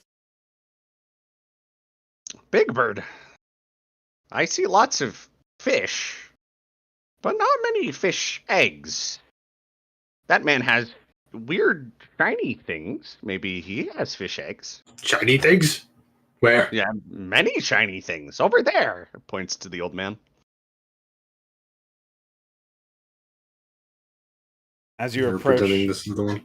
sure. As you approach the stand, the old man sort of looks up from you and as if like snapping himself awake, and says, "Oh, never mind. I'm dreaming." Oh, you're not. Funny joke. I hear you sell shinies. He blinks widely and looks to you and to Fizz and secondarily to Fred, and then he says, I do indeed sell shinies. These are many objects that make fine jewelry." And he gestures to a panel of boxes that have, some of them have like pearl colored, circular, like little dots almost, and others have more glistening like stones. There's not like a crazy selection, but there's a couple of. And there's ones of white color, ones of ruby color, ones of like an amethyst color. Do you know of fish eggs? Fish eggs. I mean, I sometimes will enjoy them as part of a morning breakfast. So you know where to find fish eggs? He furrows his brow and he says, maybe in my cupboard. Cupboard. And he throws the word around and he says, okay, Elder, I must purchase fish eggs for my frog here. He gets hungry. Let me purchase them. He's gonna look at you like kind of weirdly, right? And he's gonna say, I don't keep them on me. Perhaps a fish that hatched from an egg will do. No, I think that's too big for the frog. Shoulder turns to Fred as the old man says this.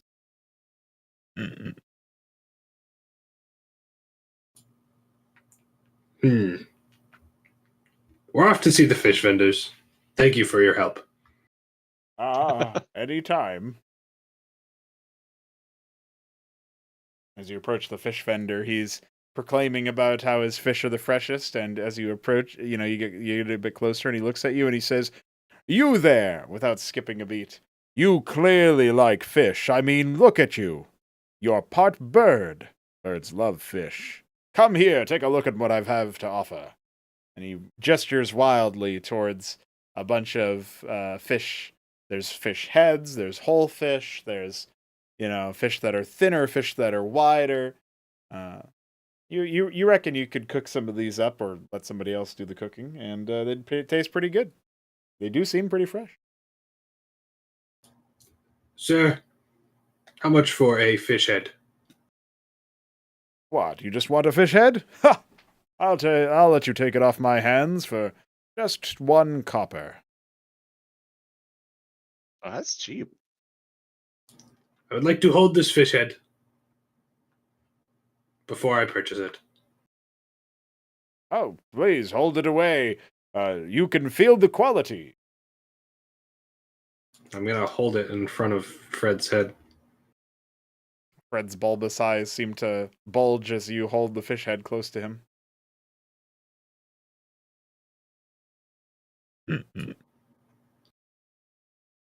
Are you holding it like, how close to his head are you holding?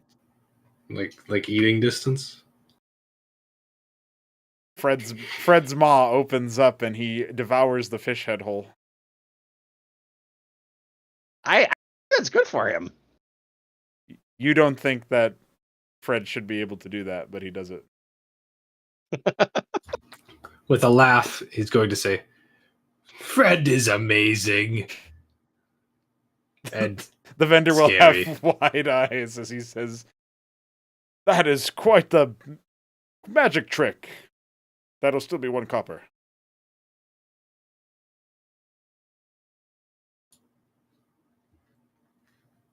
And his best market game face goes back on. That works every time. He's going to look at the man and he's going to say, and what say you if I give you this silver piece and you give me 10 more fish heads? Oh, I get it. First one's free. You can take 'em. I'll do that deal any day. Sounds good. I need a bag. He presents a bag for you to scoop up all of the, or like it's like a small box actually for you to place all of the fish heads into. And he says, I'll even throw in some of this. He reaches into like a container behind a crate that you can't quite see what he's grabbing. And he plops in a single block of ice. But the ice doesn't seem. There's like something too blue about it. It's not like your normal clear or white ice. He says, "Just a little bit of Everfreeze. It'll keep your fish heads from spoiling." Oh, thank you. But I don't know if they will survive Fred first. That's all right. It'll melt tomorrow.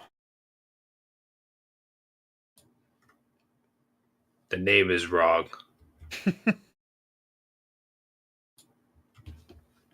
Okay, tiny dragon. Is there anything else we want?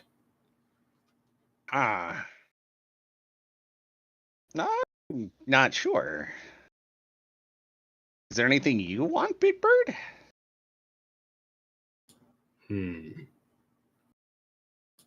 Well, they don't sell Gokak. Hopefully. You have to go to the slave districts for that. Is there any like well, not that my absolute garbage perception checks would tell me this, but is there any like interesting vendors? Like things that seem like people that are telling me they're selling magic stuff or anything like that?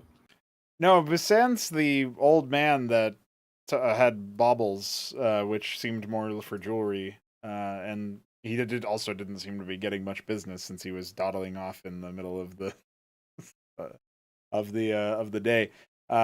Everybody here seems to be selling food of some kind, so it seems your magic quest is not immediately granted. Shoulder's gonna go harass the old man again.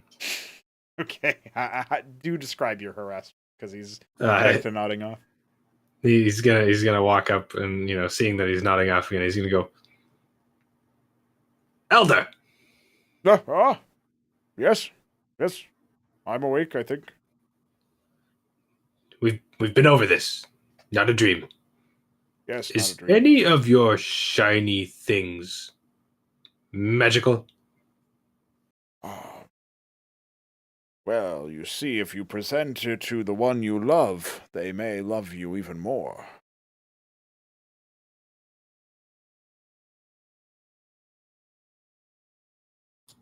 That is not the... Wait. They can charm people. To a degree, yes. You speak in these vague notions.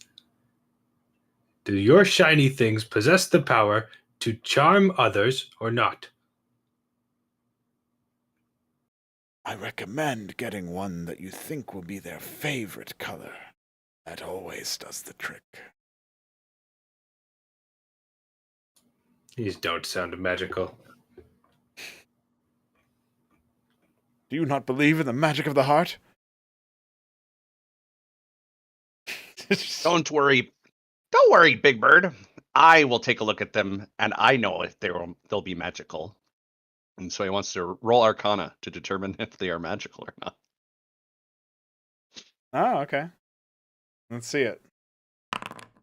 Whoa. Well, Fizz. There's no immediate magical properties that you can derive from looking at these things. Though you do get a strong sense of magic from Fred. So none of the baubles here are magic, but the frog, he's magic, I think. Shoulder's gonna look at Fred. Mm-mm. He's gonna look back at the man and he's gonna say, "You lied. There is no magic here." Don't except for Fred. understand. Don't you want to charm the woman of your dreams?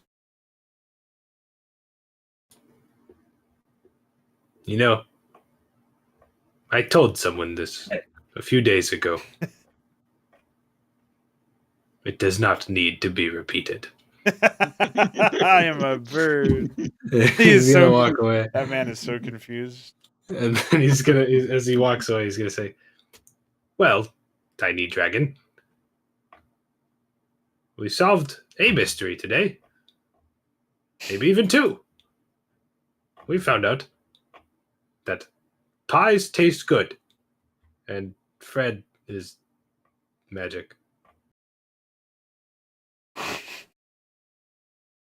Well, I think there's a new mystery with Fred being magic. Hmm.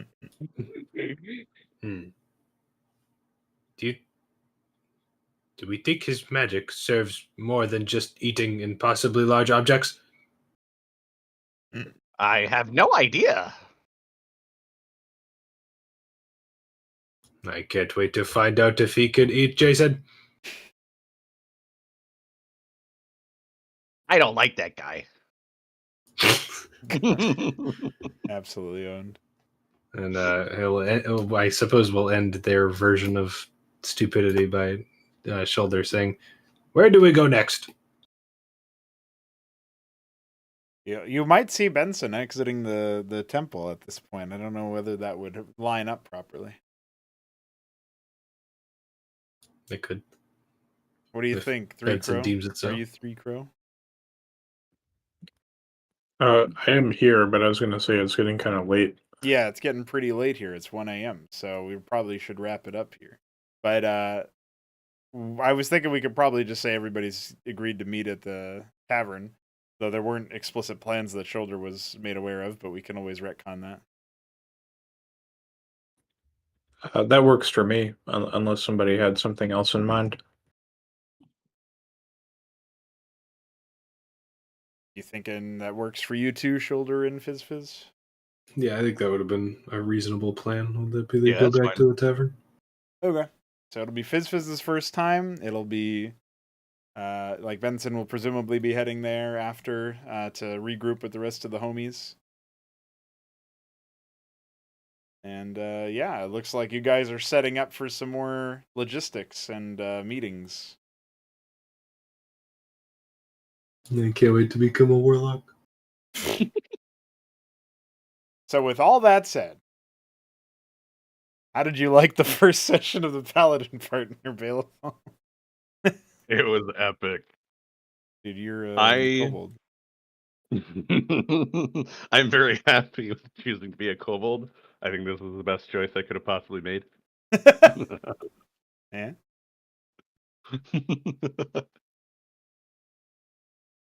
I think I identified how silly this party is, quite well. I do You feel did- like you did you meet and the second best character. you and Shoulder are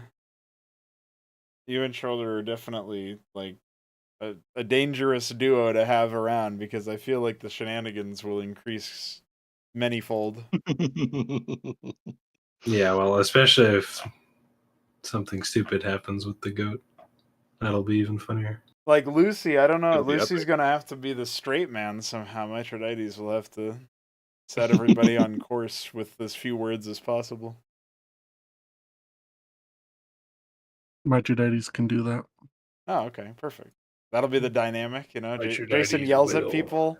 Mithridates just tries to get everybody to pay attention to the right thing. The Benson's card like, wrangler. yeah, Benson's like trying to be the, serve the common good and can be easily swayed depending on who talks to him. Benson last. just lets them run off. It's like, He trusts in Dude, them. Yeah. geez. Kronk has the utmost what faith. Thandar will sort it out. They serve Lathandar well, like hell. It's like they either don't come back and he just thinks they're late to join the journey, or they do come back and he's like, "Oh yeah, see, they kept their word." Yeah. He's like so naive and innocent. He's like not racist. Alexander, forget his name. Derek's. That's what he is. He's not. He's non-racist. Derek's. I wonder what Derex would think of Fizz. I wonder what Don't Darix would think of you- this entire fucking party, dude. There would be some Yeah, pretty serious much. questions. Well, crossover we'll would find be out when he ridiculous. watches the stream, obviously. There you go. But he's like, you guys got up to the most insane, ridiculous stuff while I was gone. Yeah, especially What the since there's a fuck is second this session. party? Yeah. What are you doing? You? Okay. What? I thought you said something. It's just He's spinning. He's spinning. It's Yeah, it he's is jealous. late. fucking party. All right. So with all that said, it was a funny session. I do want to remark that it's very amusing to me that you guys didn't have. There was zero combat. There was it was mostly intra-party conversations and antics, and so it's good to know that you guys can enjoy that stuff as the entire. There was session. like, unironically, maybe one of the most important story beats we've had so far. Yeah. And it was just kind of tied into me and like it's set up by me and Fizz being fucking morons. Well, I really appreciate that you thought for a second I didn't have a map. You were wrong. Yeah, I was so wrong. I was like, I bet you he has a map for that. He has some forest map somewhere. Yeah, I knew he had forest And- map, but I was referencing a new map. But yes, Yeah, we didn't have a new map. Which is fine. One day, Darian will be like Matthew Mercer. He'll just have like 1,000 fucking maps ready to go for literally any situation. Well, dude, if I was actually like a legit professional DM, I would just have made like every encounter map possible in the entirety of Sestan. There would have been an encounter map for the temple and for like the marketplace and for the docks at the Kettering Riverway that Jason went to, and like you'd do real time travel through the whole city instead of it being a city map with all that. Like I think the city map's still cool, but. Just as an example, like I have had the thought to do all of those. I just haven't done them yet because it takes time. So. No, I think stuff like this within the city, unless it's like a tavern that we're actually going to be functioning in, and I believe you had a map for the church or the temple or whatever. I used it stuff for. like I that. made the map, but then I used it for the dream meeting, so I didn't know if I should use the same fucking thing. But I could Right. easily. Like I've reused the tavern for other things too, so it wouldn't really be the end of the world. Yeah, no, I just think like, like for something like the market district, I don't really think we need a full map for that. Although it would be interesting, but yeah, it's well, also just kinda thinking about like- like market brawls. Like imagine a world where you have to. It wouldn't like really if- fit for Sestam, but maybe another Yeah, party in this yeah. area or whatever, right? Like something like that, or in a different area. Yeah, that would be a different thing that is party based. Yeah, that's Yeah. true. Yeah, I think it opens up some good stuff, but it's also good to have the ability as a party and as a GM to do like theater of the mind stuff more and just describe stuff vaguely, because that way you guys end up like I actually don't need to make a map for every little thing, so that helps. Yeah, it speeds things along. Yeah. True, yeah. I think in an encounter map, you probably take your time a lot more. And so it's probably better to do that in a... when the party What's is unified, in having an corner? encounter map there would make a lot more sense. I don't know who just said Yeah, something, yeah. but whatever you said, you're going to have to repeat it. What's in this corner? Yeah. Okay. So, That's what would dude. happen if you made a travel map for every single Yeah. screen that we go across. yeah, it would have to literally be like that. Like people do real-time travel, and it's a very demanding thing for the square footage or whatever of the map. If you guys think Kronk is retarded, I can't wait until you see my next character. Yep, yeah, I was already sent the goods on it. It's going to be glorious. We need to do the all retard party, okay? Like Eric, Kronk 2. I don't know what Mithridates would make. I think Shoulder fits in just naturally as he is, but we can make a new one too, Shoulder 2. Well, Well, sure, yeah, it dude, would you should it be would as, obviously be the, as Noel Ironhead, dude. Like, you should see that guy. Yeah, Oh, I could be yeah. the Null Ironhead. I could also just make like some fucking like one of those spider creatures or something. Yeah, that's right. What's really funny is that I keep coming out with new fucking DLC, basically. Like, hey, check this new race out. Hey, check this new class out. Hey, check this new thing. And so everybody's like, fuck, I want to make a new character. So it's pretty amusing there. But, Just give me a Draconin. I'm happy. that's right. I mean, Draconin. You basically made 7 races for the Draconin. How did you guys all feel coming back to your old selves? I guess, Mithridates was as soft-spoken or seldom-spoken as ever, but he had some key insights and some interesting observations that he made. Was it... You did say earlier that you're like, I want to be the other party, but I don't know how much in jest that was. No, that wasn't just. Okay. Feeling still, I like Mithridates. you what now? I like Mithridates. He's got some depth to him that nobody knows yet. Yeah. He's thankful for not having to expose that depth yet when it comes to the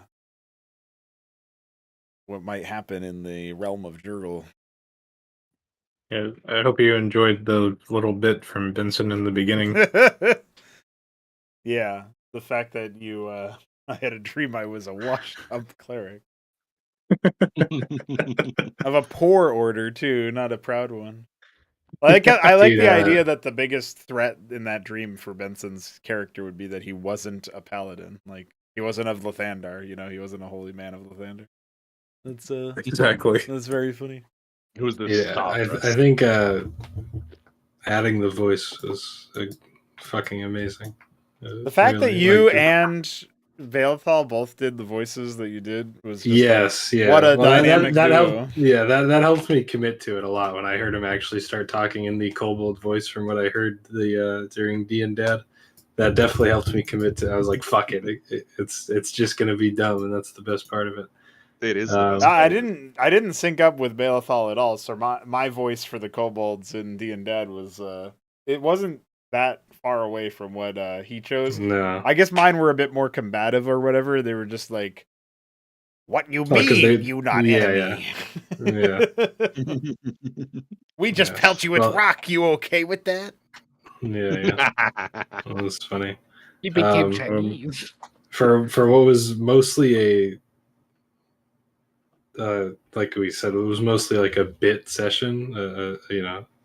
Having the completely possibly ignored fucking interaction with the goat, Yeah. and then returning and finding out that the fucking young boy was also part of the goat thing was like actually shocking. So that was funny because you're just kind of in bit mode after a while. Yes. It was a nice way to inject more intensity. That definitely reminded me that we are not safe in any way, shape, or form. I really liked when you were in bit mode and then you went, "Oh shit, it's the black goat." Oh shit.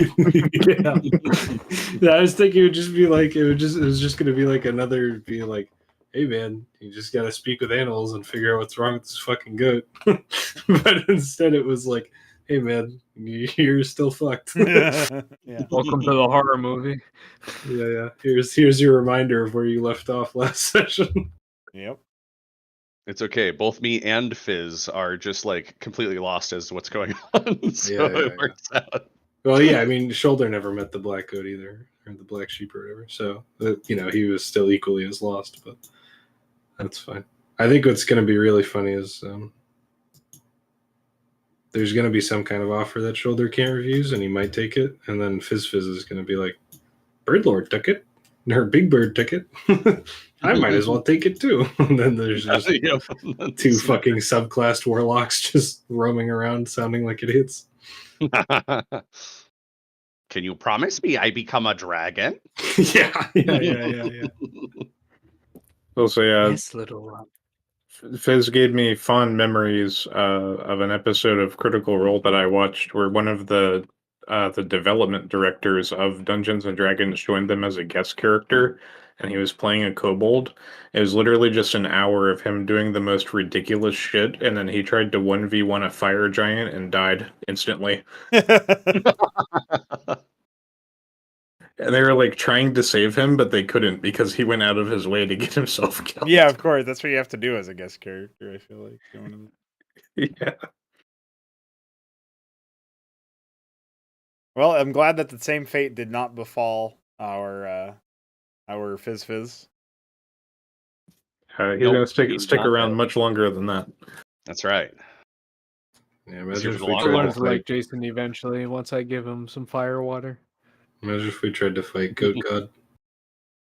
Oh god. Okay, so If Mithridates needs to make a Constitution check immediately upon having a sip of, having a swig of Jason's brew, that means that Fizz, unless he nat 20s his Constitution check, He would he's just just get drunk automatically immediately. tipsy Yeah. from the first drink. Oh yeah, well, Probably, yeah. Yeah. I mean, he's not very big. I like how Jason is planning And on then- getting the 12-year-old kobold drunk. That's right. Hey, if the Hey, fucking bird lord can have a spider harem, we can have the kobold drink a little. Hey, he's in dog years. Yeah, that's true. He's also 65 pounds. He weighs like nothing. You can fit in my backpack. Probably. It That's was fun hilarious. being because Jason. three- he's again. 3 I foot don't have two. to be a serial liar. Yeah, isn't that nice? just You can be don't a have to lie moderate about liar. everything. Only about your devotion to Umberly. Yeah, we lie about that, but more like we just don't bring it up because no one's actually asking. Yeah. Don't worry. When fucking Shoulder starts casting Eldritch Blast, he's just gonna lie. I'm I actually- saw the I'm actually- Mithridates do it enough. I can mimic his words. Therefore, I Yeah. can mimic his magic. Meanwhile, Mithridates is panicking. He's like, did the elf fucking cut a deal? Dude, Shoulder becoming a warlock would send so much shit spiraling out of control for every character. Vincent would literally just be like, what the fuck? If my Mithridates would lose his mind about the fact that there's another warlock suddenly. And Jason would be like, somehow figure out it's the black goat and just try and kill me in my sleep. Yeah, it'd be like, you're not supposed to become a warlock before I become a warlock for Umberly. Sure. It kind of makes sense See, Jason that thinks he's a warlock. it kind of makes sense that other classes should be bestowable if you are like, I feel like warlocks, instead of being, oh, you've got a patron, like the patron part should actually be like possible to bestow any class, the same way that like Jason has druidic power now. Like the idea of like like maybe that's even how like paladins and clerics are empowered or whatever from other gods, and so I don't see why you can't have like a patron. So the thing that's interesting to me about that is like from looking through the warlock stuff very briefly, of course, with the other campaign that we're doing, it feels like there's a lot of chance for, like, at least in Shoulder's situation, where it's like he just wants to have more. Yeah. He obviously wants to be stronger, but he wants to be stronger in connection to his spiders and animals and whatnot. And I think it would be interesting to have it's like you're not getting a druidic level. It's still a warlock level, but it's kind of like the god trying to like make it like they're almost trying to patch together a druidic level, if that makes sense. Like it's warlock spells and it's warlock power and it's all that, but it'd be more, in Shoulder's case, it would be more animal based because that's what he wants the power to be, or whatever the fuck, Yeah. Oh, there's Pact of the Chain warlocks that like summon familiars and stuff that are really Yeah, it would be powerful. stuff like that. It would be stuff like that where it's like that's what I mean, where it's like for the person like trying to take the warlock, if for Shoulder's case, because literally warlock is just cutting a deal essentially with a god or whatever. It would be funny to think about the idea that it's like he really wants to be a druid because he's realizing that all the animals like Jason because he's a druid. So he would just be stupid enough to like be told, yeah, the animals will like you more or whatever, or you'll have more power in consideration to the animals. And it's just like it's just a warlock level disguising itself as a druid as a druid level. The question is, do the animals like Jason because he's a druid? Yes. Or do the animals like Jason because he's nice to them, and that's what makes him a druid? Maybe that's all you need to do to become a druid, is be nice to animals for long enough, and they bestow you with their power. The way I've always Those are good questions. conceptualized of like how all that works with the gods and the classes existing is that any class can be in service to a god. Yeah. But like if you're a warlock, the whole thing is that you have spoken with whatever it is in question and are directly, Right, yeah. everything comes from you. Whereas with a paladin or something, it's like, yeah, your powers come from the god, but they're also kind of independent in the sense that there's a lot more. Warlocks are more one-sided. If the patron just goes away, you're left, with what? Nothing. But if you're a paladin, yeah, you can like Oathbreak or something, but then you have like Oathbreaker Paladin as a thing, So if you go against your quote unquote patron and like if for some reason Benson has a darkness arc against Lathandar, he has other options. Whereas a warlock, it's like you're nothing unless you find a new patron. Right, yeah. And so I still think that could be the flavor of how somebody gets other powers. Like if, not to say that Umberly could or would or whatever, this would be the mechanism where Umberly could cut off your druidic power per se. But that would be like the example, right? Is like other classes having the dynamic of power granted in concert with consorting with a greater creature. So it's just a random musing. But hey, I thought it was a fun session. I'm glad you guys sort of think so too in that respect, where nobody feels like it moved too slowly or it was too boring or anything. That's always what I'm mostly thinking about, especially as we have an increasing player number for this session. I know it used to be a lot more easy to manage when it was 4 people, but most of you guys stuck around with teams and stuff, plus the NPCs. So. Yeah, It was a blast.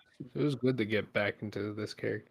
I mean, technically, we had more players before. It's just you were playing half of them. Yeah, that's true.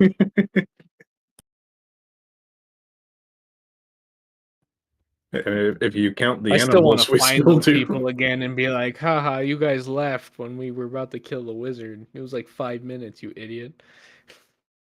Wait, who now? Oh, Oh, yeah, In yeah. real world. Yeah, but Yeah. in our time, of course, it's like fucking 8 sessions or whatever. But it's like, yeah, we're gonna go leave the cave. Then we go kill Karen ass, and then we go up the mage tower. We kill him, and it's like that took like 2 hours. I hope Carol and Bree came back and they're just like, yeah, these guys are fucking crazy. They're probably gonna die, and then we show up with everybody still alive and we killed them all. Yeah. And an army. We show up with an army. They weren't there for us to get the gator.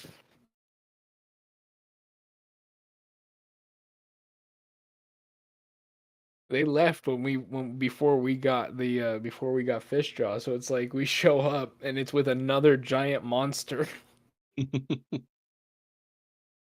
Yeah, I'll get very silly, that's for sure. Oh, Honestly, we're gonna be facing some big threats later that are gonna kill some of these guys off. I can just feel it because holy fuck, we have a legion. that is true. You guys have a lot of tagalongs. Well- I already know that at some point something is going to kill brother, and that's when Benson will become level 4. It's changing his oath to that of vengeance. Well, I shall avenge brother. the presumably you're selling the steel watch to the town potentially or whatever, and that'll take care of that, if that is indeed what you're doing. And then it'll just be Kyle, Fiststraw, brother, and the other spiders, assuming the meeting with them goes well and stuff. So I don't know if there's that many tagalongs. That steel watch is pretty fucking helpful. Yeah, I don't know if you got what you guys are planning on doing with it. I'd like to keep it, but like I don't think the town will let us keep it, So The captain Jason's seemed first very go-to is, attached give to me a it. bunch of money. Just shower me in gold, and maybe it'll not hurt my conscience as much. That fucker is probably the one who sold it to Heron Call. Yeah, he's probably corrupt as fuck at the very least, or is actively evil. But we'll see. You knew how to gaslight Jason. What the fuck was the message thing about? Like, Kronk hasn't succeeded on the insight check yet, but I don't like that fucker. The goat was stealing your message. Jason Right, has but no it wasn't reason stealing to the not message to like him. Benson. But my That's guess true. is that he's a worshiper of the black goat. And since Mithridates Is it just is like the guard? tipped Jason off, I am gonna be rolling like perception checks and stuff on him. Be like, hey, is he actually shifty? Is there like iconography now that I can now notice that hasn't been there before? Hmm. Stuff like that. Because I think that on a meta level, he's a black goat worshiper, Oh, and that's why she stepped in to block the message. something I'd like No, to because she said she doesn't ask like the about people in the town. Not that you know that. Yeah. is that, So if you don't like the people in the town, the best way is to corrupt one of their chief protectors and have him be a shady dude that then does business with, ne'er-do-wells that are going to destroy civilization and allow the undergrowth to come in. No, I mean, surely as a guard, if it was really that serious, she would just kill them. What do you? As a Why would god. she What were kill you him about when to she can ask do me, more Valathal, damage or ask by the party? subverting? Oh, I was gonna say that Fizz currently doesn't have a background Mhm. because of the list. I didn't see any that were like appropriate. Yeah, Not you even can go Hermit? and look at the list on 5e tools, and if you still don't see anything that immediately leaps out at you, we can always Okay. we can take a look at like something more. What would you say? Like just Wanderer background. something that's a little bit better. But yeah, I actually don't know if there is a wanderer. There's wayfarer. Oh, that's probably it. There's a You far make him traveler. sailor. Far traveler, I think, is one of the wanderer backgrounds. Yeah. So 5e tools. Yeah, 5e.tools. Charlatan. But regardless, it was a good session, boys. I'm yeah. gonna go get some sleep because I got to get up in like 5 hours. Oh shit, you're There's a lot of right. I fun. forgot it's Sunday. Oops. Well, Yep. GG's. I think we might be doing it Sunday to next week as well. We'll try to end it sooner so it's not so late. But anyway, we'll keep up to date with that, and I'll close the stream out